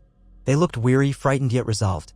If the threat is as dire as you say, then the realm must do more, the king said slowly. I came north to see with my own eyes. I intend to travel to the wall soon. I'll speak with Lord Commander Corgyle personally. A ripple of surprise went through the Watchers. One of them, a younger man, blurted, You would go yourself, Your Grace? The roads are perilous and the pass beyond the last hearth can be treacherous in winter. Rhaegar's jaw tightened. All the more reason. The crown must stand with the watch. I'll see the situation firsthand and decide how best to deploy more aid. We can ill afford to leave you alone if this truly is a matter that threatens the entire realm. Serendru looked relieved, though still tense. Then we beg you make haste, Your Grace. The snows deepen, and once the worst sets in, the road to Castle Black may be impassable. Ned stepped forward. I will of course accompany the king as Warden of the North. We can gather a small party from Winterfell to ride with him. Lord Manderley, perhaps, and a handful of others. Too large a force might be slowed by the weather. Rhaegar nodded in agreement, then turned to Lyanna.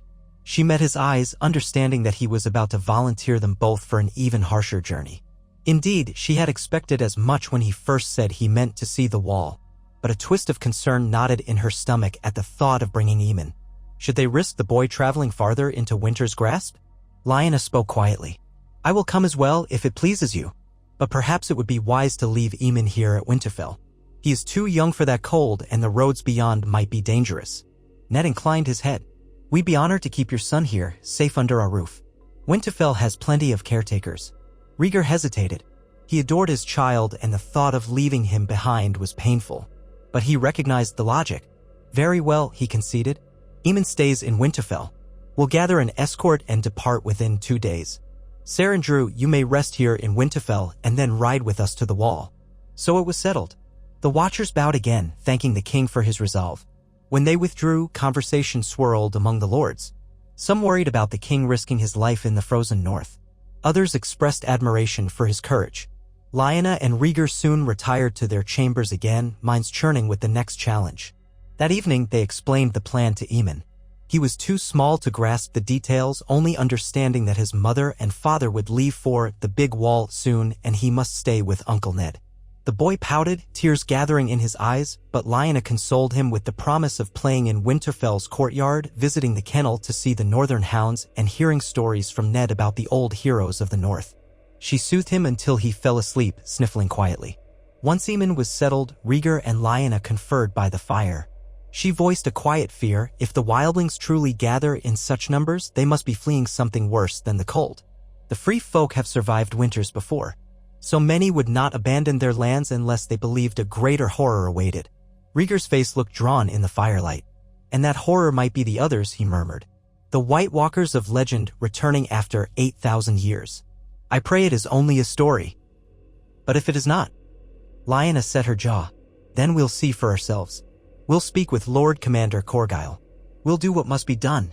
They slept fitfully, unsettled by the thought of traveling deeper into Winter's domain.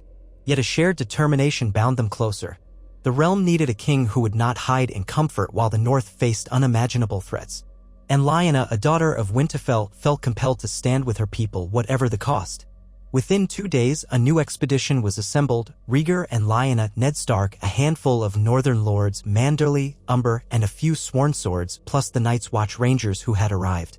They would ride for Castle Black, leading a small force that included Arthur Dayne and a score of Crownlander knights.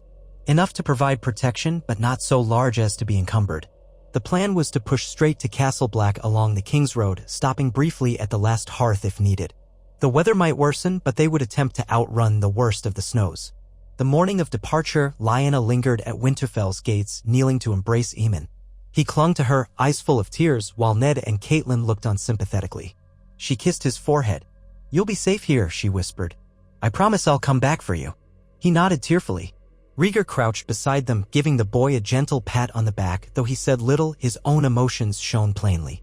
This was the first time they would leave Aemon behind. But it was necessary. Catelyn took Aemon's hand, promising to look after him like her own child, while Ned gave Lyanna a somber look that seemed to say, we will protect him with our lives. With that, the king and queen mounted their horses, cloaks drawn tight against the cold. The gates opened, revealing the road stretching beyond, half buried in patches of snow, the sky a steely gray. A hush fell over Winterfell's courtyard as they rode out. The journey north felt harsher at once. The wind cut like knives, the days barely climbing above freezing. Rhaegar wore layers of fur beneath his cloak, but he was unaccustomed to such cold. Lyanna fared a bit better, having grown up in the north, but even she shivered when the gusts howled. Ned led the way, stoic and uncomplaining, his breath pluming in the air. The watchers from the wall muttered that it would only get worse as they drew nearer. Arthur Dayne rode near Rhaegar, vigilant for any sign of threat on the road, though in truth the cold itself felt like the greatest danger. They passed few travelers. An occasional hunting party, or a band of traders hurrying south before the deeper snows. Some carried tidings that scattered groups of wildlings had been spotted near the lonelier stretches of forest. One man claimed he had seen a giant crossing a frozen stream, though no one could say if that was truth or ale-inspired fancy. When questioned, Ned simply said, the north is full of old stories. Some are realer than you might think. On the 4th day, they reached the last hearth, seat of the Umbers. Lord Umber had already been traveling with them, so they found only a sparse garrison minding the fortress. The old stone walls were rimed with ice, and the great hall was a dim, smoky place. Still, it offered refuge from the howling wind. The garrison had no fresh news of wildlings, only rumors that some of the far-flung villages to the north had fallen silent. Rhaegar thanked them for their hospitality, pressing them to remain vigilant. They pressed on, the road winding through pine forests and rocky slopes. The nights became bitterly cold, forcing the party to set up layered camps. Outer lines of men kept watch around large fires, while the king and queen slept under thick firs in the center. Lyanna found little rest. The wind's mournful wail kept her awake, and her thoughts drifted to Aemon, safe in Winterfell. She thanked the old gods for that much. If the conditions grew worse, they might struggle to survive even as adults, let alone protect a toddler. One dusk, they encountered an abandoned farmhouse near the road. The roof had partially collapsed under snow. Inside, they found signs of a hasty departure, broken furniture, scattered belongings. No bodies, but Ned discovered footprints heading north, deeper into the wilderness. Wildlings? Or the farm's inhabitants fleeing for some reason? None could say. A hush fell as they left the place behind, unease gnawing at their hearts. By the 8th day out from Winterfell, the wall rose on the horizon like a massive white cliff stretching east to west. Even from a distance, Rhaegar felt a jolt of awe. The Night's Watch rangers pointed, "There, your grace, Castle Black lies just beyond that ridge." Smoke rose from behind the towering ice, and in the sky overhead ravens wheeled. The sheer scale of the wall was humbling. Lyanna had not seen it in years, and even she seemed momentarily speechless. No wonder the realm's ancients said it was a wonder of the world, built by Brandon the Builder, or so the legends claimed. And beyond it, an endless expanse of frozen wilderness. They trudged on, the horses' breath steaming in great clouds. At last they neared the black stone structures of Castle Black, perched at the base of the wall, where a great tunnel led through the ice. Black-clad sentries hailed them from watchtowers. The gates opened, revealing a courtyard churned to mud and slush by constant traffic. Bundled men emerged to greet the newcomers. The watchers who had escorted Rhaegar and Lyanna hailed their brothers, exchanging weary salutations. The Lord Commander of the Night's Watch arrived soon after, flanked by senior officers. Lord Commander Corgyle was a lean, dark-skinned Dornishman, ironic that a man from the sun-scorched south now commanded the watch at the edge of eternal winter. He bowed low before Rhaegar. "Your Grace, you do us a great honor venturing so far in these harsh times." Rhaegar dismounted stiffly, helping Lyanna down as well. His face was red from cold, but he managed a gracious nod. "Lord Commander, I come because your men say the threat is dire, and I believe them. Show me what you face, so we can determine how best to aid you." Corgyle inclined his head, straightening. "Aye, we will. Come inside, please." The wind grows fierce. He spotted Ned Stark behind the king. "My lord, we appreciate your presence as well. The North has always been our ally." Ned made a sign of respect. "We stand together. We must." Castle Black was a utilitarian maze of wooden staircases, stone keeps, and scaffolding that led up to the dizzying heights of the wall's top. The yard bustled with black brothers tending horses, repairing gear, or sparring with dulled steel. All wore somber expressions. They cast curious glances at the arrival of the king in Targaryen black and red, but most were too disciplined to stare outright. The watchers guided Rhaegar and Lyanna across the yard into a dim hall, warmed by a single large hearth. Wooden tables ran the length of the space, used for meals or assemblies. At the high table near the front, Corgyle offered them seats and had hot mulled wine served. Ned joined them, as did Arthur Dane and a handful of others from the party. Once everyone was settled, Corgyle spread a rough map across the table. It showed the wall's stretch, plus the terrain immediately beyond, mountains, forests, and icy plains. He pointed to a region west of the Shadow Tower. "Reports say Mance Raido's main host gathers here, in the Frostfangs. Our rangers have seen huge camps. They also say smaller bands roam eastward, possibly seeking another crossing. Hard to track them all. We've lost men to ambushes, to the cold, to worse." Rhaegar leaned in, brow furrowed. "Worse?" One of Corgyle's officers, a grizzled man named Thorn, spoke up. "The free folk are terrified. They speak of walking corpses, white shadows, giant spiders, all manner of nightmares. Some of it may be their wild superstition. But we've had rangers vanish without a trace, only to be found dead with strange wounds. Some say they saw eyes glowing blue." Ned folded his arms, exchanging a grave look with Lyanna. "The others." He breathed the words almost under his breath. The watchers shifted uneasily. Rhaegar sat back, exhaling a cloud of breath in the chilly air. If the wildlings themselves are fleeing these terrors, that suggests they're real enough. Mance Raider may not be invading so much as trying to escape annihilation. But we cannot simply open the gates. The realm would be overrun. Corgyle nodded. "Precisely. If we let the free folk pass unchallenged, we might get thousands pouring into the north. Many are lawless. They'll raid, kill, burn. But if we turn them all away, we may force them into the arms of the monsters. It's a nightmare predicament. They spoke at length about the Rangers' attempts to parley with certain wildling clans. Some free folk might be amenable to bending the knee in exchange for refuge. Others followed Mance Rayder fanatically, and all were terrified of the rumored White Walkers. Rhaegar listened carefully, occasionally glancing at Ned. Lyanna studied the map, heart pounding at the scope of the threat. She pictured vast columns of desperate wildlings surging against the wall, or monstrous shapes lurking behind them in the snow. At last, Rhaegar said, "We must act swiftly. The realm is not prepared to fight an army of the dead, if that's truly what we face. Nor can we handle thousands of wildlings pouring over the wall. A solution might be to broker a controlled crossing for those who will yield peacefully, allowing the Night's Watch to identify and detain any dangerous elements. But we can't do that alone. We'd need southern cooperation. We'd need safe lands in the gift. This is no small matter." Corgyle sighed wearily. "We've tried to handle it alone for too long, Your Grace. If you can secure southern aid, if you can bring the king's authority to bear, perhaps we can avoid catastrophe. But we'll still need men to stand vigil. We are painfully short-handed. If a true war arises with the undead..." Lyanna felt a chill that had nothing to do with the cold. She looked to Rhaegar. "We must send word to the southern lords, muster more men, prepare them for what might come. But we also risk panic if we proclaim that the dead walk." Rhaegar rubbed his temples. "I'll do what I must. For now, we'll remain here a few days, see the state of the wall, gather all intelligence possible. Then we must return south, or at least send swift riders to spread the alarm. This is bigger than the north alone." He turned to Corgyle. "In the meantime, I'd like to go beyond the wall." A stunned silence fell. Thorne's eyes widened. Ned inhaled sharply. "Beyond the wall, Your Grace?" he repeated. "That's extremely dangerous. You've seen the conditions. Even the Rangers risk their lives on short forays." Rhaegar squared his shoulders. "All the more reason. I need to see something of what lies beyond. If there's any sign of these others, or if the wildlings truly mass there, I should witness it firsthand. Otherwise, in King's Landing, some might dismiss these claims as fables." Lyanna's stomach lurched.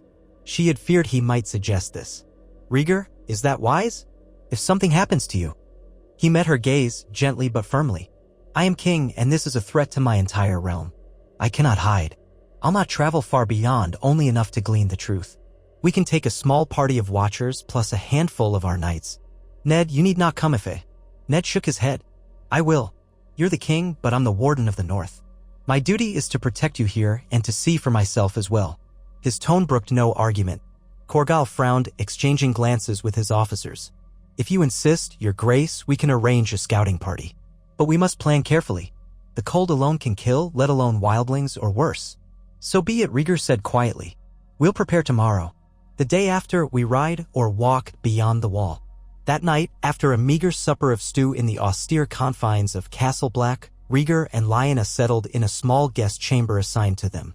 It was hardly luxurious, just a simple bed, a cramped fireplace, and a window thick with frost. The wind whistled outside. Arthur Dane stood guard in the corridor, ensuring the king's privacy.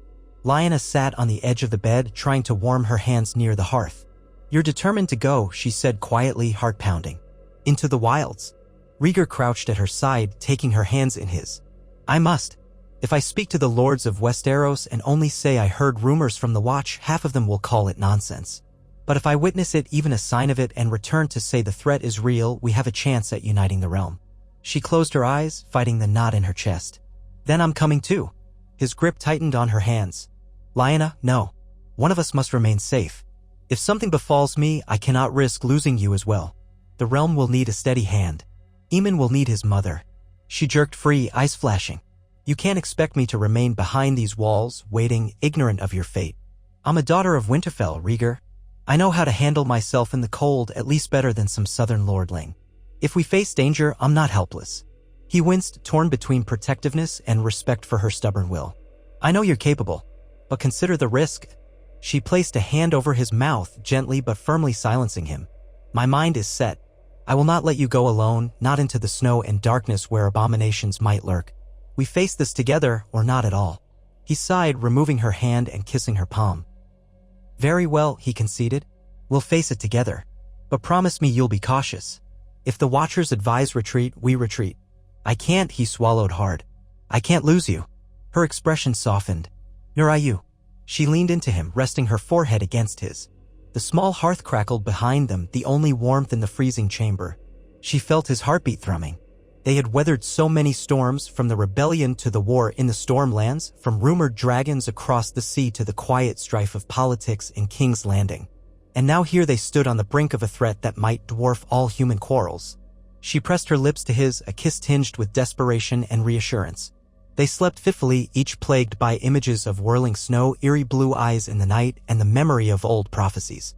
Rhaegar dreamed of a harp's music echoing in a dark forest, of shadows moving under the trees. Lyanna dreamed of the heart tree in Winterfell's godwood, its carved face weeping tears of red sap as a wind full of shrieks rattled the branches. When dawn came, pale and weak, they woke unsettled but resolute. The next day was spent in preparation. Corgyle assigned several rangers to guide the king's small scouting party. The Watchers packed supplies, extra furs, dried meats, skins of water, tinder. Ned oversaw the arrangement of horses, though they could only ride so far beyond the wall before the terrain became too rough. Lyanna made sure her own gear was suitable: thick breeches, boots lined with fur, gloves, and a stout cloak. She carried a knife at her belt, mindful that if wildlings or wolves appeared, she might need to defend herself. Before midday, they assembled in the courtyard. Corgyle led them to the foot of the great ice elevator that clanked its way up the side of the wall, used to haul men and supplies to the top. The Watchers recommended traveling along the top to a certain point, then descending and venturing north. Rhaegar regarded the massive contraption with wide eyes. He had never imagined such a mechanism. Lyanna and Ned showed no sign of hesitation.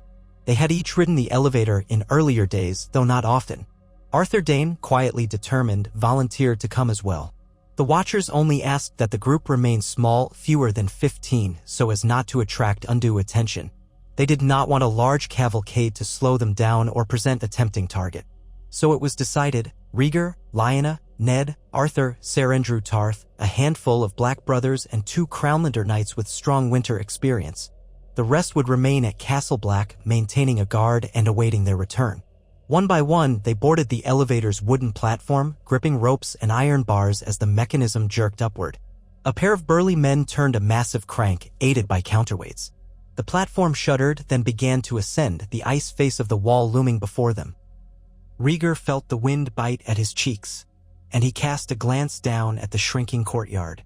Lyanna stood beside him, her expression calm but her knuckles white on the railing.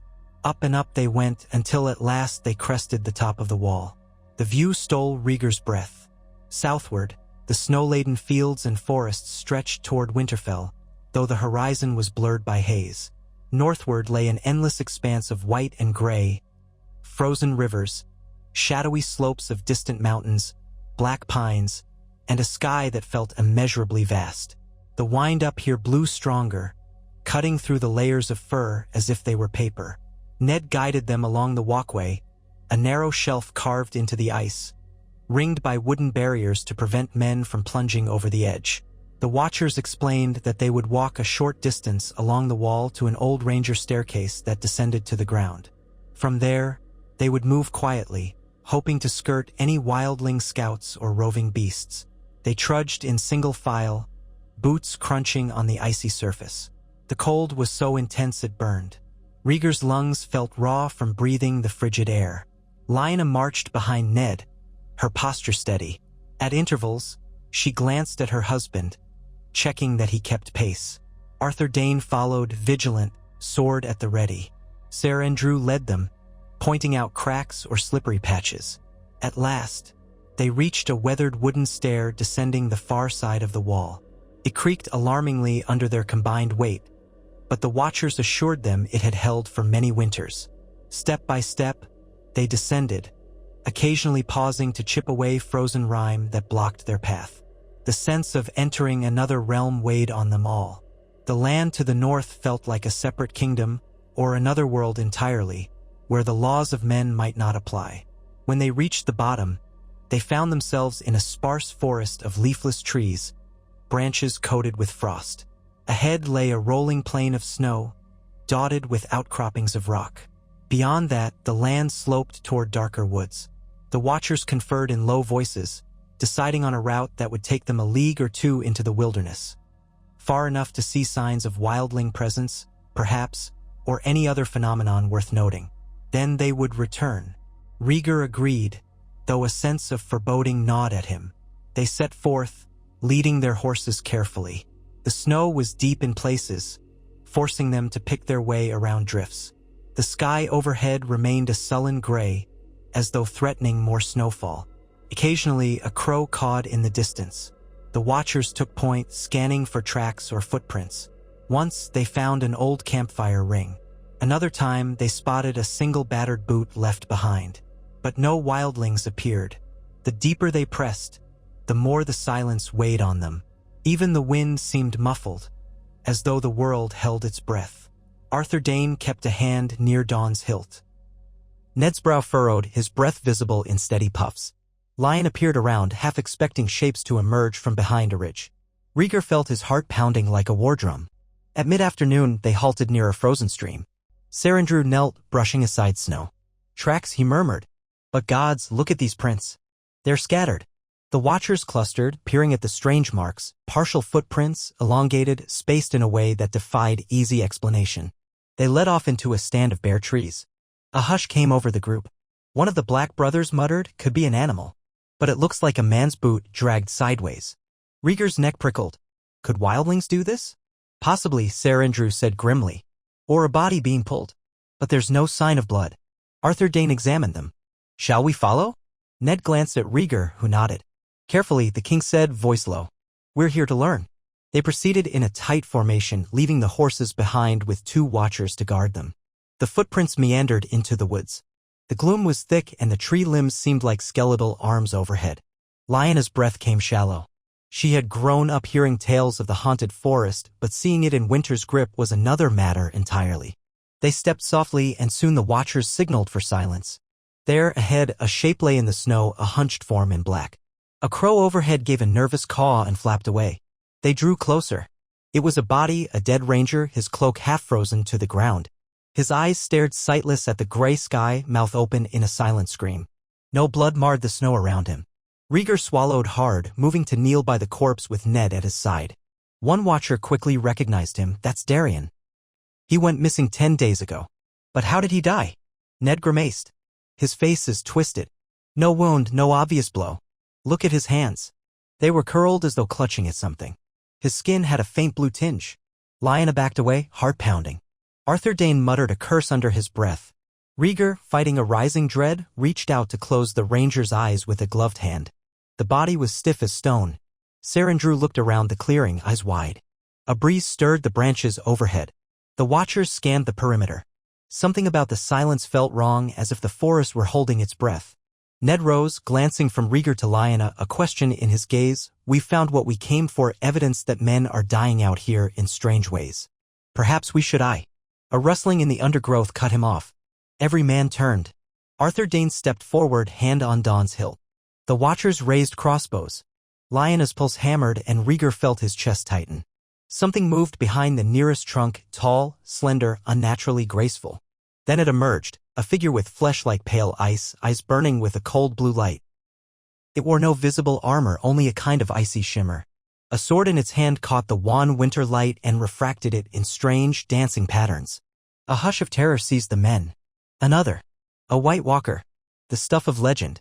Lyanna felt her breath freeze in her throat. Time seemed to slow.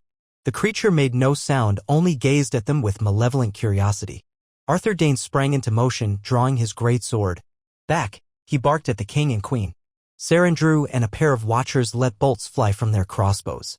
The bolt struck the walker's chest, but skittered off with a sound like cracking ice, leaving no mark. Rhaegar tried to speak, to order a retreat, but the words died on his lips. The walker glided forward, moving impossibly fast.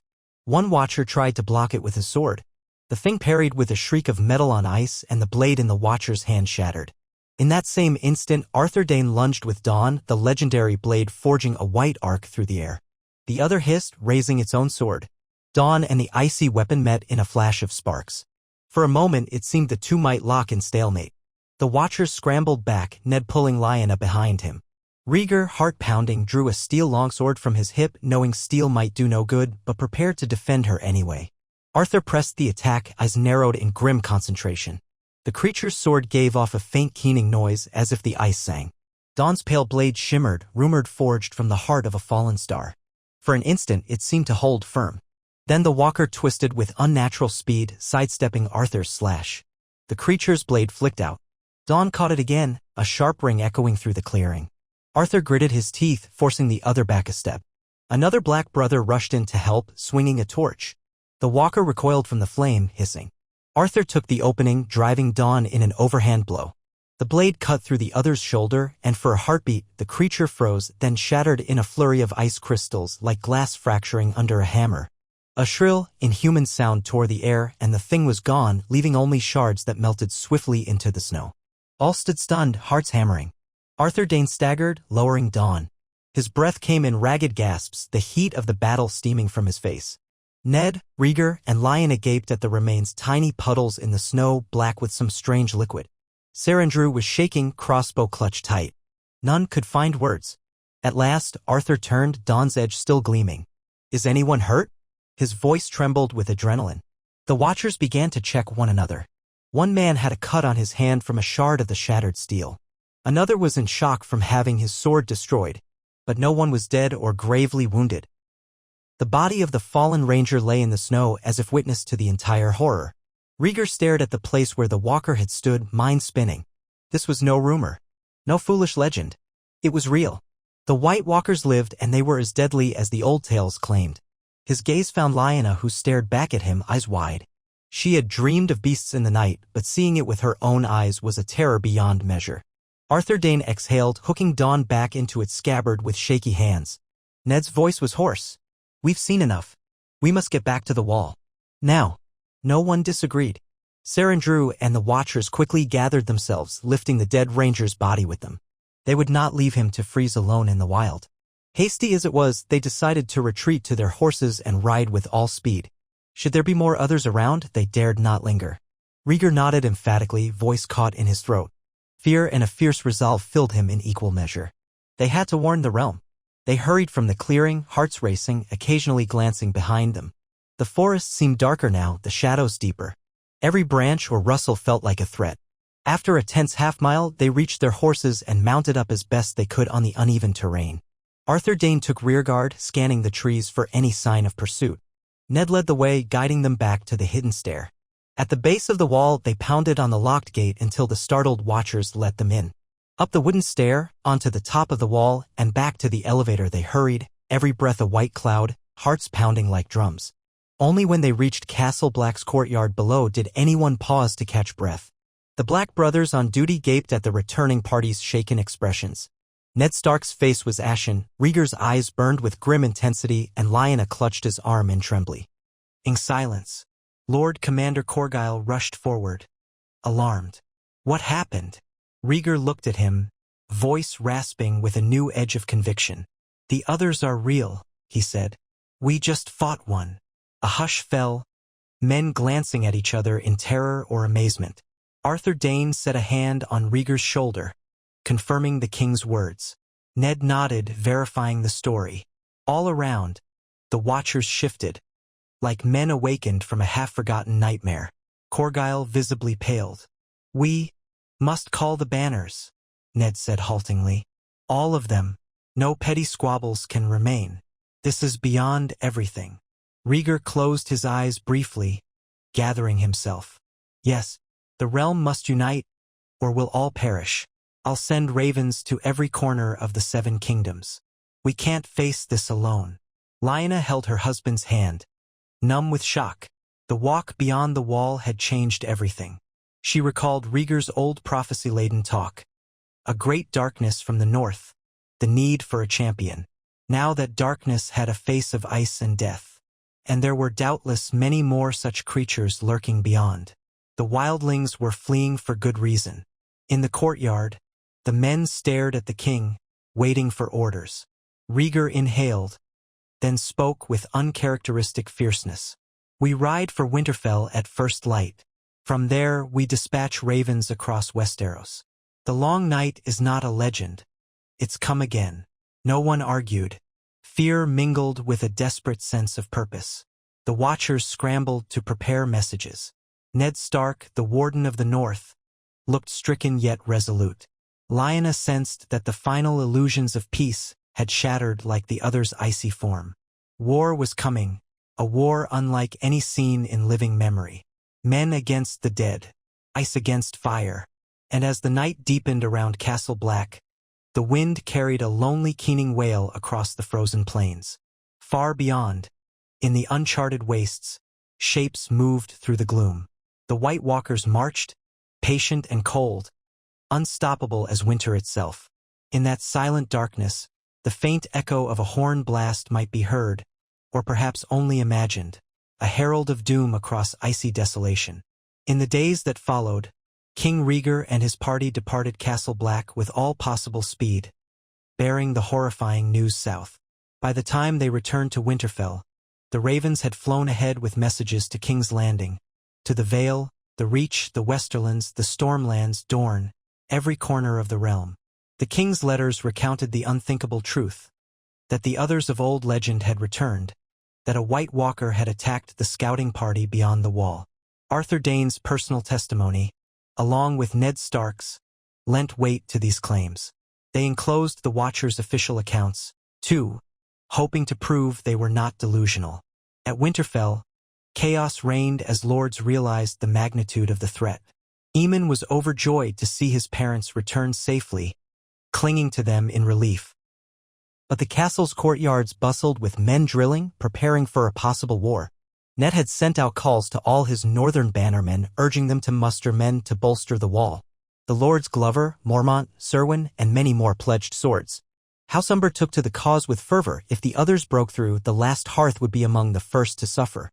Across the north, the rumor spread that the king himself had fought a monster of ice and lived, thanks to Sir Arthur Dayne's blade of legend. Yet Rhaegar did not linger in Winterfell. He and Lyanna, along with a reduced escort, made ready to ride south again, hoping to rally the rest of the Seven Kingdoms. Ned remained behind to coordinate the northern forces. It was a wrenching farewell for Lyanna once more, leaving her childhood home, but the cause was too urgent to hesitate. Aemon would ride with them this time. They dared not separate their family again, for who knew what new crises might erupt. If the realm descended into panic at news of the others, the boy was safest at his parents' side. Thus began a frantic race against time. The king's party sped along the King's Road toward King's Landing, braving snow and frozen roads. Each waypoint brought fresh tidings. Some lords disbelieved the threat, claiming it was a northern ploy to secure resources. Others, more credulous, pledged men for the coming struggle. Tywin Lannister, in King's Landing, had already begun mustering from the Crownlands, the Westerlands, and the Reach, though he demanded more proof. Prince Dor-en Martell wrote that Dorne would consider sending spears, but only after receiving verification from trusted sources. The Vale was divided as Lord Robert Arryn's regent insisted on caution. The Iron Islands were silent. The Stormlands, under Stannis' watch, stood in uneasy readiness. All of Westeros stirred with rumors of undead foes. Many demanded the king's presence to speak in person, to quell doubt, to unify them. Meanwhile, no word arrived from Essos about Daenerys Stormborn. Had the realm's darkest threat overshadowed even the possibility of dragons? When Rhaegar reached the Trident, the roads cleared somewhat. Though the cold still lingered, they managed a swifter pace. Lyanna worried for Aemon's health in such relentless travel, but he seemed to handle it bravely, peeking out from furs, eyes wide at the winter scenery. Now and then, Rhaegar would cradle the boy in front of him, pointing out farmland or frozen streams, explaining softly that they were on a mission to save all these people. Aemon, too young to grasp it, simply clung to his father's cloak. At last, they sighted the walls of King's Landing. The city's sprawl lay under a dusting of snow, smoke rising from countless chimneys. Rhaegar feared the populace might greet them with panic, but it appeared that Tywin Lannister had kept order. The gates opened to admit the royal procession. Inside, the streets felt subdued, the usual bustle diminished by the chill and the rumors swirling. People peered from doorways, uncertain. Rhaegar rode straight for the Red Keep, flanked by Arthur Dayne and a battered, frostbitten retinue. Lyanna followed with Aemon in her arms, numb with exhaustion. They had come full circle from the seat of power in the south to the ends of the north and back again. Now the real work began. Tywin Lannister and Prince Doran Martell awaited them in the castle yard, along with a cluster of lords, knights, and officials. Tywin's keen gaze swept over the returning travelers, noting their haggard state. He offered a formal bow, then said, "Your Grace, we have received your ravens, but the realm clamors for details. Is it truly as you claim?" Rhaegar dismounted stiffly. "My lord, it is worse. I saw it with my own eyes. Sir Arthur Dayne can confirm." He gestured, and Arthur stepped forward, describing the walker's appearance and how dawn shattered its icy form. A hush fell over the onlookers. Some paled, others looked dubious but alarmed. Prince Doran's composed face twitched with genuine concern. He quietly asked, "Then you mean to call a grand council, I assume?" "The lords must gather." "Yes," Rhaegar replied, voice carrying the ring of command. "A great council of all the lords paramount to plan a united defense. We have no choice. If the others mass beyond the wall, the entire realm is at stake." Tywin exchanged a look with the Master of Coin, who hovered behind him. "Your Grace, calling such a council in midwinter. It is unprecedented. But the circumstances are dire indeed." "Dire and real," Rhaegar said, glancing around. "See that word spreads. The realm will gather here as soon as roads permit. Meanwhile, we must raise every spare man, every resource, to bolster the Night's Watch. We'll prepare supply lines for the north. If we fail to hold the wall, the war against the dead will be fought in our own streets." The courtyard erupted into a clamor of questions, each lord and official wanting direction. Tywin lifted his hands, demanding order. Rhaegar repeated his instructions calmly: dispatch ravens, muster men, stockpile grain. The swirl of activity began at once. In the midst of it, Lyanna stood with Aemon, wishing for a moment's respite, but there was none. The realm needed them awake and alert. A few of her old retinue ushered her inside to warm the child. Aemon clung to her, shivering, but the wonder in his eyes suggested he sensed something monumental happening. Indeed, all of Westeros was about to change. In the throne room, an emergency meeting of the small council commenced. Lords poured in, while the king took the Iron Throne, though he looked far from regal, wrapped in a heavy cloak, face worn by travel. He beckoned for Lyanna to stand near him, to show unity. Tywin took his place at the council table, flanked by Prince Doran, Grand Maester Pycelle, and Varys. Several other influential lords attended: Mace Tyrell, newly arrived from Highgarden with a retinue of knights, Yohn Royce from the Vale, representing House Arryn, even Stannis Baratheon from the Stormlands, though he had arrived only a day prior. The chatter was intense, everyone trying to confirm or deny the shocking rumors. Rhaegar pounded a mailed fist on the arm of the Iron Throne, and silence fell. "My lords," he began, voice echoing in the vaulted space, "I have returned from the wall with dire news. The others are no myth. They walk again. One of them attacked our scouting party, and only Sir Arthur Dayne's blade prevented tragedy.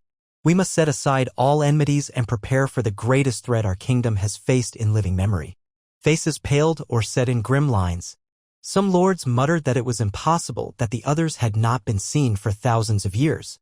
But Ned Stark's direct testimony and Arthur Dayne's could not be dismissed lightly.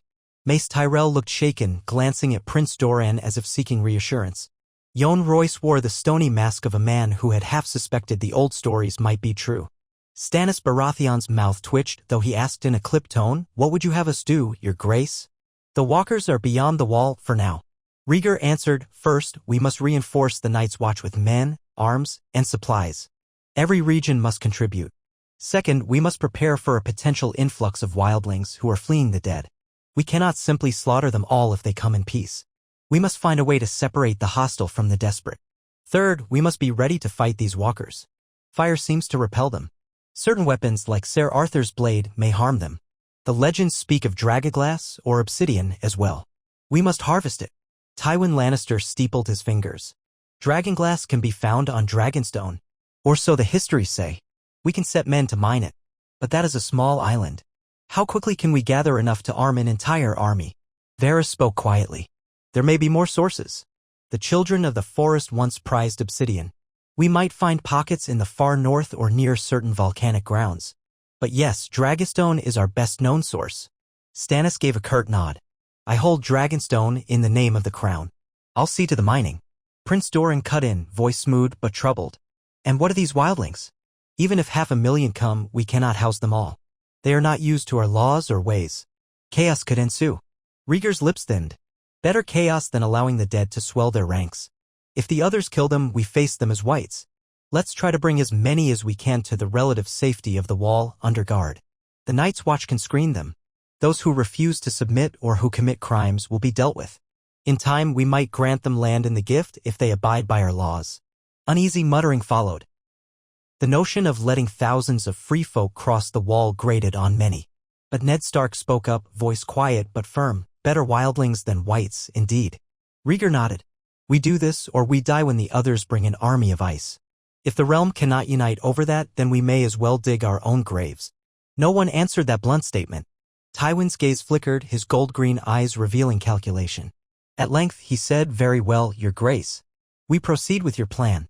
We muster troops, gather supplies, send them north. We prepare to coordinate with the Watch for screening these free folk. And we mine Dragonglass in haste. This will be costly, but less so than letting the realm perish. A measure of relief came over the chamber, though the tension remained thick. They began hammering out details, how many men each lord would send, how to ship supplies up the King's Road, how to raise coin for an expanded watch. Mace Tyrell pledged grain from the Reach. Yohn Royce indicated the Vale would contribute a division of knights once the mountain passes cleared. Stannis would handle Dragonstone's obsidian. Doran promised ships from Sunspear to ferry goods to White Harbor. Tywin oversaw the financial aspects, though he pressed for pragmatic measures to ensure the crown did not bankrupt itself. Rhaegar accepted suggestions, gave commands, and urged haste. All the while, Lyanna remained near him, aware that they were forging a desperate alliance.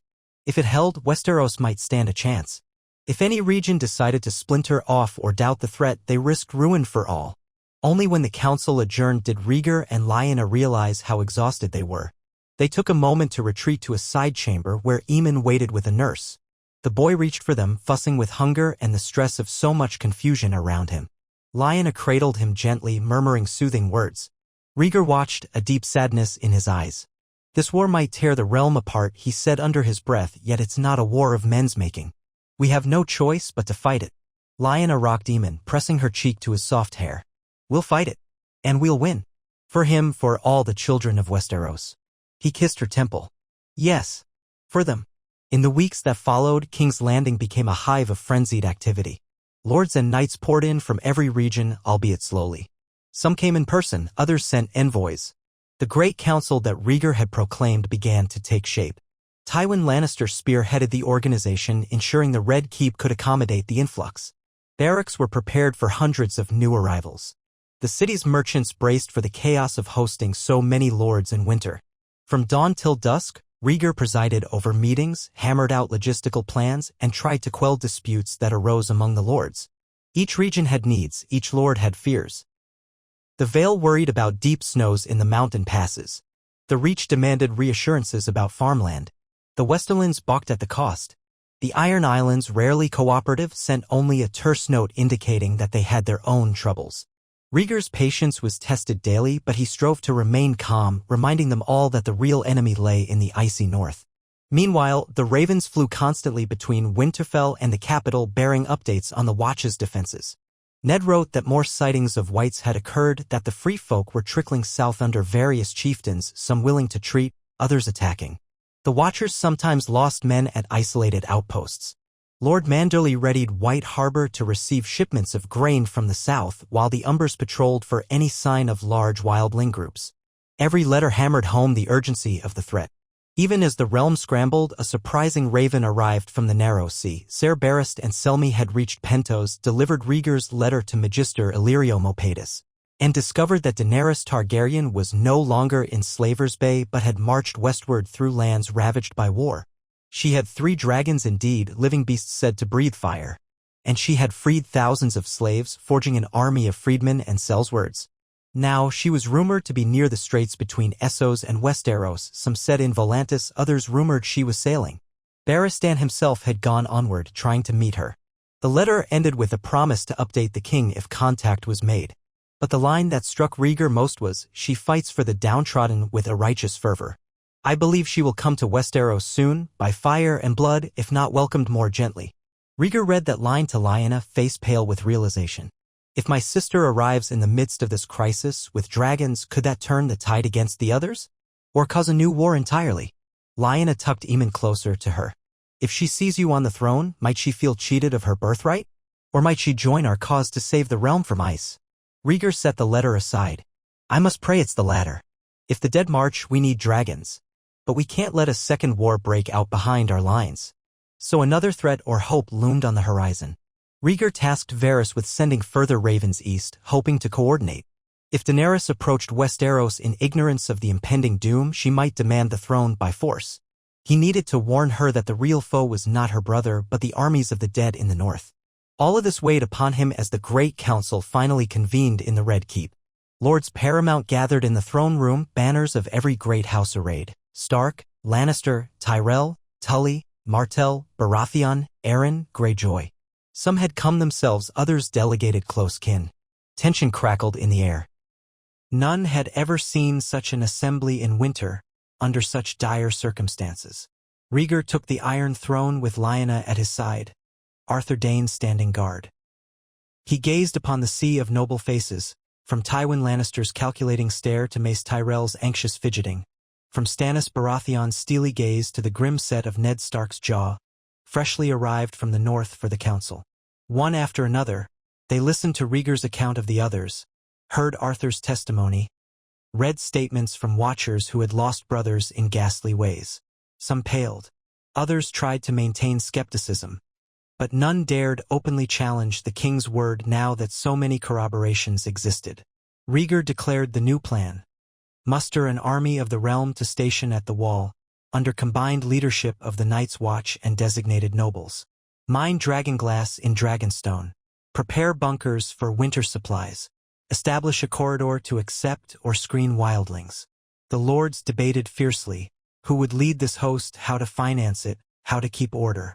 At times, the shouting threatened to boil over, but Tywin's commanding presence and Ned Stark's quiet authority restored calm. By day's end, they hammered out a precarious agreement. Each region would contribute men and coin. The king would stand supreme in command, but Ned would handle day-to-day organization in the north. Local lords would govern the wildling corridors. Dragons, if Daenerys Targaryen arrived, might serve the realm rather than burn it, if that was her choice. The Great Council ended with a hush of both dread and determination. They had never faced a war like this. Over the subsequent weeks, ravens carried the council's decrees across Westeros. Armies began to move, men from the Reach and the Westerlands trudging north, caravans of grain and salted meat clattering up the King's Road. The crown minted new coin to finance the war effort, straining every resource. Blacksmiths labored day and night forging steel. Alchemists prepared wildfire in small caches, though Rhaegar, remembering his father's madness, insisted it be used only if absolutely necessary. On Dragonstone, Stannis oversaw a team of miners extracting dragonglass shards in bulk, shipping them to King's Landing, where they were crafted into arrowheads and spear tips. Targaryen loyalists from across the sea even sent curious inquiries, though none had proof of Daenerys's whereabouts. Lyanna stood by Rhaegar through it all, offering him what comfort she could in the storm of administration. She saw how the weight pressed on him. He had once believed the realm would find peace under his leadership, but now it seemed war of a different kind was inevitable. Sometimes she found him in the Royal Solar at night, hunched over old tomes about the Long Night, scanning for any mention of hidden magic or forgotten alliances. She would lay a hand on his shoulder, reminding him to rest, to trust that they had done all they could for the moment. Eamon provided him some solace, too. The child's laughter in the corridors was a small light in dark times. Yet Rhaegar's eyes always drifted north to the nightmares waiting on the other side of the wall. Spring seemed a distant dream, overshadowed by the threat of an endless winter. The new Targaryen reign, once founded on love and prophecy, now faced a test greater than any rebellion of men. The lines between houses blurred in the face of this enemy. Stark and Targaryen, Lannister and Tyrell, Martell and Baratheon all had to stand as one. The old hatreds still simmered, but they were forced under the banner of survival. Letters from the Night's Watch became more urgent, sporadic battles with whites, sightings of a shadowy figure on a dead horse, giant ice spiders rumored in the far north.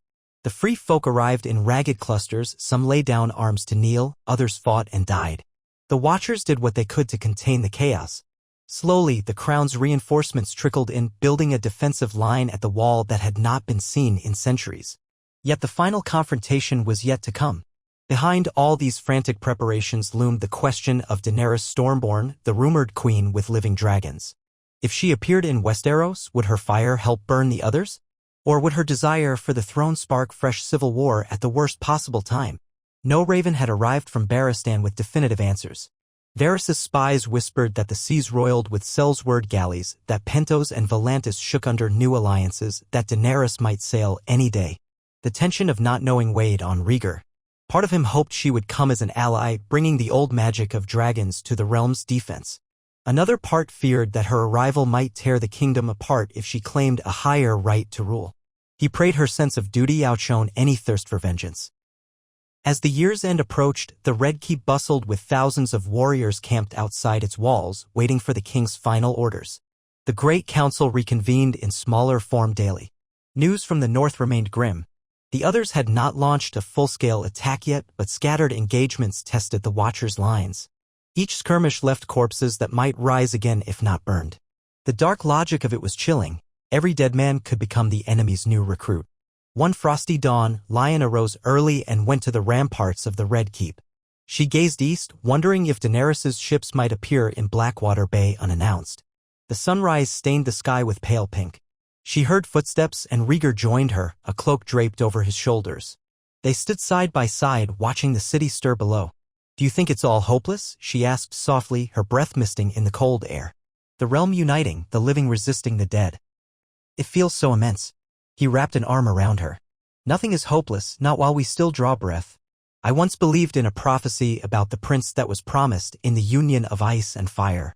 Our son is that union, in a way. Perhaps he will live to see a better world if we hold fast." She leaned her head against his shoulder. "We'll fight then. Together until we can no longer stand." He kissed her temple. "Yes. Together." Below, the city gates opened to let in more columns of soldiers. The banners were a motley array: flowers and lions, falcons and fish, stags and suns. All the old rivalries that had once burned the kingdom in the rebellion now marched side by side, for if they did not, the next war would not be man against man but man against an ancient foe that cared nothing for crowns or claims. Ice had returned to the world, and with it the knowledge that the living must stand as one or perish in eternal night. So the stage was set. In the Red Keep, a Targaryen king and his Stark queen braced for a war that no mortal scheming had unleashed. In the north, the wall bristled with black and crowned banners alike, awaiting the others. In the east, a sister with dragons might yet arrive, heralded by thunder and flame. And through it all, every soul in Westeros felt the cold creeping under their doors into their hearts. For the longest night drew near, and only unity, courage, and perhaps some glimmer of magic could hold back the tide of death. Outside, the wind sighed over the battlements, echoing through the city's streets, bearing with it the faint tang of salt and frost. Somewhere far beyond any human dwelling, the White Walkers stirred in the polar gloom, patient as time, unstoppable as ice. Yet hope still flickered in the hearts of men, lit by the stubborn flame that refused to yield. In that flicker lay the final verse of a different song, a song of ice and fire.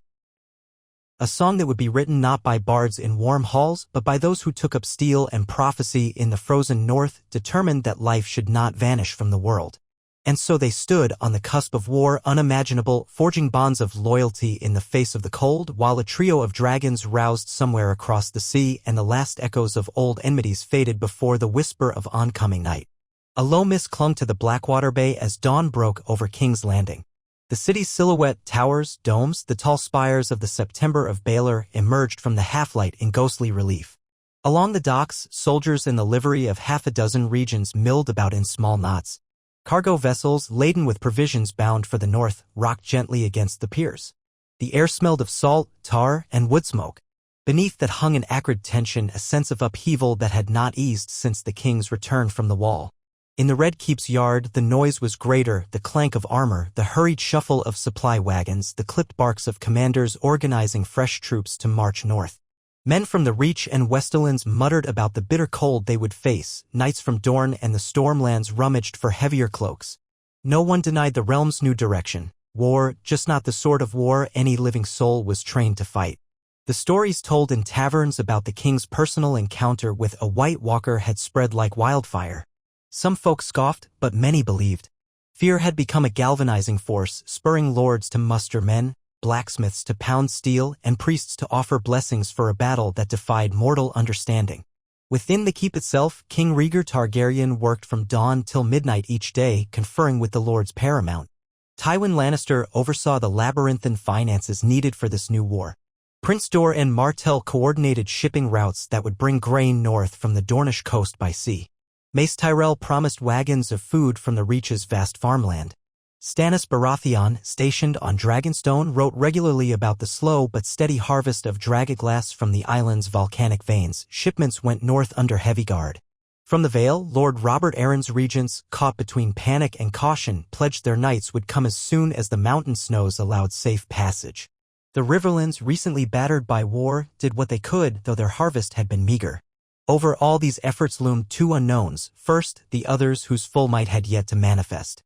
Scouts at the wall reported scattered attacks, missing rangers, half-glimpsed shapes at night. The second unknown was Daenerys Targaryen. Ser Barristan Selmy's last dispatches indicated she was preparing to cross the sea with 3 living dragons and an army of freedmen. Whether she intended alliance or conquest remained a mystery. The crown had sent repeated letters entreating peace, urging her to join the war against the dead. But no raven had returned from her hand. Rumors from traders at port suggested that the Silver Queen's fleets drew nearer, forging alliances with merchant princes. Others claimed that Pentos, Myr, and certain Sellsword companies had thrown her secret support. It was a swirl of rumor, all unverified. Yet Rhaegar could not wait passively for her arrival. If she came in peace, well and good, dragons could save thousands of lives in the war to come. If she came in fire and fury, then the realm would be torn in two at the worst possible moment. Either way, the king had armies to muster and undead to fight. On one chill morning, as the sun's first rays lit the castle ramparts, Lyanna Stark-Targaryen stepped onto a balcony overlooking the royal gardens. Beside her was Rhaenys, the king's older daughter by Elia Martell.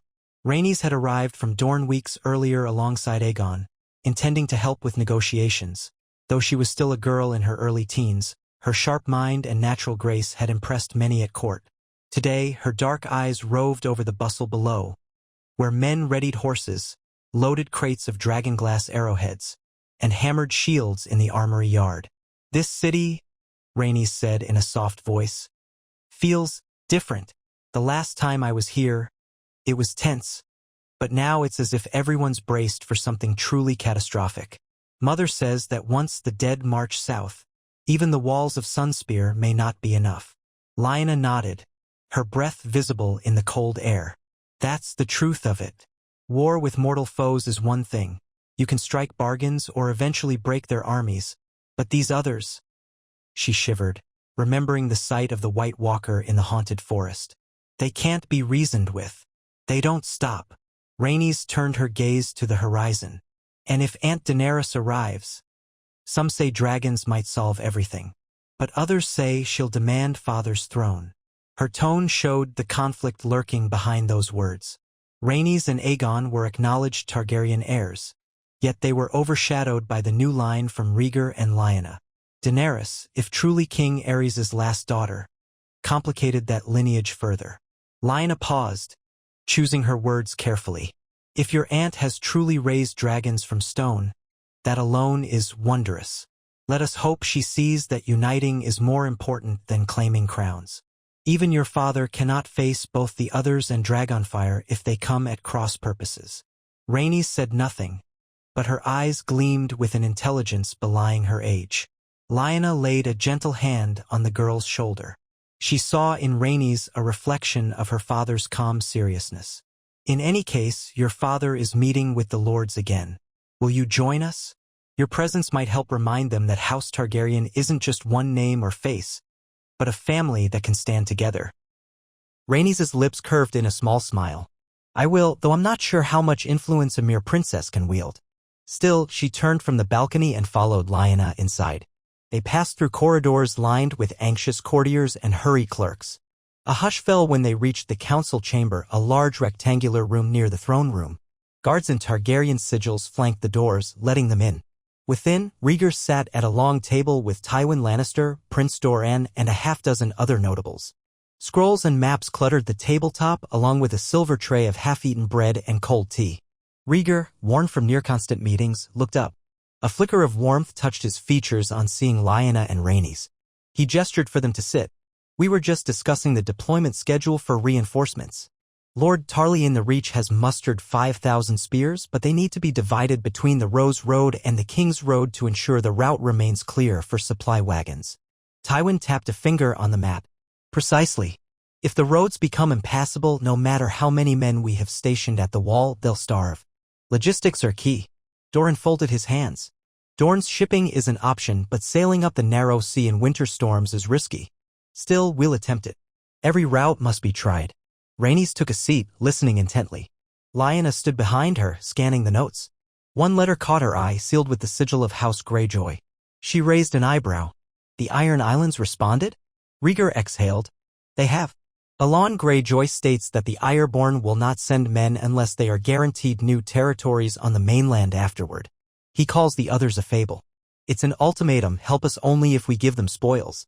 A flicker of anger crossed Tywin's face. Typical Reavers.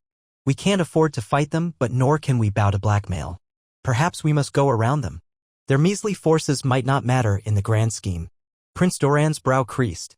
But if the Ironborn refuse to cooperate, they could raid our supply ships or hamper our coastline. We can't ignore them either. Rhaegar laced his fingers, speaking in a low, measured tone. I'll send a final warning. If they hamper the war effort, they will face the united wrath of the realm. If they truly doubt the threat, then they stand alone. We can't yield to their demands. So it was agreed. The conversation moved on, covering a half-dozen other pressing matters, the next shipments of Dragonglass, the Vale's readiness, the progress of Mace Tyrell's armies, and whether the city's own defenses needed to be fortified in case the White Walkers somehow pushed as far south as King's Landing. Rhaegar had not overlooked the possibility that if the worst happened, the capital might face a monstrous siege by undead hordes. Barricades, stockpiled oil, even archers drilling on the walls. These were grim tasks for a city that had once been the seat of feasting and tourneys. At last, the meeting adjourned. Tywin left to wrestle with finances, Doran to oversee shipping rosters, and the lesser lords drifted out with mutters of fresh tasks. Only Rhaegar, Lyanna, and Rhaenys lingered in the emptying chamber. He rubbed his temples, exhaustion etched in his features. Rhaenys ventured softly. Father, do you truly think the others could reach the city? His gaze flicked to her. I pray not, but we must prepare no matter how impossible it seems. If the wall falls, the north becomes their battlefield. After that, he spread his hands, the motion heavy with dread. Lyanna moved to his side, resting a hand on his shoulder. We won't let it come to that, she said firmly. There's still time to fortify the north and keep them from crossing. The Watchers hold the gates, and the Crown's men flood in daily. We have the advantage of numbers, so long as the entire realm stands as one. Rhaegar managed a weak smile. Yes, let's keep faith. Rhaenys studied both their faces. If Aunt Daenerys arrives with dragons, that might turn the tide, right? It could, Rhaegar allowed. Dragonfire is said to be anathema to the others, but we can't rely on that alone. And we don't know how she'll approach or what demands she might make. He paused, exhaling. If I could communicate with her, I've tried. Barristan tries. We still have no answer. A hush fell. Then, with the meeting done, they left the council chamber. Rhaenys returned to her mother's quarters, while Rhaegar and Lyanna headed for the royal apartments, where Aemon would be with his nurse. They walked in silence through the corridors, the air heavy with the knowledge that every passing day counted.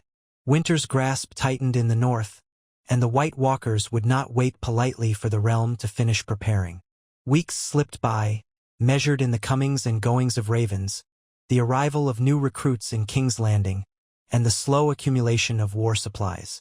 King Rhaegar's leadership drew reluctant praise even from cynics. He was tireless in forging alliances, defusing petty quarrels, and ensuring no region felt neglected. The Great Council now sat in near-permanent session, a rotating cast of lords discussing everything from battlefield medicine to the logistics of building more crafters' workshops. Ned Stark, having returned to the north to oversee the growing host at Winterfell, corresponded daily.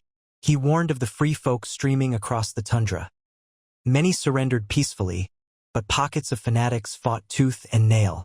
Some watchers insisted that the others lurked just beyond, waiting for more favorable conditions. Colder weather, deeper nights.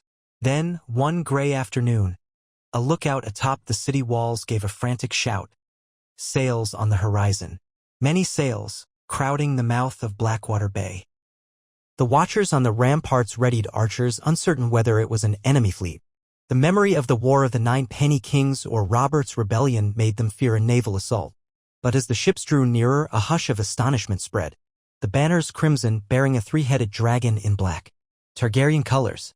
The port swirled with rumors. Had Daenerys Targaryen arrived at last? Or were these vessels Rhaegar had never dispatched?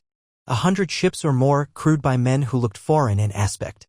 The city's inhabitants crowded vantage points to watch the ships glide closer. The gold cloaks rushed to secure the docks, standing ready in uneasy lines. At the Red Keep, Rhaegar's hand clenched on the message a breathless courier brought. A fleet under the Targaryen banner demands to treat with the king. Without hesitation, Rhaegar ordered the yard prepared to receive envoys. He himself donned black and red attire, the simpler crown of the reigning monarch, and took a contingent of King's Guard to the docks. Lyanna insisted on accompanying him. Arthur Dayne, Barristan and Selmy recently returned from a mission in the west, and the rest of the White Swords surrounded the king. They descended from the keep to the quays, where soldiers parted to form a corridor of steel. Townsfolk gawked from behind them, curious and frightened.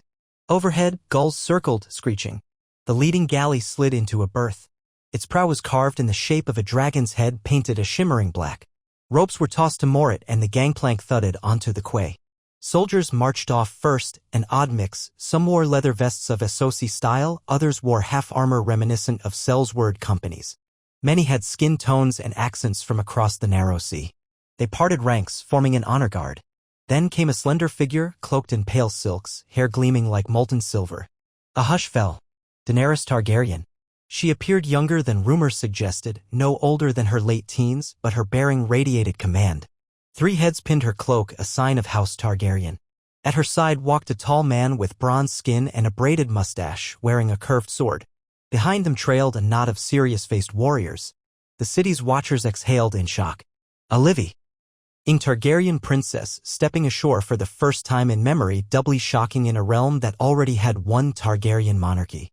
Rhaegar moved forward, his cloak stirring in the breeze. He studied her face, searching for any resemblance to the mother he'd lost or the father he'd overthrown. Daenerys advanced likewise, her violet eyes fixed on him. When they stood only a few paces apart, a hush enveloped the docks. Even the gulls seemed to have ceased their cries. Rhaegar inclined his head in a gesture just short of a bow. Princess Daenerys, he said quietly. I am Rhaegar Targaryen, king of the 7 kingdoms, and if your claim is true, your elder brother. Her gaze flicked over him, lingering on his crown, then drifting to the knights behind him. She spoke in a clear voice. I was told my brother died in Robert's Rebellion, along with my mother on Dragonstone. Yet here you stand, wearing the crown that once belonged to my father. Tension crackled.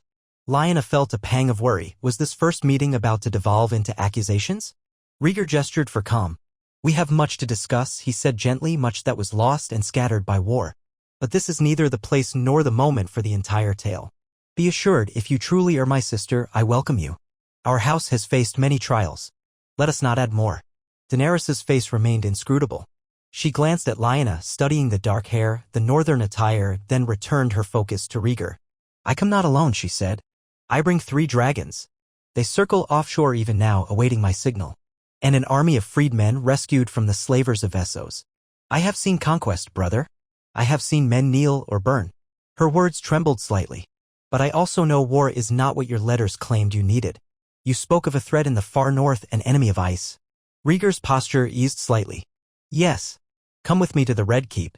Let us speak in private, away from prying eyes. You will hear of the White Walkers, and I will answer your questions about how we both survived Father's madness. There is no welcome here but a sincere one, if you are willing to help us protect Westeros from destruction. She regarded him for a long moment, then nodded curtly. Very well. Show me the way. Thus began a tense procession through the city's streets. The gold cloaks led the foreigners. Rhaegar and Daenerys walked side by side, with Lyanna just behind them, flanked by knights and many watchers. Onlookers crowded the roadside. Word spread like lightning. The dragon princess had arrived, her ships bearing the black and red of House Targaryen. Some cheered, enthralled by the sight. Others kept quiet, remembering the days of the Mad King or suspecting this new claimant might challenge the established monarchy. Daenerys's people, freedmen from Slaver's Bay, some exiled lords from Essos, observed the city with curiosity or awe. Occasionally, Lyanna caught sight of one or two with slave brands burned into their flesh, half hidden by clothing. Daenerys had indeed freed slaves, if rumors were to be believed. They reached the Red Keep's gates, passing under the portcullis. Guards snapped to attention. Inside the courtyard, key lords awaited. Tywin Lannister, Prince Doran, Mace Tyrell, Stannis Baratheon, each stiff with formality. Daenerys's gaze flicked over them with regal composure.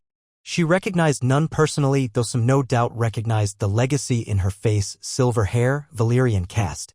Rhaegar escorted her into the keep. Once in a private hall, the doors closed, leaving only a select circle to speak. Rhaegar, Lyanna, Daenerys, the principal lords, plus a few of Daenerys's top advisors. Arthur Dayne and Barristan Selmy stood watch. Varys lingered in the background, watchful. Rhaegar motioned to chairs around a long table. "Sit, please. We have much to discuss." Daenerys took a seat, her posture upright. She nodded for her advisors, a former pit fighter named Kotho and a Tyroshi exile named Rallio, to remain at her sides. "I have come a long way. Fought many battles across the sea. All my life, I heard I was the rightful heir to the Iron Throne, that my father was wronged by traitors. Yet your letters claim you overthrew a tyrant to save the realm. Are you the usurper or the savior?" Rhaegar folded his hands. "Aerys, our father, descended into madness. He threatened to burn King's Landing with wildfire. He murdered lords without trial, including Rhaegar and Brandon Stark. I tried to reason with him, but in the end I had no choice but to remove him to protect thousands of innocent lives."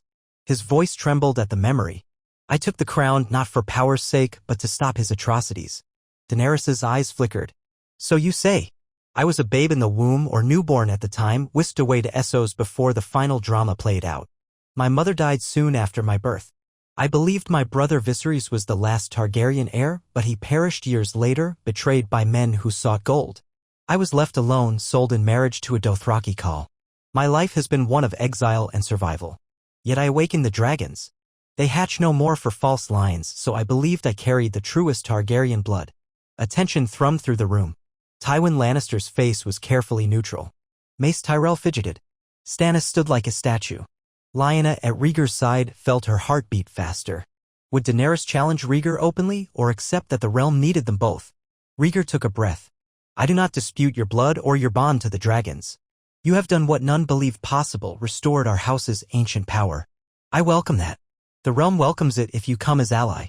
I must emphasize, we face a horror in the north that defies belief, the others, the White Walkers. They command the dead. They have returned after 8,000 years, unstoppable save by fire and rare weapons.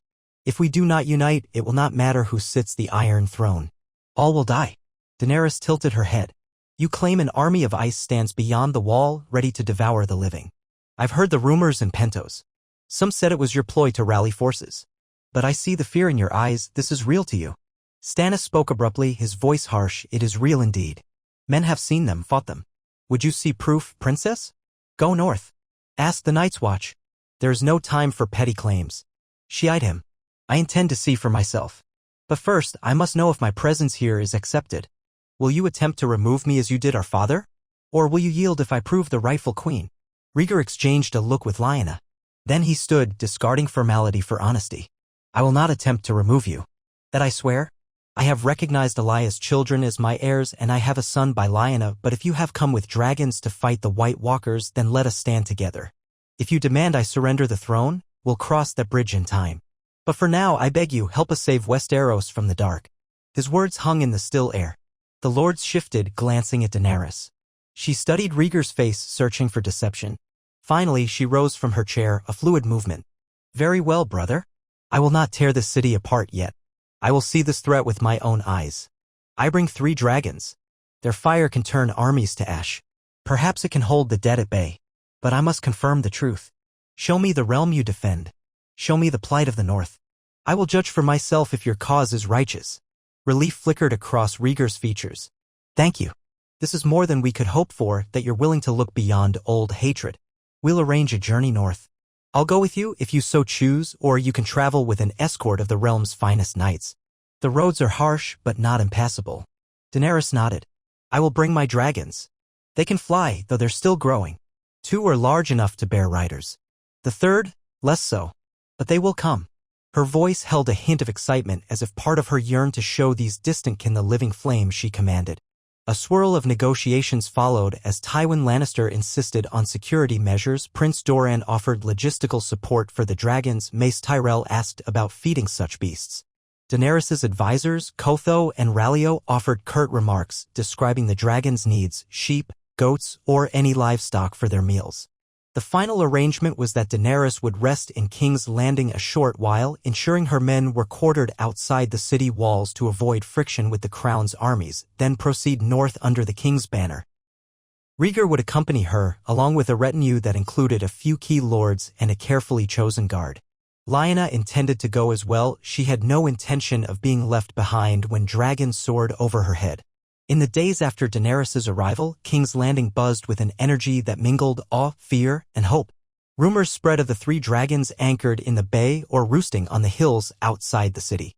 Indeed, peasants and knights alike glimpsed them, one black with red wings, rumored to be the largest, named Drogon, one greenish-bronze, regal, and one creamy-white, Viserion, smaller but no less wondrous. Daenerys took them out in short flights around the outskirts, causing the city's populace to gather in hushed crowds. Some were terrified, memories of old Valyria or King Aegon's conquests. Others believed these dragons would save them from the Whites.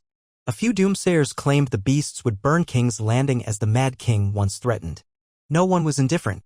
Meanwhile, Daenerys herself spent long hours in conversation with Rhaegar, Lyanna, and the lords who had witnessed the White Walkers.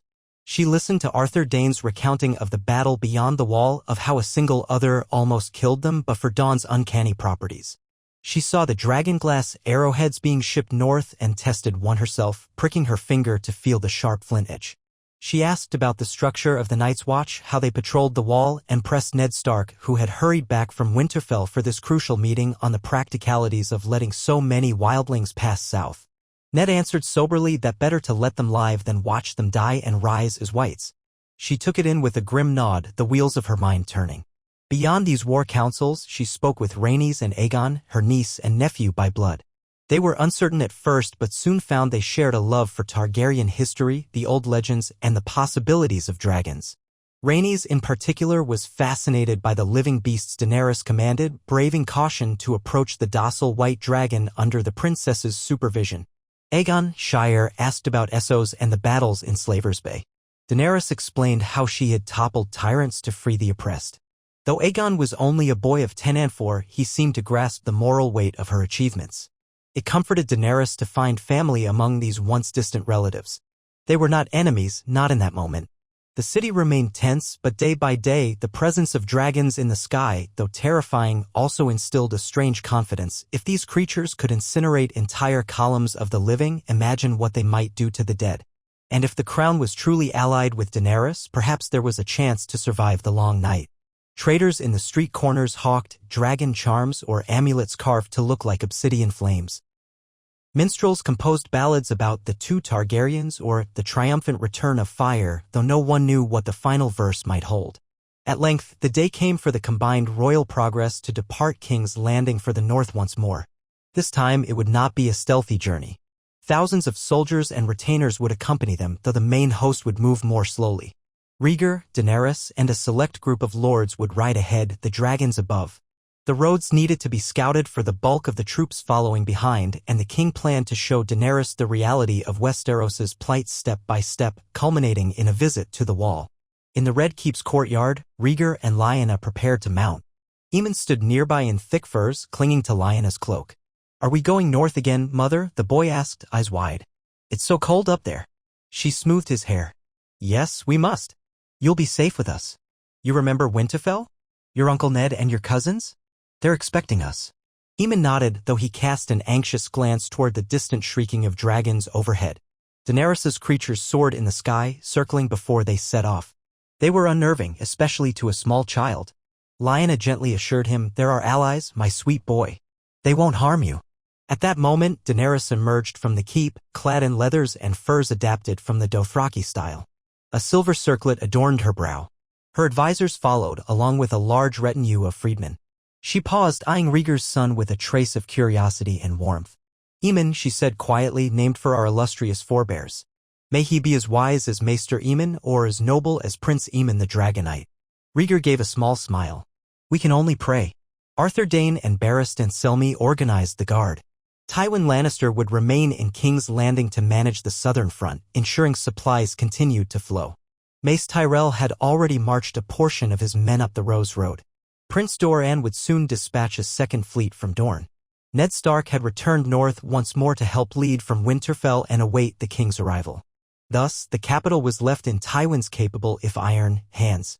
The king's party included a small group of white swords, Daenerys's key counselors, and a cavalry escort from the Crownlands. Shortly after midday, the column rode out. Crowds gathered in the streets, hushed as the king, the queen, and the dragon princess passed by. Overhead, the flutter of enormous wings overshadowed even the city's walls. Drogon screeched, sending a ripple of both terror and excitement through the onlookers. They parted ways for the retinue, kneeling or gawking. Some tossed flower petals, others prayed silently. Rhaegar led with a determined air, Daenerys at his side, while Lyanna followed with Aemon in a covered palanquin for safety from the monstrous aerial beasts.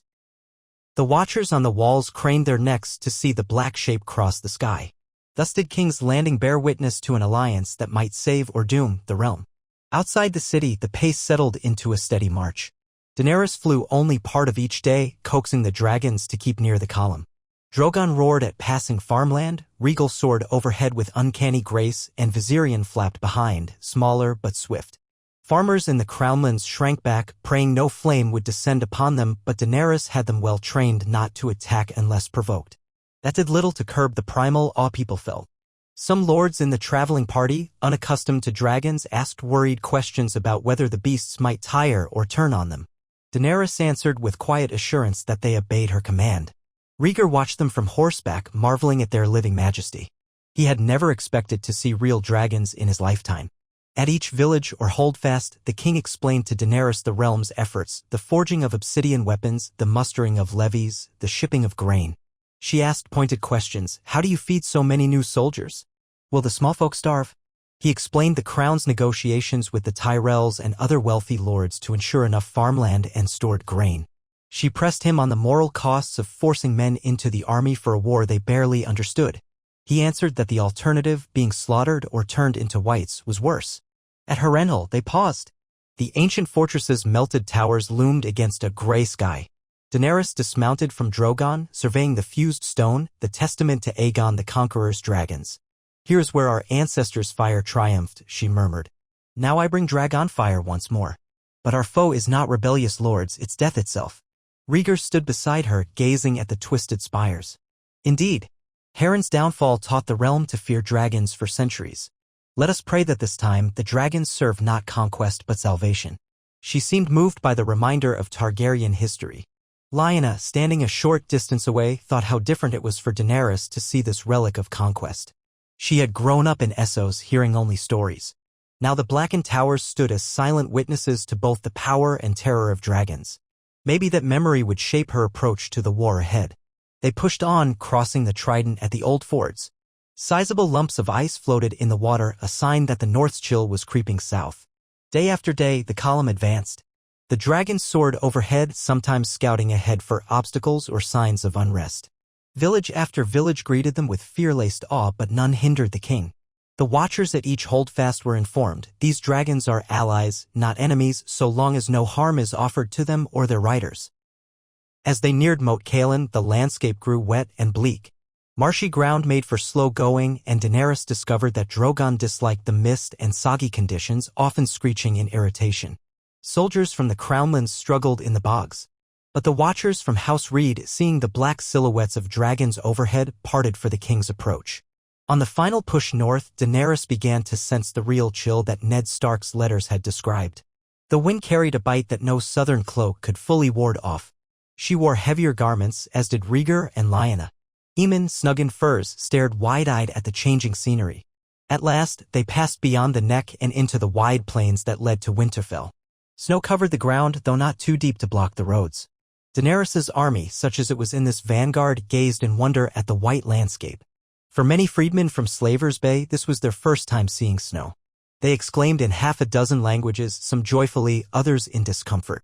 The dragons disliked the cold even more, their breath smoked in the chill, and Daenerys spent long hours comforting them, ensuring they remained calm and well-fed. Though unnatural, the flame within them kept them warm enough, but they were restless in the Stark environment. Winterfell rose on the horizon one cloudy afternoon, stone walls ringed by a faint haze of chimney smoke. The king's banner was visible from a distance, the stark gray of House Stark and the black and red of House Targaryen flying side by side.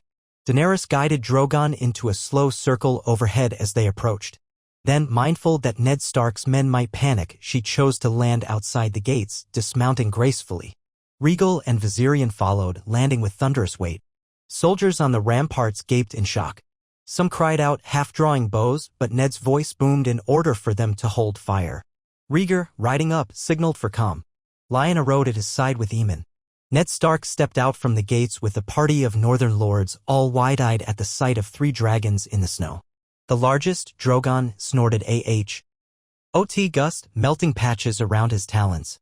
Daenerys patted his flank, quieting him. She turned to Ned, who bowed stiffly. "Lord Stark," Daenerys said. "I come at the king's invitation to see the north and learn the truth of this threat. My dragons mean no harm unless forced." Ned inclined his head, trying to mask his astonishment. "Welcome to Winterfell, princess.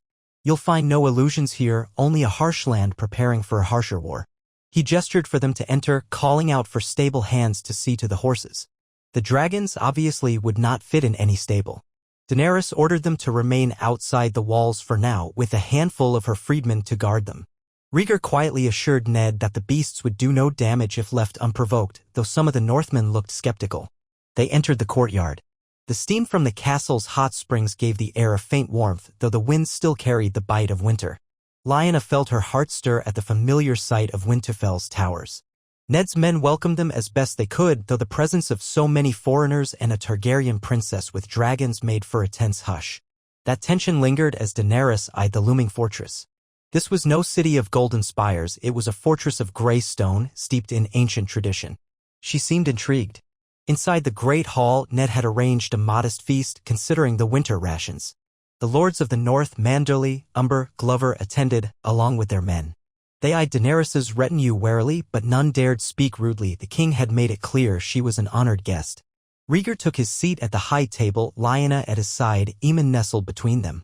Daenerys sat on Rhaegar's other side, Ned on hers. As steaming bowls of thick stew were served, Ned rose and addressed the hall with measured solemnity. "My lords," he said, "we gather today to greet Princess Daenerys Targaryen, who has journeyed far to offer her aid against the threat we face. Let her presence remind us that House Targaryen stands united with the North, that we might survive the long night together. We have all heard King Rhaegar's warnings. Now we see his sister come with dragons. May the old gods and the new see we put aside old grudges for the realm's sake." He sat, and the hall exhaled. Mugs of ale were passed around, though the mood was subdued. Daenerys stood briefly, offering a nod. "I thank you for your welcome, Lord Stark. I come to see the truth of the war against the dead. I bring my fire, if fire is what can save us." From that moment, the feast proceeded quietly, a subdued mixture of northern practicality and hushed curiosity about the woman who commanded living dragons. Daenerys asked Ned about the Free Folk, the state of the Watch, and especially about the White Walkers. Ned recounted the king's earlier journey, the dead ranger they'd found, the chilling attack by an other. Daenerys listened, brows knitted. Occasionally, she glanced at Rhaegar as if comparing Ned's story to his. When the meal ended, Rhaegar asked that the principal lords meet in Winterfell Solar for a council. There, they pored over updated maps. They learned that the largest host of southern troops was still en route, days or weeks behind, and that the Watchers at the Wall had begun constructing additional fortifications on top. The Free Folk were crossing in groups, scattered, some repelling whites that roamed the forests. Daenerys frowned deeply at news that the dead roamed at will in the night, unstoppable except by fire or dragonglass. She demanded to see this for herself. Rhaegar nodded. "We can go to Castle Black. It's a shorter ride from here, though still not without peril in these times. Your dragons can scout. If we're fortunate, we won't see a large force of whites. If we're unfortunate, you'll see what we all fear." She accepted. "Let us not delay. Tomorrow we rest. The next day we ride. I will bring Drogon and Rhaegar. Viserion I'll leave in the field outside Winterfell to rest under guard. He's the smallest and tires more easily." Ned and the other lords traded looks. They all recalled how the king's last foray beyond the wall had nearly ended in disaster. Now a Targaryen princess with dragons intended to do likewise. Still, if she truly had the means to fight the others, they could not deny her the chance to see with her own eyes. Thus it was settled. The next morning, Daenerys and Rhaegar soared over Winterfell on dragonback for a short flight, ensuring Drogon and Rhaegal were comfortable with the new environment. The castle folk watched in awe as two dragons swept overhead, their roars echoing against the old stone. Lyanna and Ned used the day to finalize the party that would go to the wall. Aemon would again remain in Winterfell under careful watch, for the journey was too dangerous. Though it pained Lyanna to part with him, she could not expose him to the threat beyond the wall. She kissed him farewell, leaving him in Catelyn Stark's care. Aemon was tearful but tried to be brave. Catelyn offered soothing words, though her own eyes betrayed apprehension. That evening, around the hearth in Winterfell's solar, Rhaegar and Daenerys spoke quietly, with Lyanna and Ned nearby. Daenerys confessed that she had once dreamed of reclaiming the Iron Throne by force. But the day I saw my dragons hatch, I realized there might be a greater purpose for them than conquest alone. She glanced at Rhaegar. Perhaps that purpose is now before me. Rhaegar nodded gravely. If so, the realm owes you a debt. Without fire, how can we hope to stand against ice? She watched the flames dance in the hearth. Let us see it with our own eyes. If I deem it real, my dragons will burn any whites we find. Ned, standing by the window, folded his arms. We must be careful. The others are cunning. They strike at night or in storms, vanish when the sun rises. Even in small numbers, they're deadly. If they sense the dragons, they may hide or they may come in force. We cannot predict them. Lyanna, remembering her near-death encounter in the haunted forest, suppressed a shiver. Then we'll keep watch. We have no illusions. This is a risk we must take. Daenerys' eyes flicked to Lyanna. You went beyond the wall as well? Lyanna nodded. Yes. It nearly cost us our lives. But that glimpse was enough to shake the entire realm. Now that you're here, your witness might unite the last doubters. A hush settled. In that moment, for Targaryens, Rhaegar, Daenerys, Lyanna by marriage, and the unborn lineage they carried found themselves aligned against a horror older than their house. The night beyond the window seemed to press inward. 2 days later, they set forth from Winterfell to Castle Black. The group was small, akin to the king's previous expedition, but this time they had dragons overhead. Daenerys rode Drogon, a black silhouette streaking across the winter sky, while Rhaegal flew behind, carrying no rider. He followed the older dragon's lead. On the ground, Rhaegar, Lyanna, Ned, and a contingent of watchers guided the column. Lord Umber and a handful of northern knights accompanied them. The roads were passable, though patches of deep snow and ice slowed the horses. As they neared the wall, Daenerys flew lower, marveling at the colossal barrier of ice. Even from a distance, its height dwarfed anything in Essos. Drogon shrieked, circling like a black hawk. At one point, Daenerys soared over the top, glimpsing Castle Black on the southern side and the vast white wilderness beyond. Rhaegal followed, breathing little puffs of flame to amuse himself. Watchmen on the ramparts either cheered or cowered at the sight. The wind whipped at Daenerys' face, but she felt a thrill. This was the seat of the realm's last line of defense. They landed near the castle in a wide clearing behind the old stables. The watchers, though still anxious about dragons, recognized the king and gave them space to dismount. The ground was thick with churned snow. Drogon roared, warming the air with a gust of flame. Daenerys soothed him, patting his neck. Rhaegal flapped overhead, eventually setting down with a rumbling growl. The Black brothers gawked, some crossing themselves. Others ran to fetch Lord Commander Corgyle. Rhaegar and Lyanna dismounted their horses, stiff from the ride. Ned joined them. Daenerys strode over, a wisp of steam rising around her in the cold.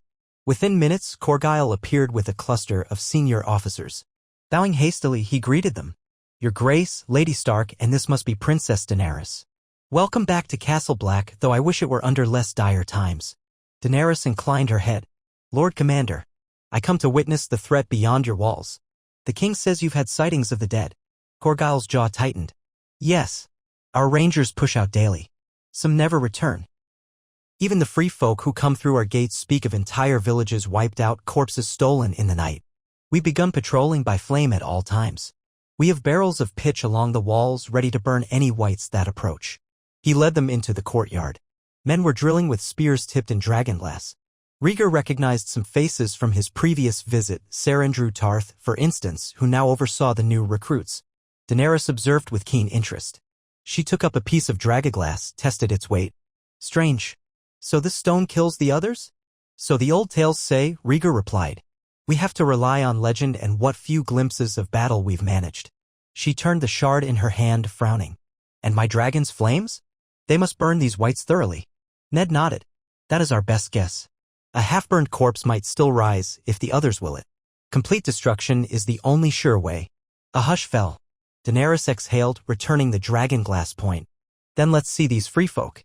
I want to speak with them, hear their stories. Corgyle guided them to a series of makeshift barracks where a group of wildlings huddled around a fire. Their clothing was ragged, their faces marked by hardship. Some scowled at the watchers, but seeing the king and a silver-haired woman approach, they stirred.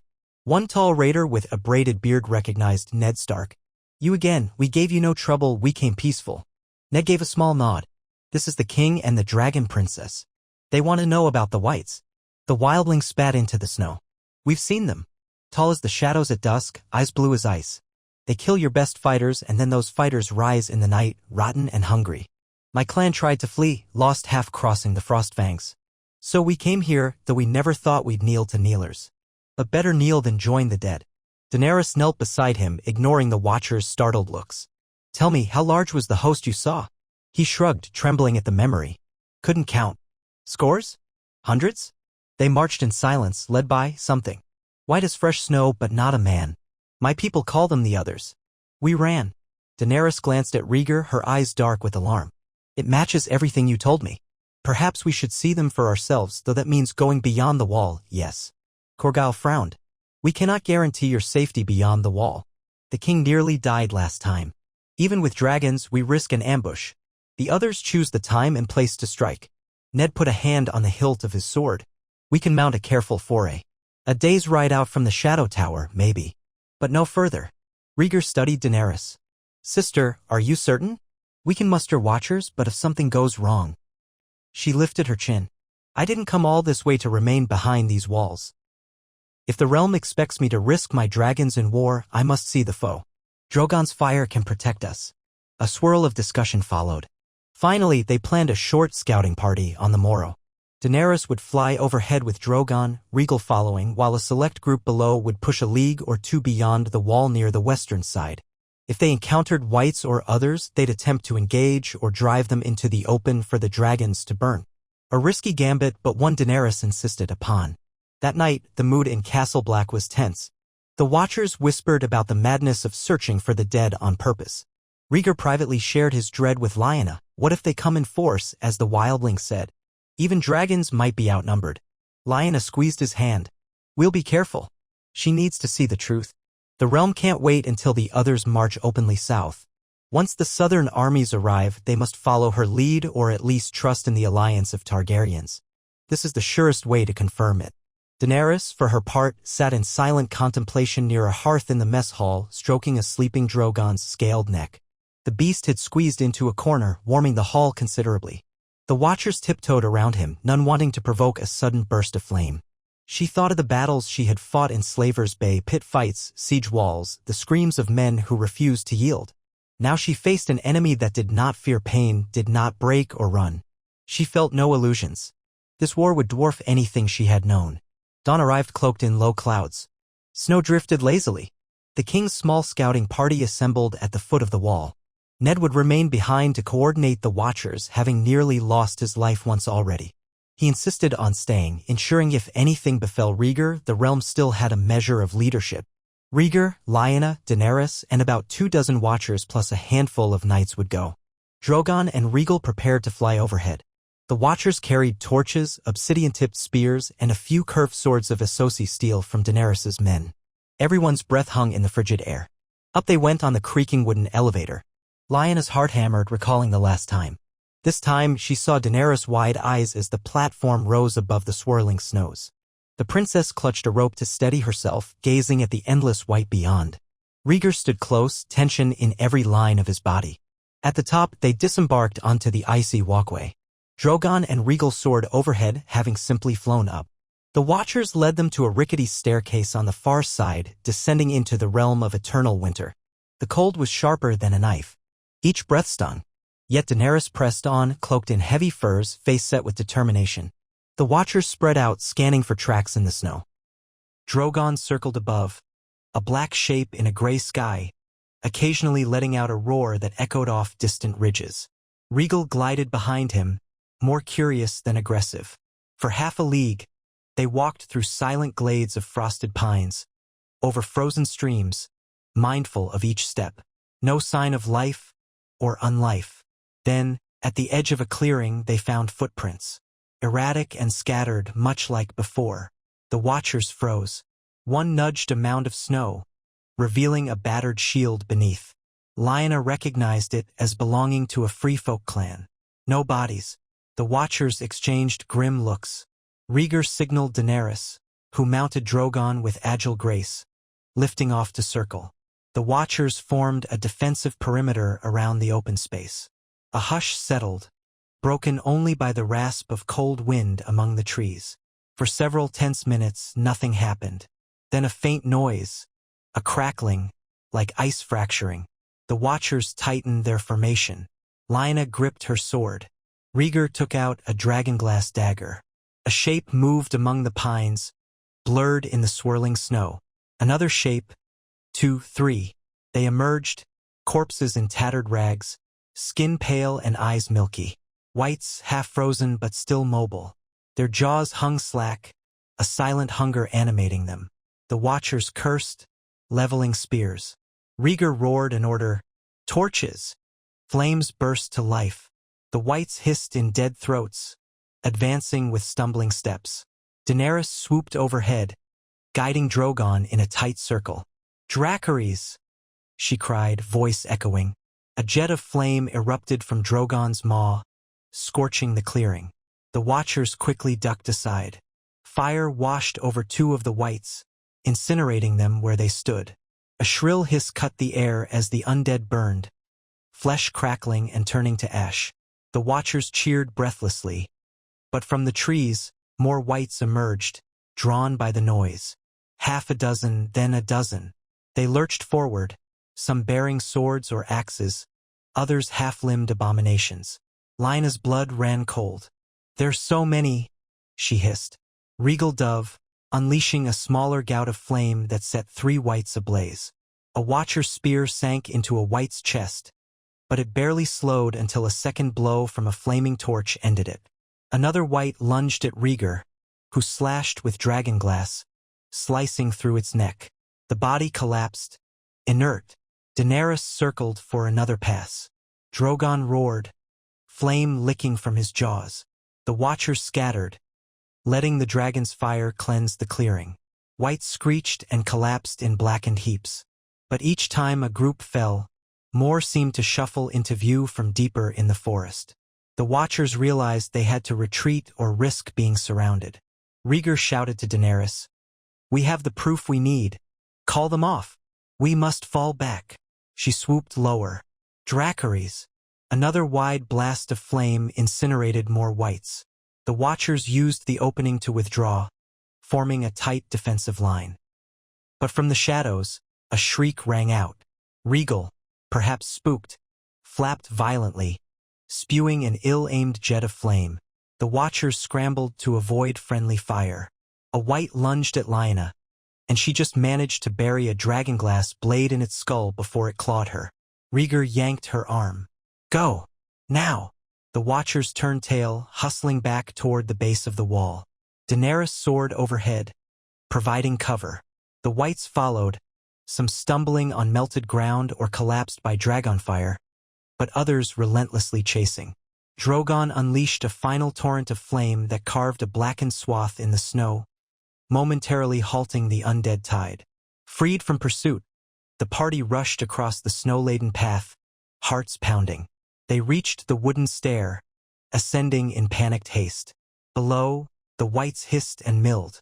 Drogon circled, blasting a final wave of flame. Another shriek, and Rhaegar joined, igniting more of the undead. With the path clear, the watchers made it onto the walkway.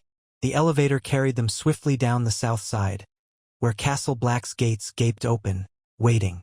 Daenerys landed Drogon in the courtyard, breathless, while Rhaegar flapped in behind. The watchers poured in, stumbling from exhaustion and shock. Some bore minor injuries, scratches, bruises. None were lost, thankfully, though they had come perilously close. A silence descended, broken only by the ragged breathing of men who had faced the walking dead. Daenerys slid off Drogon's shoulder, half collapsing to her knees. Rhaegar rushed to her side, helping her up. "Are you hurt?" She shook her head, tears in her eyes, whether from terror or relief. "No, but I saw so many. I had never." She swallowed hard. "They keep coming. Even dragonfire can only kill so many at once." Rhaegar clasped her shoulders, voice low. "Now you understand. This is the threat. The entire realm is in peril." She looked into his eyes, trembling. "I do. And I will fight with you, brother. Fire must face ice." The Watchers, seeing Daenerys' sea. Conviction murmured approval. Corgyle approached, wide-eyed. "Your dragons saved us. We've never been able to strike a blow that large against them. You might have slain dozens, but dozens were nothing if the horde numbered in the tens of thousands." Daenerys realized the scale. So did Rhaegar. For all the exultation that dragons gave them an advantage, it was a fraction of what might be needed. They would require entire armies and more dragons if fate allowed it. But they had no time to brood. This brief foray had nearly ended in disaster again, though it proved beyond doubt that the Whites and White Walkers were real, unstoppable except by flame or obsidian. That night, Daenerys penned urgent letters to her captains at Eastwatch, commanding them to sail further reinforcements north. Rhaegar, too, wrote messages to King's Landing, demanding the southern armies hurry. If the undead swelled behind the wall, it was only a matter of time before an all-out assault. The Watchers burned the bodies they had retrieved from the field, no sense letting them rise again. A hush of exhausted determination swept the castle. The Targaryen siblings, joined by marriage and prophecy, had glimpsed the future, a nightmarish war in which dragons would be the realm's best hope. Within days, the news of Daenerys' personal encounter with the Whites spread among the Night's Watch and traveling lords. She personally confirmed the king's account of the others. Doubt evaporated. Any who still believed in a northern hoax realized it was all too real. Ravens flew, proclaiming that the dragon princess had scorched the undead. The southern armies, now spurred by both Rhaegar's authority and Daenerys' testimony, redoubled their march. The realm seemed at last ready to unify in earnest. Noble houses set aside old quarrels, or at least postponed them. Forge fires burned day and night. Swords were hammered, spears tipped with dragonglass. Supplies flowed north from White Harbor and the Rose Road. The final muster at Winterfell approached. Rhaegar, Daenerys, and Lyanna returned to Winterfell to oversee the influx. The main host arrived in waves, thousands of Tyrell spears under Randall Tarly, lines of Lannister men under Kevin Lannister, columns from the Vale led by Lord Yohn Royce. Dornish cavalry trotted in, stoic in the cold. Stannis Baratheon had left Dragonstone after setting up a robust dragonglass mining operation, arriving with Stormland's foot. Even a small contingent from the Iron Islands showed up, slightly grudgingly, under Asha Greyjoy, though Balon had not come himself. Step by step, the greatest army Westeros had assembled in living memory gathered around Winterfell. Tens of thousands of men, plus logistical teams, horses, supply wagons, and blacksmith enclaves. It was a vast, chaotic swirl. Tents sprawled across the plains near the castle. At times it resembled a festival, banners of every color fluttering in a white landscape. But the mood was grim. Everyone had heard the stories. They awaited the moment to march to the wall. More Watchers arrived daily, telling of minor skirmishes with Whites around the edges. The main force of the others had yet to strike. They bided their time. Possibly they waited for the heart of winter. Possibly they gathered in the haunted forest, forging an army of corpses. At any moment, the realm's defenders expected a horn blast that signaled the final doom. Amid this tension, Rhaegar and Daenerys held war councils in Winterfell's Great Hall. Lords who once fought each other, Lannisters, Tyrells, Martells, Baratheons, Starks, sat at the same table. They mapped out the approach. Part of the host would fortify the wall directly, manning every castle from Eastwatch to the Shadow Tower. Another portion would range beyond the wall if the others attacked, supported by the dragons overhead. Retreat lines were planned if the undead threatened to flank them. Surplus wagons of food were stockpiled near the last hearth. Every possible measure was taken, but no one truly knew if it would suffice. In the courtyard, Daenerys trained her dragons to handle the northern cold. She flew them each morning, scouting the nearby lands. Lyanna watched from Winterfell's walls, amazed each time Drogon or Rhaegal soared overhead, their roars rattling the stone. Aemon would cling to her side, half terrified, half delighted. A portion of the realm's men still flinched at the sight of dragons, recalling the fiery legends of old. Others took heart, hoping these beasts would incinerate the White Walkers wholesale. Daenerys practiced controlling them, ensuring they recognized friend from foe among the army massing below. Her freedmen fed them sheep or goats daily, carefully herded from local flocks. Ned had objected initially, but decided lost sheep were a trivial cost if the dragons saved the north. Meanwhile, a question lingered: what would happen after the war? Some lords quietly speculated that Daenerys, having discovered the horrors of the others, might set aside her claim and rule the East or accept a subordinate role. Others believed she and Rhaegar would inevitably clash once the undead were gone. But for now, no one dared speak openly of it. Survival came first. At long last, the realm was as ready as it could be. The largest number of troops stood near Winterfell, with thousands more trickling in each day. Rhaegar and Daenerys convened a final muster in Winterfell's yard. The great hall overflowed with lords and knights. The two Targaryens stood side by side at the dais, with Lyanna, Ned, and the other paramount lords arrayed behind them. Their cloaks brushed the stone floor. Daenerys wore a new garment of black fur lined with red, a subtle mirror to Rhaegar's black and red ensemble. The hush that fell was near reverent. This was the culmination of everything: Robert's rebellion reversed, old grudges set aside, houses from across the 7 kingdoms in one place. Rhaegar addressed them in a low, steady voice: "My lords, we stand on the edge of the greatest war in history. A war not of men's ambition, but of life against death. We have all heard the tales. Now you see the living dragons Daenerys Targaryen has brought. You see the watchers who faced whites beyond the wall. We have come together for one purpose: to hold back the long night." He glanced at Daenerys, who lifted her chin. "I was born believing the Iron Throne was my birthright. But the dead care nothing for our thrones. I pledge my dragons, my freedmen, and my blood to defend Westeros from the others. We will march to the wall, we will hold it. If they break through, we will burn them back. Fire and blood, yes, but for the salvation of the living." A roar of approval swept the hall, not the raucous cheer of a rowdy tourney, but a desperate shout of men who pinned their hopes on the Targaryens united. Mace Tyrell brandished a sword, bellowing, "The Reach stands with you." Kevan Lannister nodded solemnly. Prince Doran bowed his head. Stannis Baratheon grunted his acceptance. The Northmen raised fists, growling that they would defend their homeland to the last man. In that moment, the ancient lines dividing great houses blurred into a single resolute vow to face the oncoming dark. Rhaegar's heart swelled with gratitude and fear. So many thousands of lives hinged on decisions in the next weeks or months. If the others came in unstoppable force, even dragons might not be enough. But at least they were not alone. The next day, the march began. Tens of thousands of soldiers, drawn from every corner of Westeros, streamed north along the King's Road. Daenerys soared overhead on Drogon, Rhaegar behind, scanning the horizon. Rhaegar and Lyanna led one of the central columns, flanked by Ned Stark and a cadre of watchers. The bitter cold gnawed at bones, but hearts remained resolute. Scouts raced ahead to the wall, reporting any sign of movement from beyond. The watchers stationed in each keep kept watch day and night. The stage was set for a confrontation that might decide the fate of the living world. Within a fortnight, the armies converged on Castle Black. The sight of so many men and dragons in that stark environment was surreal. Banners snapped in the icy wind, fires burned for warmth, black-clad watchers guided columns to assigned sectors. Barricades had been erected on top of the wall, and more men scaled it, setting up archery posts and pitch cauldrons. The small keeps along the wall were likewise manned, from Eastwatch to the Shadow Tower. The free folk still trickled through the gates, surrendering weapons, eager to escape the nightmares behind them. Some took one look at the massed southern armies and dragons and offered trembling thanks or curses, unsure whether kneeling to kneelers was better than certain death. Weeks passed in watchful tension. The nights lengthened. Temperatures dropped further. Even the southern men cursed the biting cold.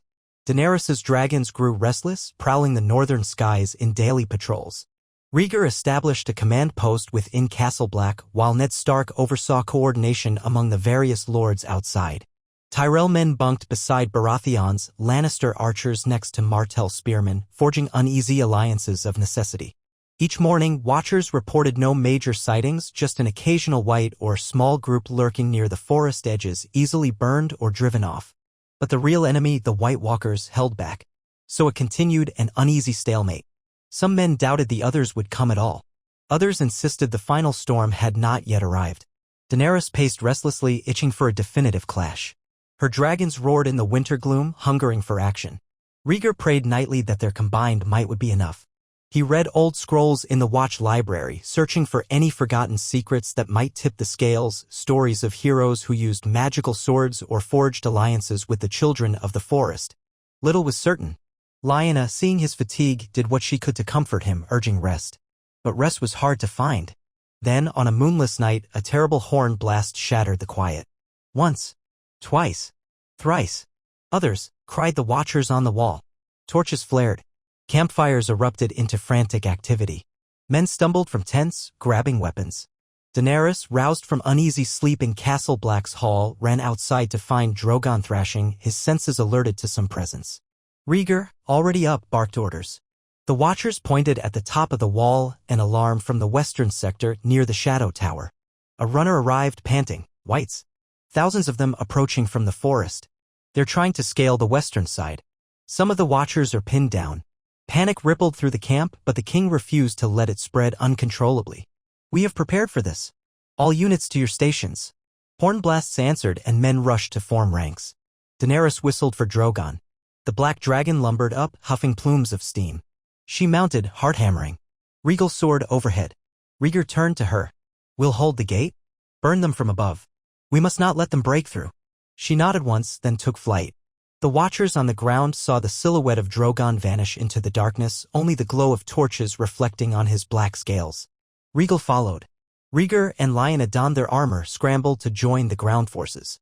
Ned Stark and other lords mustered men along the base of the wall, ready to contain any breach. The entire line of the wall ignited with activity, torches, pitch, catapults loaded with burning logs, archers with dragonglass-tipped arrows. If the others launched a major assault, this was the moment they had dreaded. Drogon soared west, guided by watchers' signals from the top. Daenerys peered down, seeing columns of undead shapes shambling out of the forest. Thousands, as the scout said. The moonless sky made it hard to see, but the flickers of torchlight revealed a horrifying mass of rotting bodies.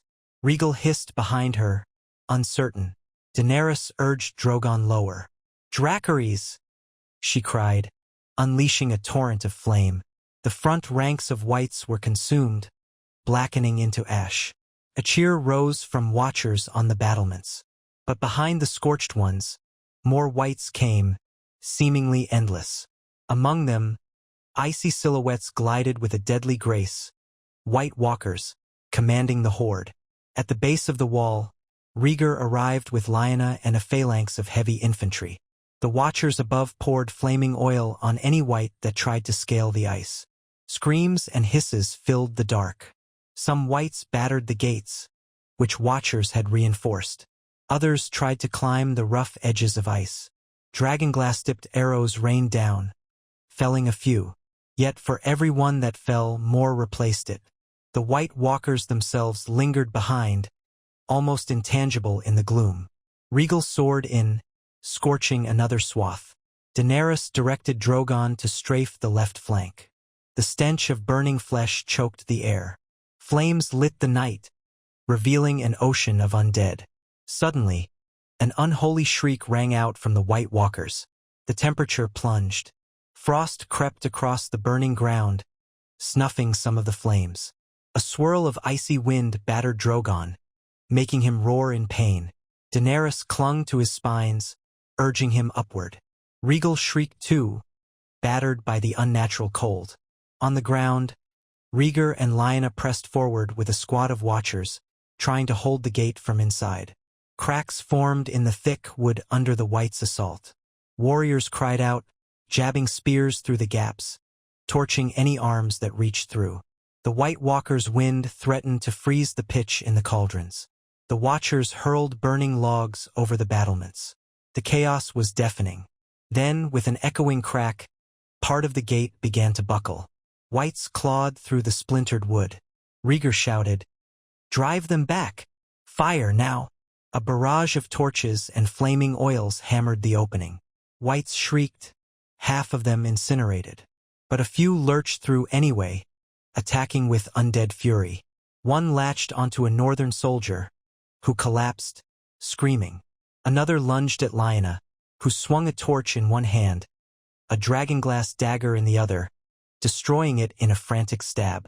Rhaegar slashed aside 2 more. The Watchers forced the opening closed again, piling debris. Above, Daenerys regrouped with Rhaegar. She spotted a cluster of White Walkers leading fresh whites from behind. "We have to break them," she hissed. Drogon Dove, her command of Dracarys, loosed a massive blaze that scattered whites and forced the White Walkers back. Yet the cold wind swirling around them dampened some flames. She saw at least 1 walker stride through flickers of dragonfire with minimal harm. A chill of horror seized her. These creatures might resist the edge of a normal flame. Only direct, intense blasts had an effect. She spun Drogon around for another pass, ignoring the ache in her limbs. Rhaegar joined, both dragons unleashing twin torrents of flame on the White Walker formation. This time, the meltdown was more effective. The ground glowed red beneath them. A handful of walkers were caught in the direct inferno, dissolving in shrieks that cut Daenerys' ears.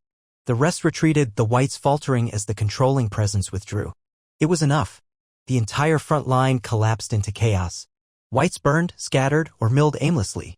Men on the wall exploited the confusion, dropping more fire and shooting obsidian arrows. On the ground, Rhaegar and the Watchers pressed out from the gate, hacking apart the charred remnants. Gradually, painfully, the undead horde lost cohesion, retreating into the darkness with hollow moans. Drogon perched on a broken mound of ice, breathing heavily. Daenerys saw no more fresh whites emerging. The White Walkers that survived had vanished into the gloom. She exhaled, shoulders trembling. They had won a respite. The Watchers lowered their weapons, some sinking to their knees in exhaustion or relief. Body parts lay strewn about. The reek of burned flesh hung heavy. Rhaegar, battered and sooty, found Lyanna near the battered gate, ensuring the last whites were burned. He pressed a shaky kiss to her brow. "Are you?" She nodded, eyes wet. "I'm alive." "You?" Somehow he rasped. The dragons turned the tide. Daenerys soon flew down, dismounting near the gate. She surveyed the carnage, face pale. "They'll be back," she said. "We've only repelled this wave. But at least we know dragonfire can kill even the White Walkers if we strike them directly." Rhaegar's expression hardened. "That means we have a fighting chance. We just need to endure every assault until we find a way to end them forever." Thus ended the first true battle of the War for the Dawn, bloody, terrifying, but not hopeless. The realm's defenders could fight back. The Watchers cheered for the Targaryen dragons. Word spread among the camp that the undead horde had been turned away. Morale soared, though tempered by the knowledge that the others would strike again, likely stronger and more cunning. For now, though, the living held the wall. Dawn revealed a field of blackened corpses before the western sector. The Watchers cleansed the area, burning every last remnant to ensure no reanimation. Daenerys tended Drogon's minor injuries from the freezing wind, praising him softly. Rhaegar had an ice-lashed wound on his flank, but with warmth and a meal, he would recover. The men carried their wounded to healers. The day was grim, but determination burned bright in every eye. In council that morning, Rhaegar declared, "We can hold the wall if we keep the dragons patrolling. But the others will keep testing us, searching for weakness. We must be vigilant at all hours." Daenerys agreed. "And if they mass in greater numbers, we'll need to intercept them beyond the wall, or they'll simply overrun us by force of numbers. My dragons can't be everywhere at once." Ned, battered but unyielding, stated, "Then we must spread our forces along the whole line. The Watchers, with men from every region, must cycle watch shifts. The dragons can respond to a signal for help. Fire beacons, horns. Swift cavalry can reinforce breaches." So they arranged a grueling schedule of constant readiness. The next weeks were a series of tense nights and daily scouting flights. Sometimes minor skirmishes erupted, but no major assault came. The others tested them, pulling back when the dragons arrived. A pattern emerged. The others refused open confrontation where dragons had the advantage. This stalemate weighed on everyone. The men couldn't stand idle forever in the harsh winter. Supplies would eventually run short. Finally, Rhaegar, Daenerys, and the leading lords concluded they must go on the offensive venture beyond the wall in a large campaign with dragons in the sky to find the White Walkers' main host and destroy them. It was a gamble of monstrous proportions, but no one saw another way to end the threat. Either they bring the fight to the others or watch their men freeze and starve while the undead picked them off. So the greatest host in living memory prepared to march beyond the wall. Tens of thousands plus 2 dragons overhead. The Watchers served as guides in that frozen wasteland. They aimed for the rumored center of the Other's domain, some ancient fortress of ice in the far north. Myths called it the lands of always winter. No one had journeyed so far in thousands of years. But if that was where the White Walkers gathered, it had to be done. Ned Stark would remain behind with a reserve at the wall, ensuring it stayed manned. Lyanna insisted on going with Rhaegar, though he feared for her safety. She refused to be parted. Daenerys would lead the dragons, with Aegon and Rhaenys staying behind to help coordinate with the Watchers. Aemon would remain at Winterfell, well away from the front. The lords debated for days, but eventually agreed. The realm's hope lay in forging forward, trusting Dragonfire to carry them through. Thus, under a pale, cold sun, the realm's final muster took shape on the far side of the wall: cavalry, infantry, Watchers, lords of every great house, all bundled in heavy furs. Daenerys soared overhead on Drogon, Rhaegar behind, scanning the horizon. Rhaegar rode at the head of the columns with Lyanna by his side, heart-pounding. They advanced into the silent wilderness. Snow swirled in the wind, each gust a chilling reminder of what lay ahead. They marched beyond the ken of living memory, stepping into myth. And so began the war for the dawn in earnest, an army of the living plunging into the realm of ice, led by a king of House Targaryen, his sister with 3 dragons, and a Stark queen whose fierce spirit bound them all. Whether they would triumph or vanish into the snowdrifts was a question only the gods, old and new, could answer. But they marched nonetheless, forging onward with hearts of flame against the creeping cold, writing the next chapter of a song of ice and fire with every footstep in the frozen north. They set out beneath the sun, so pale it might as well have been the moon. The great host of the living stretched across the white wilderness in a jostling column, soldiers from every corner of Westeros, Watchers in black cloaks, mounted knights, supply wagons creaking under salted provisions, blacksmiths and camp followers huddled together against the killing cold. At the van rode King Rhaegar Targaryen and Daenerys Targaryen, their cloaks and armor layered in furs, each flanked by trusted retainers. In the skies above, Drogon and Rhaegal soared and circled, their huge shapes silhouettes against a perpetually gray vault. Though the sun was barely a smudge in a watery sky, its faint light played across the dragon's wings like ghostly reflections. Lyanna Stark Targaryen rode close behind Rhaegar, accompanied by a wedge of northern knights. They wore fur-lined helms and gauntlets to brace themselves against the wind. Once in a while, she glanced at Rhaegar, remembering how only a handful of years ago she had lived as a restless girl in Winterfell, yearning for a freedom that seemed so simple then. Now she was a queen, riding at the forefront of a war against an enemy that lurked on the edges of legend. The sheer scale of it was almost too vast to hold in her mind. Every gust of wind carried ice crystals that cut her cheeks. She kept her gaze forward on the shifting gray plain that rolled out toward an unknowable horizon. The Watchers served as guides, forging a path across the uneven tundra. Some were old hands, men who had survived skirmishes with wildling raiders or glimpsed whites at the fringes of the forest. Others were new recruits, half terrified by the prospect of meeting an enemy that did not bleed. Along the column's flanks, lords barked orders to keep men in proper formation. The greatest names of Westeros had come. Tarly men from the Reach, sworn to Mace Tyrell, marched behind House Glover. Lannisters rubbed shoulders with Martell spearmen. The entire realm had uprooted the boundaries that once separated them, all in the name of survival. Some banner men from the Iron Islands scowled at the surroundings, muttering about how this was not their fight, yet here they were. Others from the Stormlands marched near them, equally on edge. In their midst trudged men who had once freed slaves in Essos, part of Daenerys's retinue, gazing in silent awe at a land colder than any they had known. Every morning, the column advanced steadily, and every night it halted in a makeshift encampment, forming wide circles of tents reinforced by watchfires. The Watchers patrolled with torches. Daenerys's dragons flew sweeping arcs around the perimeter, a sight both reassuring and fearsome. Fires glowed across the snow, revealing the shapes of men huddled in cloaks, their breath pluming in the dark. At intervals, riders returned from scouting forays, their faces grim. Sometimes they reported distant shapes in the gloom, possibly whites, possibly illusions, and once they found a scattering of bodies, obviously fresh kills, dragged away to some unknown fate. The others had not yet confronted them in force. The tension was agonizing. By the 7th day, the wind's fury began to grow, whistling through low ridges and scrawny pines that somehow clung to life in the permafrost. The Watchers pointed out that they had now entered truly uncharted regions. The far side of the Frostfangs loomed in the distance. Here, the free folk seldom traveled. Where the land dipped and rose, patches of jagged ice glinted with a dull sheen, while the sky overhead sank into a perpetual leaden color. If the others hid anywhere, it could be here, in this domain beyond mortal reach. On the morning of the 8th day, a horn blast roused the sleeping camps. Men stumbled from their tents, weapons in hand. But it was not an alarm, only a call from scouts who had returned with urgent tidings. In the wide clearing where Rhaegar, Daenerys, and Lyanna had pitched their central pavilion, watchers arrived, faces ashen with cold. One, a wiry man with a ragged beard, knelt in the snow before the king. "Your Grace," he managed, breath steaming. "We found signs, a large group of whites, or worse, half a league west. They're not moving yet, as if waiting. We glimpsed at least one White Walker. Maybe more." Daenerys exchanged a look with Rhaegar. "Half a league is near. Why haven't they attacked?" "Hard to say, Princess," said another scout. "They might be feeling out our position. Or they might be summoning more. We didn't linger." Rhaegar's pulse quickened. This was their first chance to strike on their own terms. "Send word along the lines. Prepare for battle formations. We'll approach them carefully. The dragons will flush them into the open.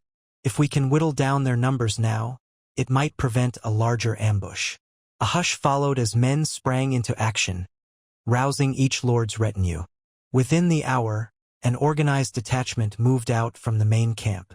At the front, Daenerys rode Drogon into the sky with Rhaegar following. Rhaegar and Lyanna led a contingent of watchers, knights, and northern spears on the ground.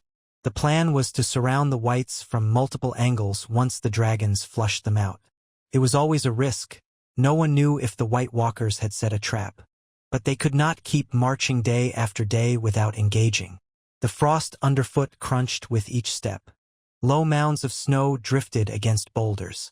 The watchers guided them westward, peering ahead with torches held high despite the gray midday light. Overhead, Drogon let out a rumbling growl, as if scenting something foul.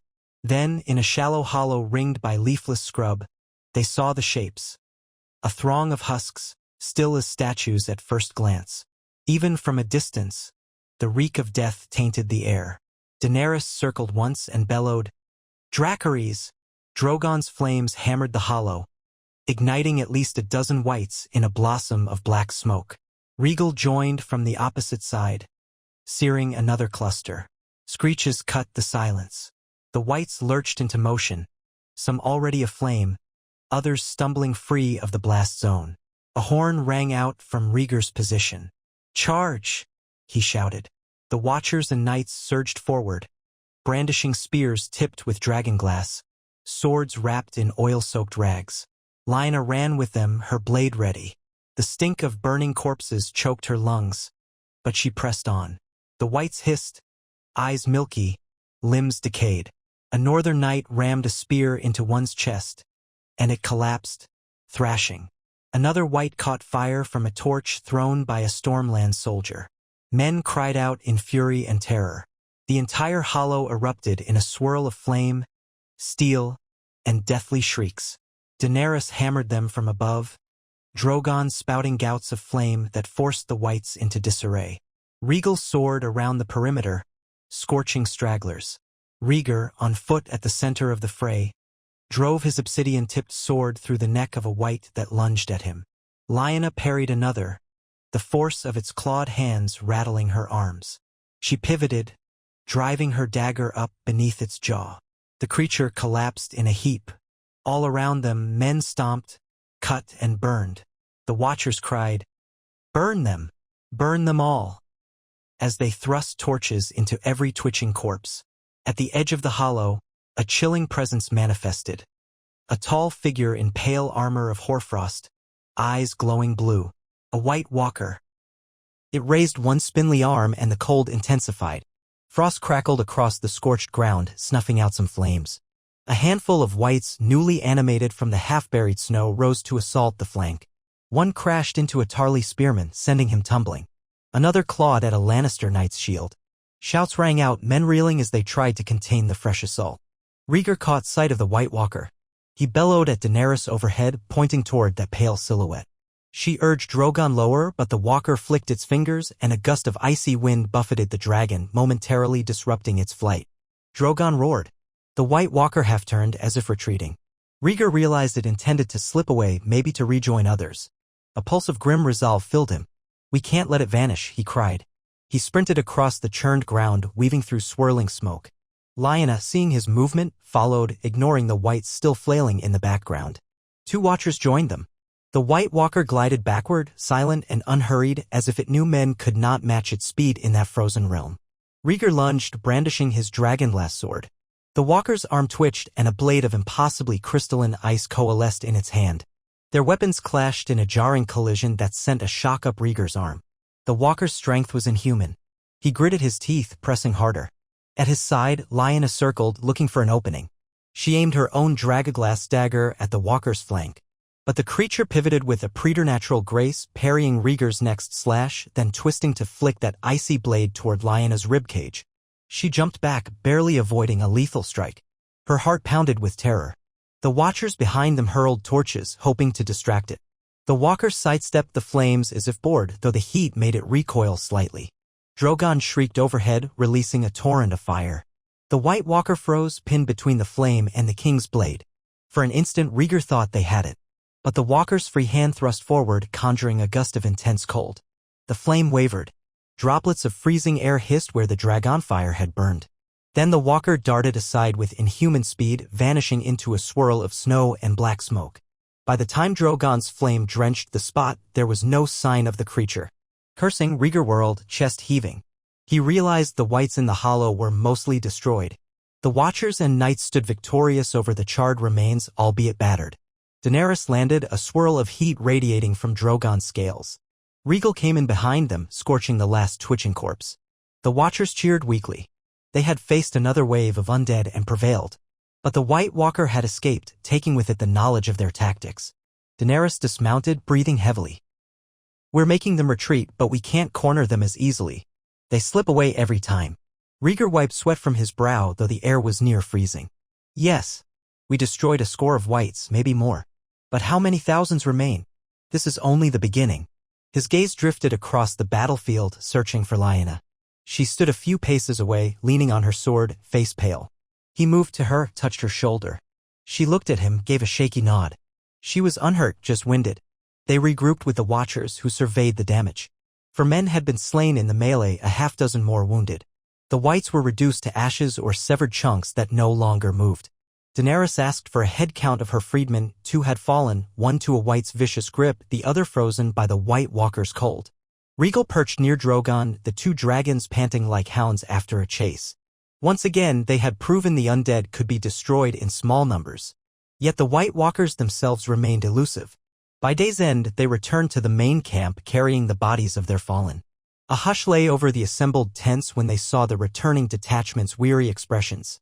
Word spread quickly, the living had scored another minor victory, but the real foe was still out there, unbroken. In the center of camp, Rhaegar and Daenerys convened in impromptu council. Lords gathered around a large map pinned to a table anchored by stones. Lyanna attended, still streaked with soot and half-frozen. They conferred with watchers who scouted deeper into the wastes. "This can't go on forever," Ser Adam Darry said, a line of concern carved into his face. "Each skirmish costs us men. Meanwhile, the others pick and choose when to fight. If we keep marching blindly, they might lure us to a place where even the dragons cannot save us." Daenerys' jaw clenched. "Then what do you suggest? We have to find their main host, or they can outlast us. Our supplies run thin, our men grow weaker by the day. The cold alone is an enemy." A grizzled watcher, missing an ear from an earlier white encounter, spoke haltingly. "My father told me old tales, that the heart of winter lies far beyond the frost fangs, where night never ends. If the White Walkers do have a fortress, it may be near that region. But no living man has gone so far and returned. The cold there is said to kill in minutes." Rhaegar rubbed his temples. "Yet the children's tales say that's where the Night King once reigned. If we truly aim to end them, we must do so at their source." He glanced at Daenerys. "Are the dragons strong enough to travel that far?" "The temperatures are unimaginable." She met his gaze, unwavering. "They have the fire in their bellies.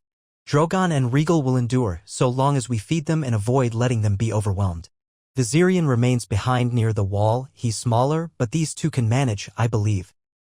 The question is whether our men can survive the march." Ned Stark, who had arrived from the rear lines, added quietly. "It might be we can only send a smaller strike force, the best of our watchers, the best knights, along with the dragons. A massive army would freeze in that land. We hold the main host here, maintaining a strong base, while a smaller group tries to find the other's lair." Tyrell lords, Lannister captains, and other notables debated fiercely. each with their own concerns about splitting forces. But the logic could not be denied. The deeper they ventured into the true north, the worse conditions would become. 100,000 men would starve or freeze. A swift, mobile force, escorted by dragons, might slip through, locate the White Walker's stronghold, and attempt a final confrontation. If they succeeded in striking at the Walker's leadership, it might shatter the Whites. If they failed, Rhaegar nodded at last, forcibly calm. We choose volunteers, skilled watchers, lords used to harsh climates, men who understand the risk. Daenerys will lead the aerial assault with Drogon and Rhaegar. I will go as well. Lyanna tensed. She knew she could not remain behind, not after all they'd faced. I'm coming too, she said softly. You'll need every advantage. And I know the North's cold as well as any. Rhaegar studied her with worry but found no argument. Their fates were bound, after all. Ned frowned, half rising. Sister, you have done enough. Let me. No, Lyanna said firmly. You must command the main host. The Watchers trust you. Our lines need your leadership if something befalls us. Besides, you have a family and duties in Winterfell. This is mine. Ned's protest died on his lips. Her resolve was unshakable. Daenerys inclined her head. We'll need your skill, and we stand a better chance united. So it was decided, a small strike force. A mere few hundred souls at most. Elite watchers, knights, archers with dragonglass arrows, and a handful of mages from the Citadel who had come north seeking lost knowledge. Enough to handle Whites if they encountered them in moderate numbers, but nimble enough to avoid being encircled. The rest of the lords would remain in the established camps near the Frostfang foothills, ensuring that if the others tried a southern push, the living would hold them. This was the final gamble of the war for the dawn. They spent a week preparing. The chosen volunteers trained relentlessly, practicing formation under near-blizzard conditions. The Watchers tested new ways to keep torches and oil from freezing. Horses were replaced by sturdy garrons from the free folk, better suited to deep snow. Each man bore at least one dragonglass weapon, a dagger or a spear tip, and some carried short swords of Valyrian steel, which rumor said could harm the others as well. Daenerys's dragons devoured entire herds of goats and sheep, building their strength for a flight into the heart of winter. Rhaegar oversaw the forging of additional arrowheads in large tent workshops, men working day and night under blazing braziers. Lyanna practiced her swordsmanship with the Watchers, determined to be as sharp as possible. She also fitted herself with heavier furs, thick enough to ward off the cruel wind. The weather turned savage. The sky remained a bruised gray, unleashing flurries that stung exposed skin.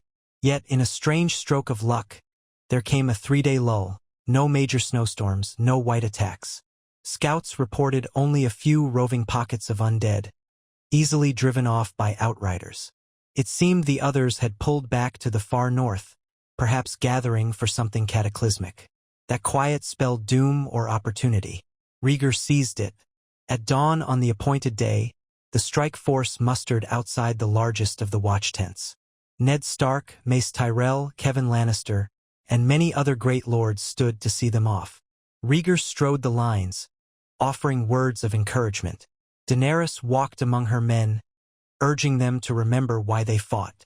In the swirling half-light, men strapped on final harnesses, tested bowstrings, double-checked that flasks of oil remained warm enough to light.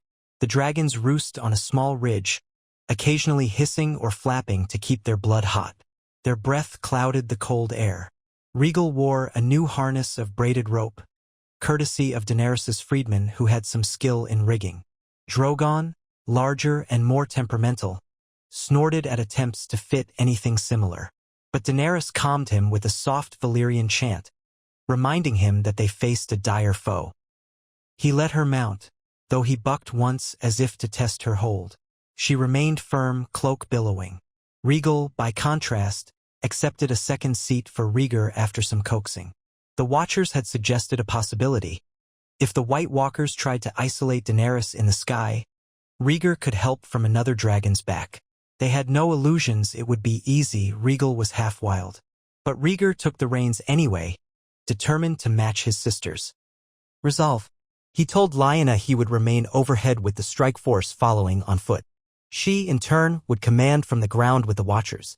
If the dragons needed to land or if the White Walkers forced an aerial confrontation, they would coordinate signals of horn blasts or colored torches. Ned and Rhaegar clasped forearms, a gesture that transcended their old tensions. "May the gods be with you," Ned said, voice tight. "We hold the line here. Send word if you discover anything. We'll come if you can't return." "I pray it won't come to that," Rhaegar murmured. "Guard the realm, Ned." Then he turned to embrace Lyanna, though she'd be marching with him, just not in the sky. They shared a brief, fierce look and unspoken promise to survive. Daenerys called Drogon aloft. He sprang into the sky with a massive beat of wings that kicked up snow. Rhaegar mounted Rhaegal awkwardly, but the dragon roared and leapt, trailing a swirl of frost. Soldiers on the ground gaped as two Targaryens soared overhead, black shapes merging with the gloom. Then Lyanna raised her sword to signal the ground column. "Forward," she cried. The Watchers took the lead and the 100-odd men in the vanguard set forth, double file. Behind them, the main group of a couple hundred followed. This was not a large army by any measure, but each man was steeled for the unimaginable. They trudged north and west, skirting the Frostfang foothills. Snowdrifts forced them to hack paths with pickaxes.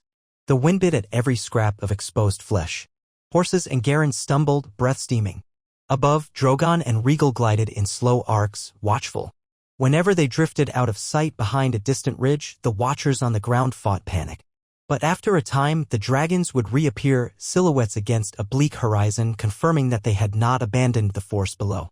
Days blurred together in a haze of gray skies and white ground. Night offered no respite, for the Watchers had to set triple guard, fearful that the others might slip into the camp while men slept. Daenerys and Rhaegar often touched down at dusk, letting the dragons rest near a ring of fires. The pair then conferred with Lyanna in a cramped tent about the next day's route. They had only guesswork to guide them. The Watchers used old free folk stories: "If you see that star-shaped formation of ice boulders, you're on the right track," or "When the ground slopes down into a valley of black rock, you're nearing the real cold." None were certain if these legends were true. The deeper they went, the less sign of life they found: no animals, no wind-blown trees, no insects, just an eerie silence. On the 6th day of this harrowing march, they reached a region of broken ice fields where the ground had cracked into large plates. Whirls of frost had piled up at the edges. The Watchers tested each section with spears to avoid plunging into an icy chasm. Lyanna led from the front, feeling the dryness in her throat despite the cold. Each breath felt like inhaling shards of glass. The men trudged behind her, quiet and grim. Overhead, Rhaegal soared, glimpsed now and then through swirling gusts. Drogon was nowhere in sight for the moment, but presumably Daenerys scouted beyond. Then a horn blast shattered the hush. Once. Twice. That was the Watchers' signal for possible enemy contact. Hearts hammered as the men scrambled to form a defensive circle.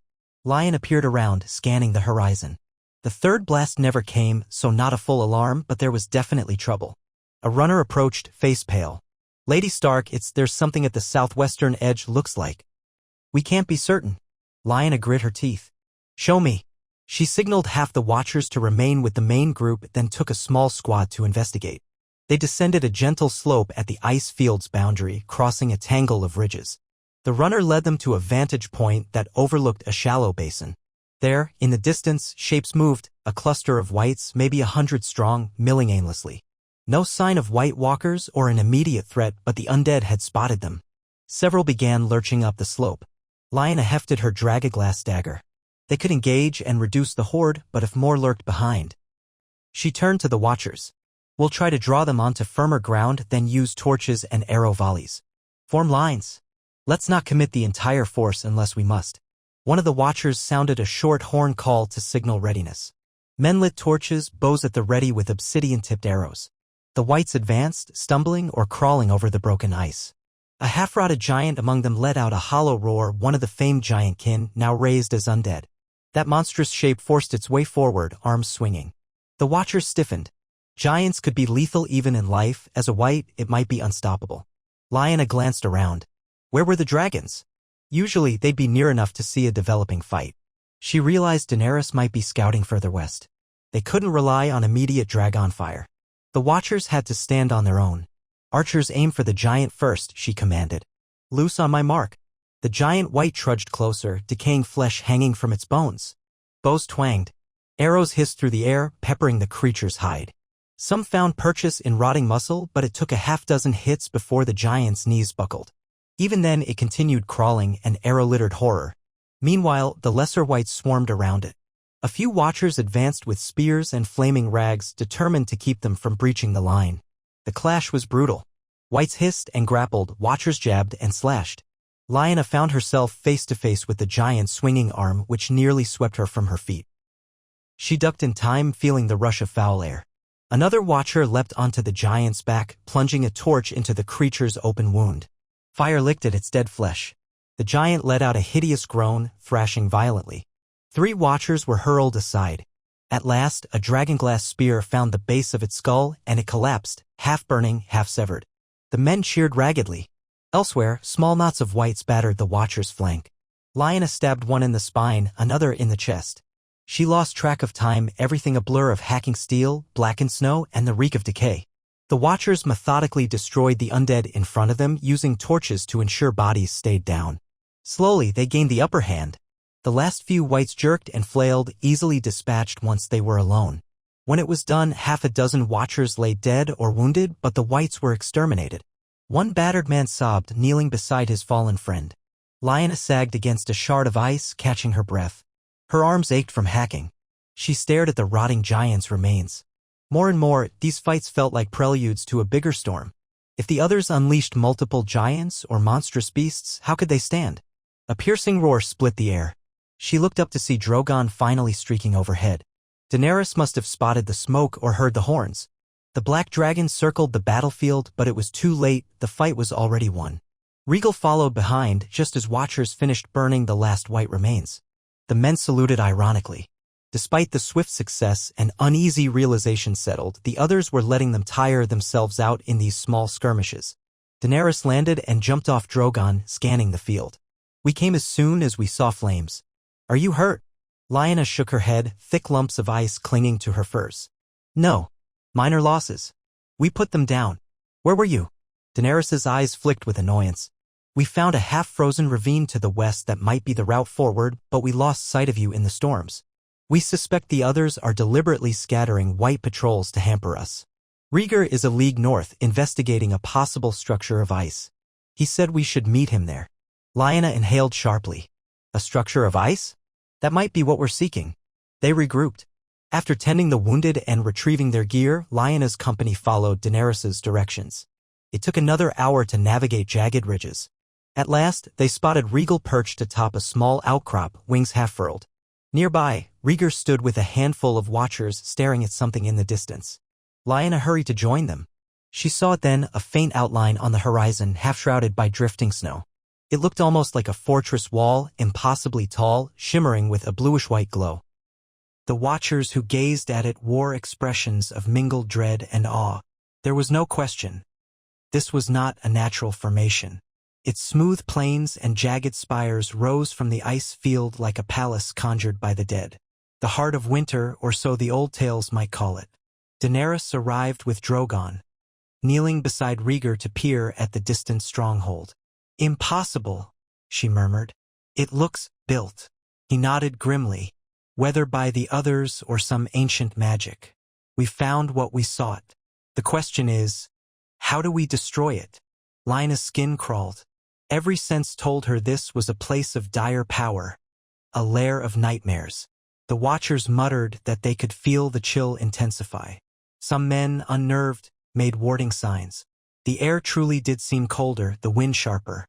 She thought she glimpsed flickers in the swirling distance.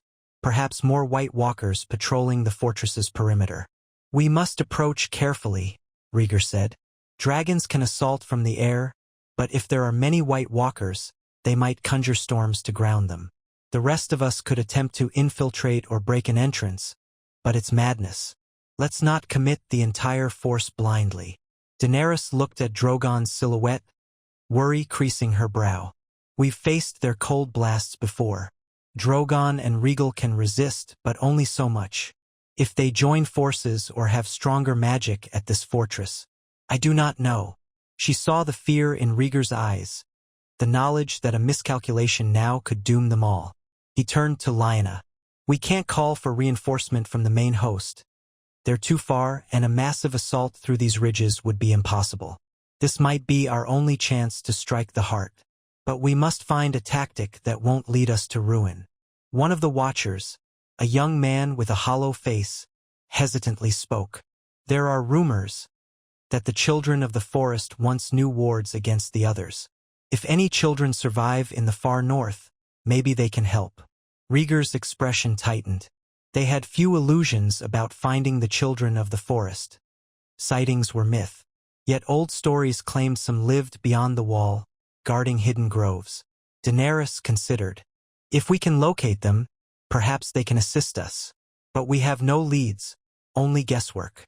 She exhaled, her breath fogging. Or we attempt a direct assault with the dragons, hoping to break the fortress's power. Lyanna stepped forward. Let me scout closer with a small group. We can circle around, see if there's any vantage or infiltration route.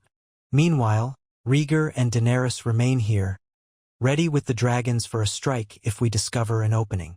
Daenerys frowned. That's dangerous. You'll be at risk. That's the point of scouting, Lyanna said grimly. We'll move fast and quiet. If the White Walkers swarm us, we'll signal for help. If not, we glean what we can. We cannot fight blind. Rhaegar hesitated, clearly torn between protecting her and acknowledging the logic. At last, he agreed. Take watchers you trust, no more than 10. If things go ill, retreat at once. We'll keep the dragons aloft, scanning for your signals. So it was decided. The watchers selected for the mission included men adept at stealth, some from the free folk who had once roamed far north. They departed under cover of the swirling gray curving east around the ice fortress. The main group, along with Rhaegar, Daenerys, and the dragons, would remain behind a ridge, out of direct sight. If the scouting party was lost or discovered, the horns would sound an alarm. Lyanna's heart hammered as she led her small band across the frozen plains, forging a path through knee-deep drifts. The fortress rose ominously to their left, spires seemingly grown from nightmares. The air felt heavier with each step. Once she could have sworn she saw tall, white figures patrolling a parapet. The watchers tiptoed, muffling any clank of gear. The free folk among them said little, only swallowing their terror as they advanced. After an hour's careful progress, they found a vantage point, an outcrop of ice that overlooked the fortress's nearest wall. There, they crouched, peering down a slope at the wide courtyard that stretched before the structure. Lyanna's throat went dry at the sight. Hundreds, if not thousands, of whites were encamped in grotesque stillness, some half buried in the snow, others upright in silent rows. A few White Walkers glided among them, pale shapes. In the very center stood a massive gate of ice that presumably led inside the fortress. Its design was intricately carved, with swirling patterns that defied logic. The entire place exuded a palpable sense of dread. One free folk watcher whispered in Lyanna's ear, "We can't assault that. The moment we set foot near that courtyard, they'll swarm. Even dragons would be hard-pressed." Lyanna nodded slowly, lips pressed into a thin line. She scanned the perimeter. No obvious weakness, the walls seemed sheer, rising 100 feet or more, shining with internal frost patterns. She glimpsed an arching structure near the north side, perhaps a smaller entrance? But dozens of whites patrolled it. She swallowed. Even if the dragons unleashed flame from above, the whites might mount a response. Or the White Walkers might conjure storms again. All of it pointed to a near-impossible siege. Suddenly, one watcher tensed and grabbed Lyanna's arm, pointing. Across the courtyard, a line of whites parted. A tall figure, more imposing than the rest, glided forth. Unlike typical White Walkers, this one wore a crown-like ridge of ice upon its head, and its eyes glowed with an eerie brilliance. The watchers froze in place, hearts pounding. Could this be the rumored Night's King, or some greater commander of the others? The figure lifted a hand, and the whites slowly knelt in unison as if acknowledging their master. The watchers shared horrified looks. The presence of such a being confirmed a central leader for the undead. Lyanna's mind whirled. If they could kill that being, perhaps the whites would fall inert. Or so some legends claimed, slay the great other, and the dead collapses. But how to even reach it, let alone best it in a realm so suffused with lethal cold? She forced herself to breathe. They had seen enough to know a direct assault was near suicide. A flicker of movement behind them made them whirl. One watcher stifled a gasp as a White Walker suddenly emerged from an ice crevice, silent as death. Its chilling aura spread across the outcrop. The watchers scrambled to raise weapons. The walker hissed, pale lips curling in a soundless snarl. Lyanna brandished her dragonglass dagger, cursing under her breath. Had they been detected? Another walker slid from behind a ridge. They were flanked. No time to think. The watchers launched an attack. One man hurled a torch at the nearest walker. It batted the flame aside with casual ease, the torch sputtering uselessly on the ice. Another watcher thrust a dragonglass-dipped spear. The walker parried with an icy blade that formed in its hand, shattering the spear's shaft in an explosion of crystalline shards. Lyanna lunged, fainting low. The walker twisted away with uncanny grace, free hand lashing out. A spike of ice shot from its palm, slicing across her furs. She felt a jolt of cold that nearly seized her breath. Another watcher stabbed from the side, his obsidian dagger scraping the walker's thigh. The creature emitted a keening hiss, recoiling. A small triumph, dragonglass had made contact. But the second walker joined in, slashing at watchers with a blade so cold it bit through steel as if it were parchment. One man fell, his sword severed cleanly. Another watcher's cut at the walker's torso, forcing it back. They fought with desperate fury, fully aware they were outmatched. Lyanna realized they had to flee or be slaughtered. "Retreat," she shouted. "Horns, sound the alarm." A watcher's hornman fumbled, raising the horn to his lips. He managed 2 short blasts, enough to alert Rhaegar's group across the ridges. The first walker lunged at him, driving that icy blade into his gut, silencing him. Blood splattered on the snow. Another watcher's spear bit deep into the walker's side, but not enough to end it. The creature's chilling aura spread like a deadly mist, sapping men's strength. Lyanna hammered her dragonglass dagger at the second walker's back, aiming for a lethal strike. The creature spun impossibly fast, locking eyes with her. Those blue eyes burned with malevolence. She gritted her teeth, pressing the dagger forward. Sparks of ice crackled between them. Then, with a fierce push, she sank the dagger into the walker's flank. For a heartbeat, the walker stiffened, letting out a shriek that rattled her ears. Its body began to fracture, cracks radiating from the wound. She yanked the dagger free, stumbling back. The walker dissolved into shards of ice that melted on the ground. One down. The watchers cried out in amazement, but the other walker still fought, slaying a man who tried to flank it. Lyanna whirled, raising her dagger. "Fall back," she repeated. The watchers obeyed, stumbling away from the outcrop. The remaining walker glided after them, unstoppable in its wrath. Another watcher's spear thrust found only air. The walker cut him down, its blade slicing through fur and flesh. Lyanna turned, wanting to help, but the terrain was treacherous. She slipped, crashing onto the ice. The dagger flew from her grip, skittering away. Panic clenched her chest. The walker advanced, blade dripping with frost. A final watcher's arrow whizzed by, but it missed. The creature ignored the attacker, eyes fixed on Lyanna. She scrambled backward, scanning frantically for her dagger. It lay beyond arm's reach. The watchers engaged the walker from behind, but it whirled and knocked them aside with terrifying force. Another died in a swirl of snow. The creature bore down on Lyanna, blade raised. Suddenly, a roar echoed overhead. "Drogon!" A blast of dragon fire lanced across the outcrop, so close that Lyanna felt her eyebrows singe. The White Walker twisted, raising an arm to conjure that chilling wind. Flame and ice collided in a violent swirl of steam. For a moment, it seemed the walker might withstand the burst of dragon fire. But Daenerys drove Drogon downward, focusing the full torrent on that single point. The White Walker shrieked, its icy form melting and fracturing under the intense heat. In seconds, it shattered like glass. The watchers reeled, battered by the wave of hot air. Lyanna lay panting on the ground, blinking away tears from the heat and acrid smoke. Daenerys circled overhead, scanning for more foes. None appeared, but from the courtyard below an eerie horn call sounded. The undead had been alerted. Lyanna realized the entire fortress might now be on the lookout. "We have to run," she gasped, voice raw. "We can't stay here." The watchers scrambled to retrieve their fallen. Only a handful of the original 10 remained. They half-lifted the wounded, stumbling away from the vantage. A swirl of unnatural cold emanated from the fortress as if the White Walkers inside were rousing a storm. The men limped over the ridges, each breath a ragged heave. Lyanna snagged her dropped dagger from the snow, ignoring her throbbing shoulder. The air thickened with swirling flakes. This was no ordinary blizzard. The watchers cursed, struggling to see more than a few yards. A sibilant wind hissed across the plain. Then Rhaegar plunged out of the swirling gloom, flapping overhead. Rhaegar's voice echoed, "This way." He hovered above, guiding them with glimpses of greenish scales. Lyanna and the watchers followed, forging a path with all the strength they had left. At last, they rejoined the main group who had formed a defensive ring behind an ice berm. Rhaegar and Daenerys landed, letting the Watchers slip behind the lines. Men surrounded them, offering water and checking for injuries. Lyanna, still breathless, reported, "We saw inside the fortress thousands of whites, a crowned White Walker, presumably their leader. We can't assault it directly. It's suicide." Rhaegar, pale with frustration, helped her dismount from a garron that a Watcher's sergeant offered. "So the fortress is real and heavily defended." He rubbed a hand over his brow. "Yet if we don't find a way to confront them there, they'll gather enough strength to sweep south eventually." Daenerys glanced at the swirling sky. Snow battered her face. "They're conjuring a storm to hide themselves again." A bitter note entered her voice. "Dragonfire can kill them, but the White Walkers have ways to blunt or scatter it. We might never breach the fortress if they manipulate the weather at will." A dreadful silence fell. Men were exhausted, wounded, and demoralized.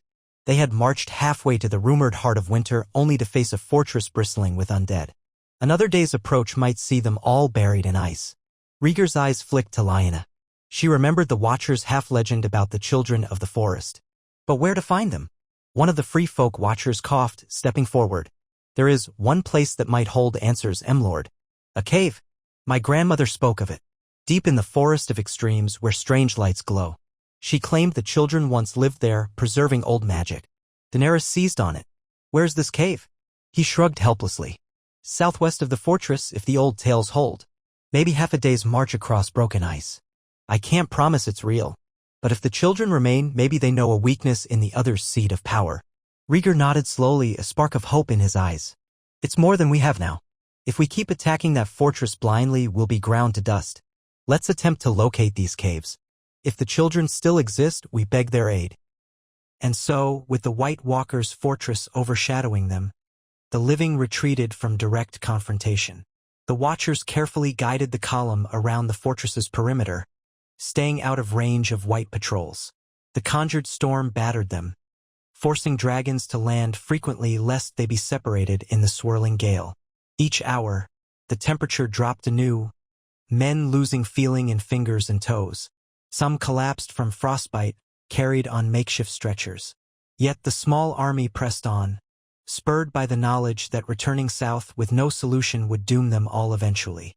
Finally, near dusk on the third day after leaving the fortress behind, the Watchers pointed out a low ridge with a faint glow beyond it. The gale had subsided into a steady, bitter wind. Daenerys and Rhaegar soared overhead, glimpsing what appeared to be a ring of pale trees and a curious luminescence flickering beneath them. The Watchers on foot approached in quiet wonder, discovering an opening in the ground. A wide cave mouth ringed by twisted white roots, half hidden by mounds of snow. A faint green phosphorescence glowed from within. They paused, hearts pounding. A hush fell on the column. The Watchers insisted that only a small party attempt entry, as the place reeked of old magic. Rhaegar, Daenerys, and Lyanna volunteered at once.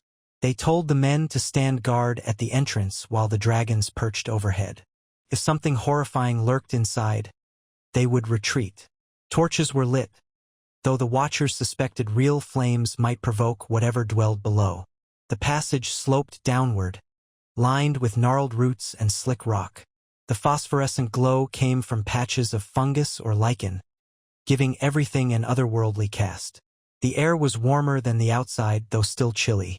The trio advanced carefully, Daenerys holding a dragon flame torch, Rhaegar with a Valyrian steel sword, Lyanna with her obsidian dagger. Deeper they went, hearing only the drip of water.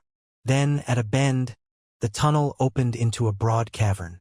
Stalagmites rose from the floor, interwoven with twisted weirwood roots, their bark white and carved with faint glyphs. Strange crystals grew from the walls, reflecting the greenish glow in dancing patterns. At the far side, a figure stood, tiny and lithe, clad in bark-like armor. Its large, inhuman eyes reflected the torchlight. A child of the forest. At the approach of the intruders, it raised a slender hand, speaking in a voice that sounded like rustling leaves. "Hina me na?" The words were foreign, older than the common tongue. Rhaegar and Daenerys exchanged uncertain looks. Lyanna remembered the Watcher's stories of how the children sometimes used the old tongue. She took a half-step forward, forcing calm. "We come in peace," she said softly. The others have returned, and we seek a way to stop them." The child regarded them with solemn intensity. More shapes emerged from behind the stalagmites. Another child, then another, until a half-dozen ringed the chamber. Their eyes gleamed with ancient knowledge. One stepped forward, taller than the rest, bones etched with swirling marks. When it spoke, the words came haltingly in the common tongue. "Long have we watched, men forget the old wards, break the old pacts. The great darkness stirs again. Why do you come?" Daenerys inhaled, voice hushed. "We are men and women of the living realms, joined by prophecy. The White Walkers threaten to destroy us all. We fight them with dragon fire, but they retreat to an ice fortress we cannot breach alone. Please, if you know a secret, a weakness, we beg your aid."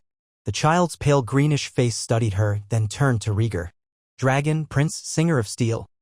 We have seen your steps in the Weirwood's eyes. You would challenge the Cold King? You must pay the price." Rhaegar steadied himself. "If it means saving the realm, we'll pay whatever we must. Tell us what we can do." The child gestured to the crystals at the cavern's edge. "This place is older than men's memory. Here, the Green Seers once shaped the land with magic drawn from the roots of the world. The White Walkers were born of twisted sorcery, only a deeper magic can end them. We cannot weave such spells alone now, too few remain." Lyanna's heart pounded. "But is there a spell? Something to shatter their power at the source?" Another child approached, carrying what looked like a small polished stone disc etched with ancient runes. It offered it to Daenerys with trembling hands. This was shaped in the Dawn Age. A focus. If carried into the Cold King's seat near the heart of his power, it might unravel the bonds animating the Whites. But it requires living flame at its core, dragonfire. The champion who wields it must stand at the heart of winter and unleash that union of magic and flame. Then the great darkness can be banished at a cost. Daenerys took the disc reverently. It was cool to the touch, yet it hummed with an odd energy. "We can carry it. Drogon can unleash flame. We can do this." The child tilted its head. "Beware. The cost is dear. When the bond breaks, it may consume the champion. Blood for magic, life for death. So it was in the old wars, so it shall be again." A cold dread filled Lyanna's stomach. The notion that whoever used this artifact might sacrifice themselves to power the spell was horrifying. But the stakes left no choice. They had come seeking a final answer, and here it was. "If that is the only way," she murmured, "then we have it." Rhaegar gently placed a hand over the disc in Daenerys' grip. "We do it together," he said softly. "None need die if we stand as one. Our dragons, the realm, perhaps we can survive." The child's expression was inscrutable. "Perhaps. We make no promise. The great darkness is cunning. Our power wanes. Men's hearts must be strong. If you falter, all will be lost." A tense hush followed. Then the children receded, as if the conversation were over. Before leaving, one stooped and pressed a small object into Lyanna's hand. An acorn carved with runes. She had no idea its purpose, but the child whispered, "Hope from the old gods." Then they faded into the deeper shadows of the cavern. Rhaegar, Daenerys, and Lyanna were left alone, the disc glowing faintly in their hands. They emerged from the cave, battered by howling wind. The watchers outside looked startled to see them carrying a new artifact. Rhaegar explained, in clipped words, the gist of what they learned. The child's stone disc might disrupt the White Walkers if bathed in dragonfire at the heart of the fortress. The watchers looked uneasy, hearing talk of blood sacrifice. But as the cold wind bit deeper, no one could imagine turning back now. They had a key, albeit a dangerous one. That night, huddled in a ring of tents near the cave's mouth, Rhaegar, Daenerys, and Lyanna told the rest of the strike force about the plan. They would attempt a final assault on the ice fortress. The disc, some called it the heart of summer stone, for lack of a better term, must be taken inside. Daenerys or Rhaegar would conjure dragonfire at the fortress's center, ideally where the crowned White Walker or Cold King resided. If the artifact worked as the children claimed, the undead army might collapse. If it failed, or if they were overwhelmed, that might be the end of them all. Despite the terror, the watchers nodded grimly. They had come this far, endured so many horrors. One more push could decide the fate of the entire realm. Dying here might be better than letting the undead sweep across Westeros if they retreated. They used the next 2 days for final preparations, resting as best they could. Daenerys and Rhaegar scouted the fortress from the sky, confirming it was heavily guarded by Whites and White Walkers. Once or twice, a swirl of wind drove the dragons back. Meanwhile, the men gathered every torch, every dragonglass arrow, every drop of oil. They devised a plan of approach. A dawn strike, with the dragons unleashing flame on the fortress walls and courtyard. While the whites reeled, a ground squad led by Lyanna would force open a breach. Daenerys, or Rhaegar, would carry the heart of Summerstone deeper in. If all went well, they would find the crowned White Walker and unleash the final conflagration. If not, well, there was no if not. This was all or nothing. On the eve of battle, the mood in camp was somber. Men wrote last letters or prayed to gods old and new. Daenerys sat by Drogon, softly singing a half-remembered lullaby from her childhood in Essos. Rhaegar paced, fretful, scanning the sky. Lyanna polished her blade, mind drifting to Aemon, safe. She prayed in Winterfell.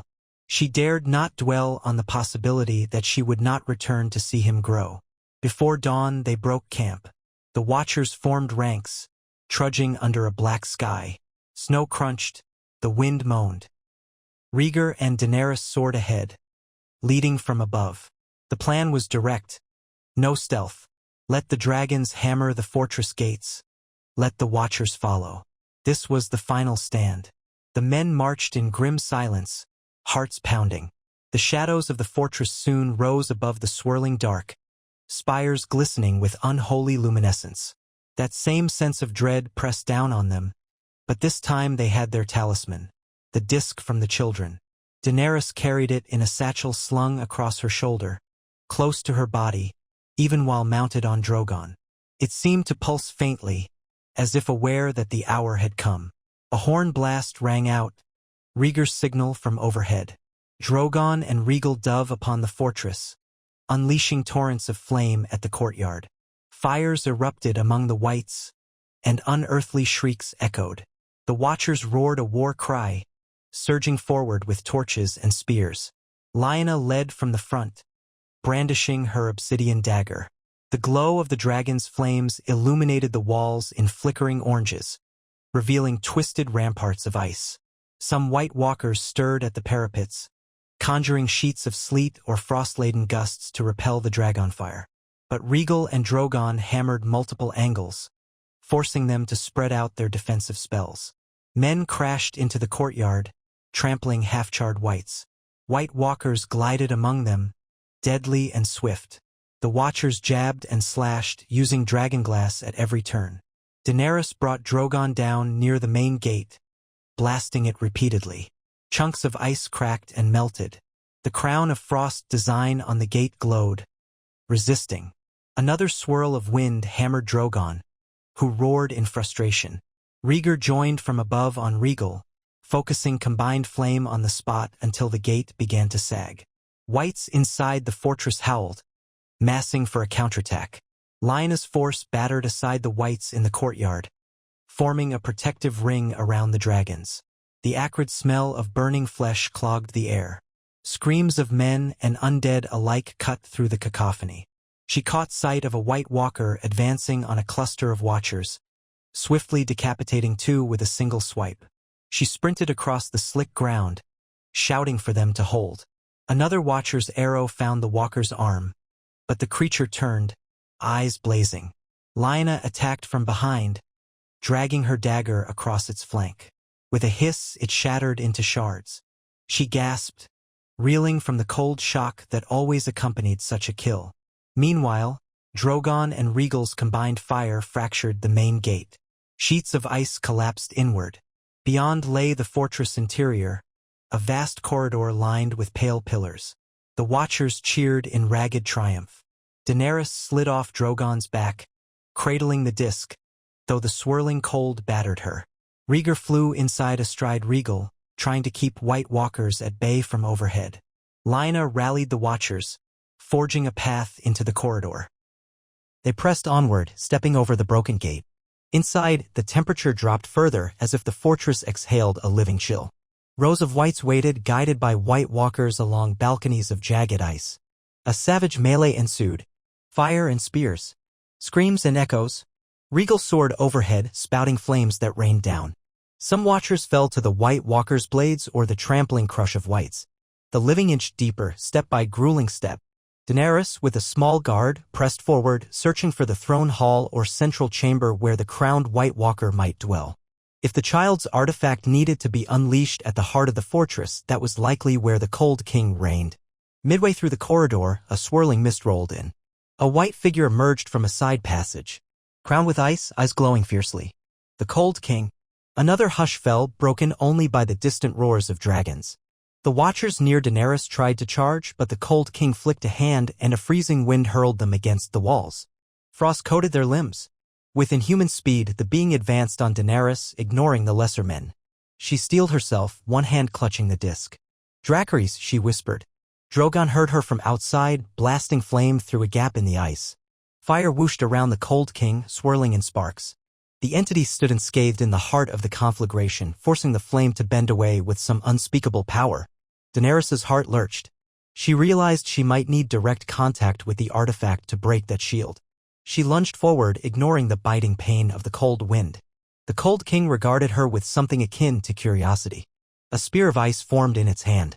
It thrust the weapon, but Daenerys darted aside, calling for Drogon again. Fire raged, but parted around the entity. Meanwhile, whites poured in from the corridor, threatening to isolate them from the watchers.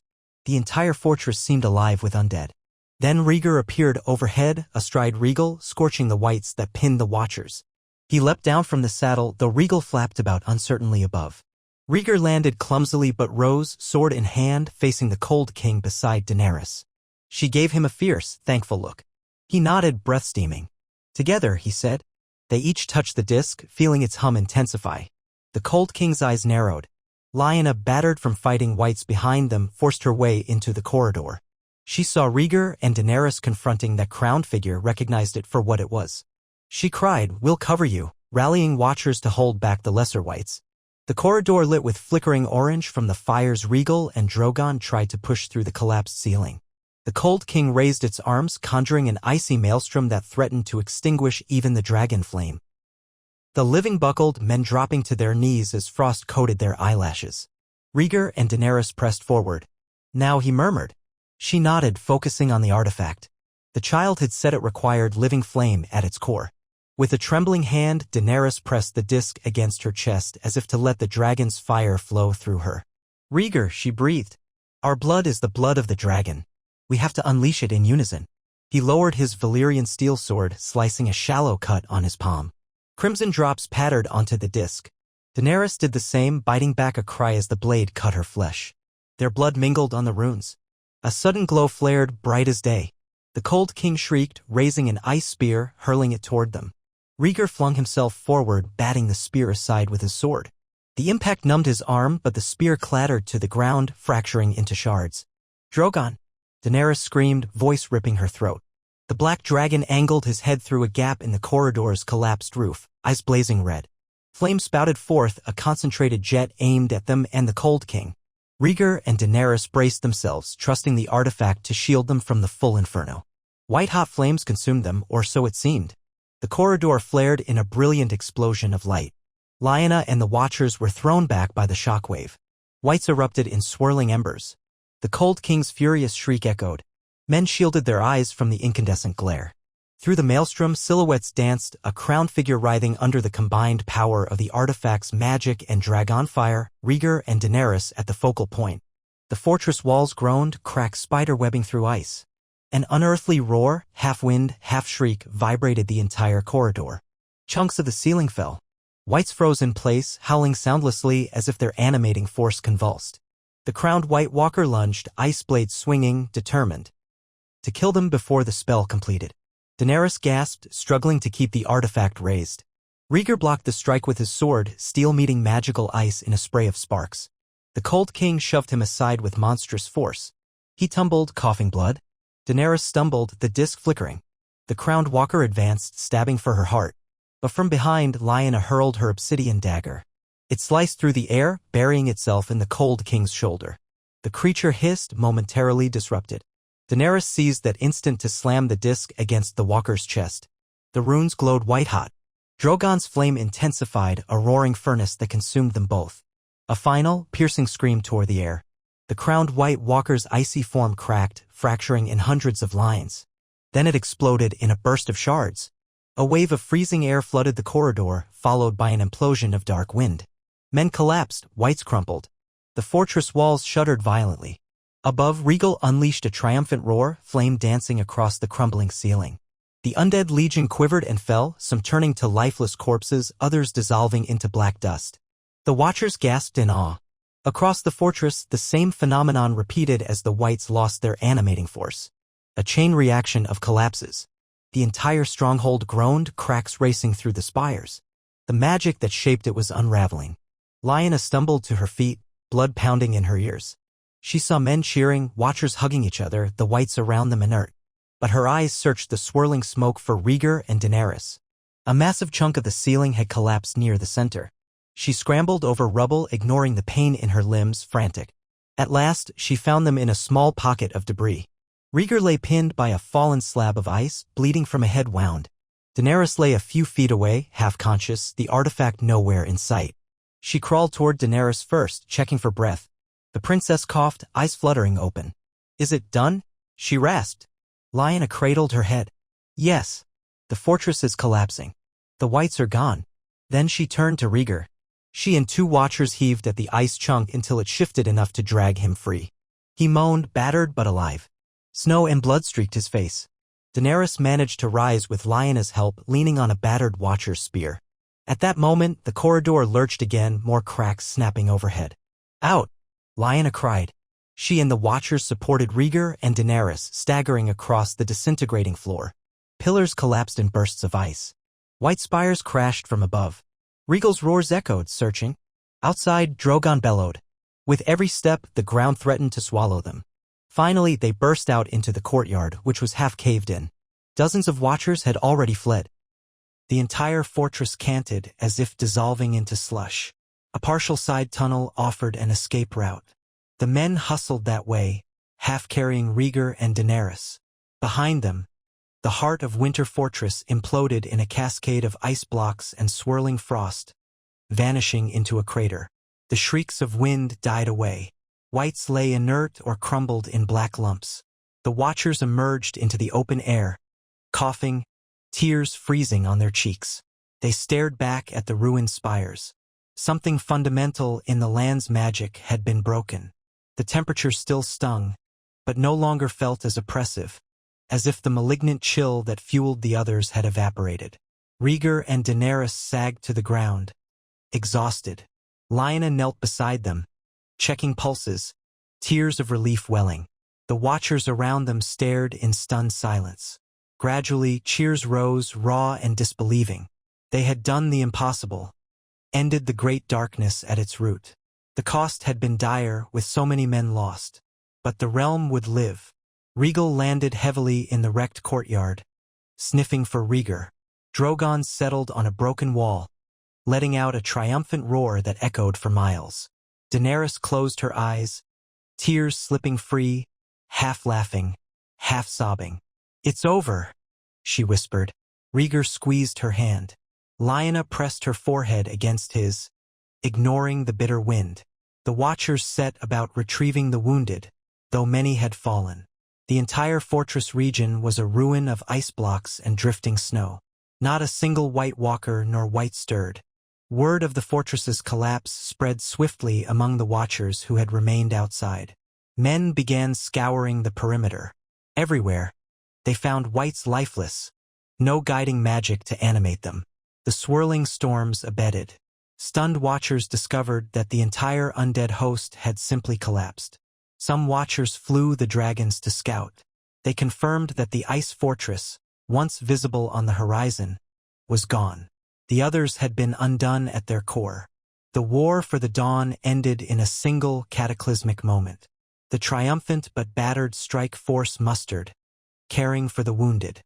Rhaegar recovered slowly from his injuries, leaning on Lyanna for support. Daenerys bore scorch marks on her hands from the intense flame, but she would heal in time. They had lost many men, and their sorrow tempered any celebration. Yet the watchers recognized it as the realm's salvation. The funeral pyres that night were a gesture of honor and relief. Dozens of watchers, knights, and freedmen had given their lives. The dragons soared overhead, bellowing in mourning as well as victory. After some days of rest, the survivors began the long march south. The land felt subtly changed. The perpetual gloom had lifted. Though still cold, the air did not press on them like a malevolent force. Snow continued to fall, but it seemed natural winter weather rather than malignant ice. Occasional pockets of anew whites were found, but they were unresponsive lumps of rotting flesh. The Watchers burned them to be safe. Rhaegar, Daenerys, and Lyanna led the battered column, hearts heavy with fatigue yet buoyed by the knowledge they had saved countless lives. They reached the main host near the Frostfang foothills to an uproar of shock and elation. Ned Stark, Mace Tyrell, Kevan Lannister, and the others saw with their own eyes that the survivors returned unpursued by undead. The Watchers told tales of the fortress's destruction. Many wept to hear that the others were no more. Rhaegar confirmed it with quiet gravity. There would be no second wave of icebound horrors. The war was done. Within weeks, the host packed up, turning back toward the wall. The route was far easier without constant white attacks. Daenerys flew overhead, occasionally scorching any leftover pockets of undead remains. But mostly, they found emptiness. The War for the Dawn had ended not with an epic field battle, but with a single moment of cataclysmic magic in the other's own seat of power. They paused at Castle Black, where the Watchers greeted them as returning heroes. From there, ravens flew across the kingdom, announcing that the White Walkers had been banished, their fortress annihilated. Great lords in the southern camps embraced each other, some scarcely believing they would live to see home again. The dragons soared across the ramparts, less menacing than before. Now they symbolized deliverance from the greatest evil in history. The realm would remember the day Targaryen siblings and a Stark queen delivered them from eternal night. At last, the entire battered but triumphant host marched south. Winter was still upon the land, but it was a natural winter, not the endless night threatened by the others. The horizon no longer felt like the edge of doom. Men talked of returning to their fields, their families, of rebuilding roads, of feasts to celebrate survival. Rhaegar, Daenerys, and Lyanna traveled at the head with Ned and the other great lords, forging a new era from the ashes of war. In Winterfell, Aemon squealed with delight when Lyanna scooped him into her arms. She held him close, tears of joy and relief on her cheeks. Rhaegar embraced them both, wincing from his healing wounds but smiling for the first time in ages. Daenerys stood nearby, a faint smile as well, though a shadow lingered in her eyes. She remembered the child's words about a sacrifice. But she had survived. Perhaps the artifact had consumed just enough of their life force to power the spell, sparing them final doom. Or perhaps some older magic had deemed their bond worthy. In any case, they were alive to shape what came next. Over the following weeks, large segments of the realm's armies dispersed. The Stormlanders, Reachmen, and Westerlanders began the journey home. The Watchers remained in place at the wall, though with the others gone, their burden was lighter. The free folk, freed from the threat of whites, considered returning to their old haunts or settling in the Gift, though many had grown used to southern ways. Tensions still smoldered among some houses, old grudges and claims, but the memory of nearly dying to the undead softened those disputes. Rhaegar called a gathering of lords at Winterfell, where Tywin Lannister, Mace Tyrell, Prince Dor-en Martell, Stannis Baratheon, and the Vale's representatives sat in council. Daenerys attended as well. They discussed the realm's future. Some suspected Daenerys might now claim the Iron Throne for herself, as it was her father's legacy. Others believed Rhaegar's line still reigned. The entire question of who rules shimmered with potential conflict. But Daenerys, sobered by the war, declared that she had come to save the realm, not burn it. She recognized Rhaegar's rule. He had proven a just king, beloved by many, and she had no desire to tear the realm apart in another civil war. Rhaegar, for his part, offered her a high seat at court, acknowledging her deeds. Some whispered about a joint monarchy, though that was never formalized. The realm, exhausted by war, found some equilibrium, 2 Targaryens, each with dragons, allied in rebuilding. Fire had saved Westeros from ice, and now the realm needed peace to recover. As weeks turned into months, the snows near Winterfell began to melt, ever so slowly. The worst of winter would last a while longer, but the doomsday chill was gone. Lords departed, taking wagons of wounded south. The Watchers parted with heartfelt thanks to Rhaegar, Daenerys, Lyanna, and every soul who had marched beyond the wall. The last ravens carried tidings of hope across the 7 kingdoms. The others are vanquished. The war for the dawn is won. In time, King Rhaegar Targaryen returned to King's Landing with Lyanna, Aemon, and a retinue that included many heroes of the war. The The city, which had braced for the apocalypse, erupted in cautious celebration. People thronged the streets to see Daenerys's dragons pass overhead, remembering how they had dreaded them before. Triumphal arches were erected, though in modest style, as the realm was still short on supplies. Yet the mood was one of profound relief. Rhaegar ascended the Iron Throne not to proclaim conquest, but to declare a new peace. He praised every house that had sent aid, promised reconstruction grants, eased taxes where possible. He named Ned Stark the realm's shield in the north, forging a permanent bond between Crown and Stark that no one dared dispute. Daenerys lingered for a time, then announced she would sail east again briefly, some of her freedmen yearned to see if Slavers Bay remained free. She promised to return, her ties to Westeros and her dragons unbreakable. Drogon, Rhaegal, and Viserion soared over Blackwater Bay, a living reminder of House Targaryen's renewed power. But they were not a menace to be feared, or so Daenerys hoped. She parted with Rhaegar in good faith, each acknowledging that together they had saved the land. Lyanna, in the Red Keep's gardens, watched as Aemon toddled among flowering shrubs, still half scrawny from winter but promising new life. She thought of the day Rhaegar had first told her about prophecies of ice and fire, of a child who might stand against a great darkness. Perhaps it was that child, Aemon Targaryen, who embodied the realm's future. Or perhaps the realm had been saved by the combined will of all living souls, from the humblest watchers to the greatest dragons. It mattered little now. They had done what was thought impossible, ended the White Walker threat at its core. Sometimes at night, Lyanna dreamed of the ice fortress crumbling under the torrent of dragonfire, or of the child's ancient eyes in that hidden cavern. She wondered if the children would fade again into legend. She often woke with a strange ache in her chest, as if a part of her lingered in that hush of polar gloom. Yet when she gazed at Rhaegar sleeping beside her, his chest rising and falling with mortal breath, she knew it was worth every cost. In the months that followed, ravens from the north confirmed that no whites stirred, no White Walkers roamed. The dire rumors vanished, replaced by talk of thawing rivers and the possibility of a milder harvest. The realm, battered and drained, slowly found its feet. Rhaegar reigned with measured wisdom, mindful that ambition had nearly drowned the realm in the blood of petty wars before.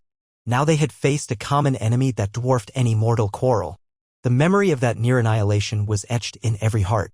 Daenerys eventually returned, as promised, with ships from Essos carrying goods for trade. She found that House Targaryen was no longer a name whispered in fear, but in reverence. She and Rhaegar continued to govern in tandem, forging pacts that ensured the dragons would remain a bulwark for the realm. The question of the throne never spurred civil war, neither sibling wanted it. They had faced the end of the world together, political squabbles paled by comparison. Some believed it was the best age Westeros had known in centuries. Others waited to see if old tensions might re-emerge. Yet for the moment, peace held. As the seasons turned, the Great War for the Dawn receded into story. Bards sang of the day ice met fire in the far north, of how a lost fortress of the others collapsed beneath dragon flame and ancient magic. They sang of King Rhaegar riding Rhaegal, Daenerys upon Drogon, and a Stark queen brandishing an obsidian blade in the swirling snow. Of watchers who gave their lives so that children might never fear the endless night. Of men from the south fighting side by side with free folk from beyond the wall. Of how the realm, once splintered by rebellion, found unity when faced with oblivion. Lyanna sometimes heard those ballads drifting through the Red Keep's halls, carried by traveling musicians. She would pause, listening to the recounting, inevitably romanticized, as minstrels do. They spoke of love triumphing over old feuds, of a prophecy fulfilled.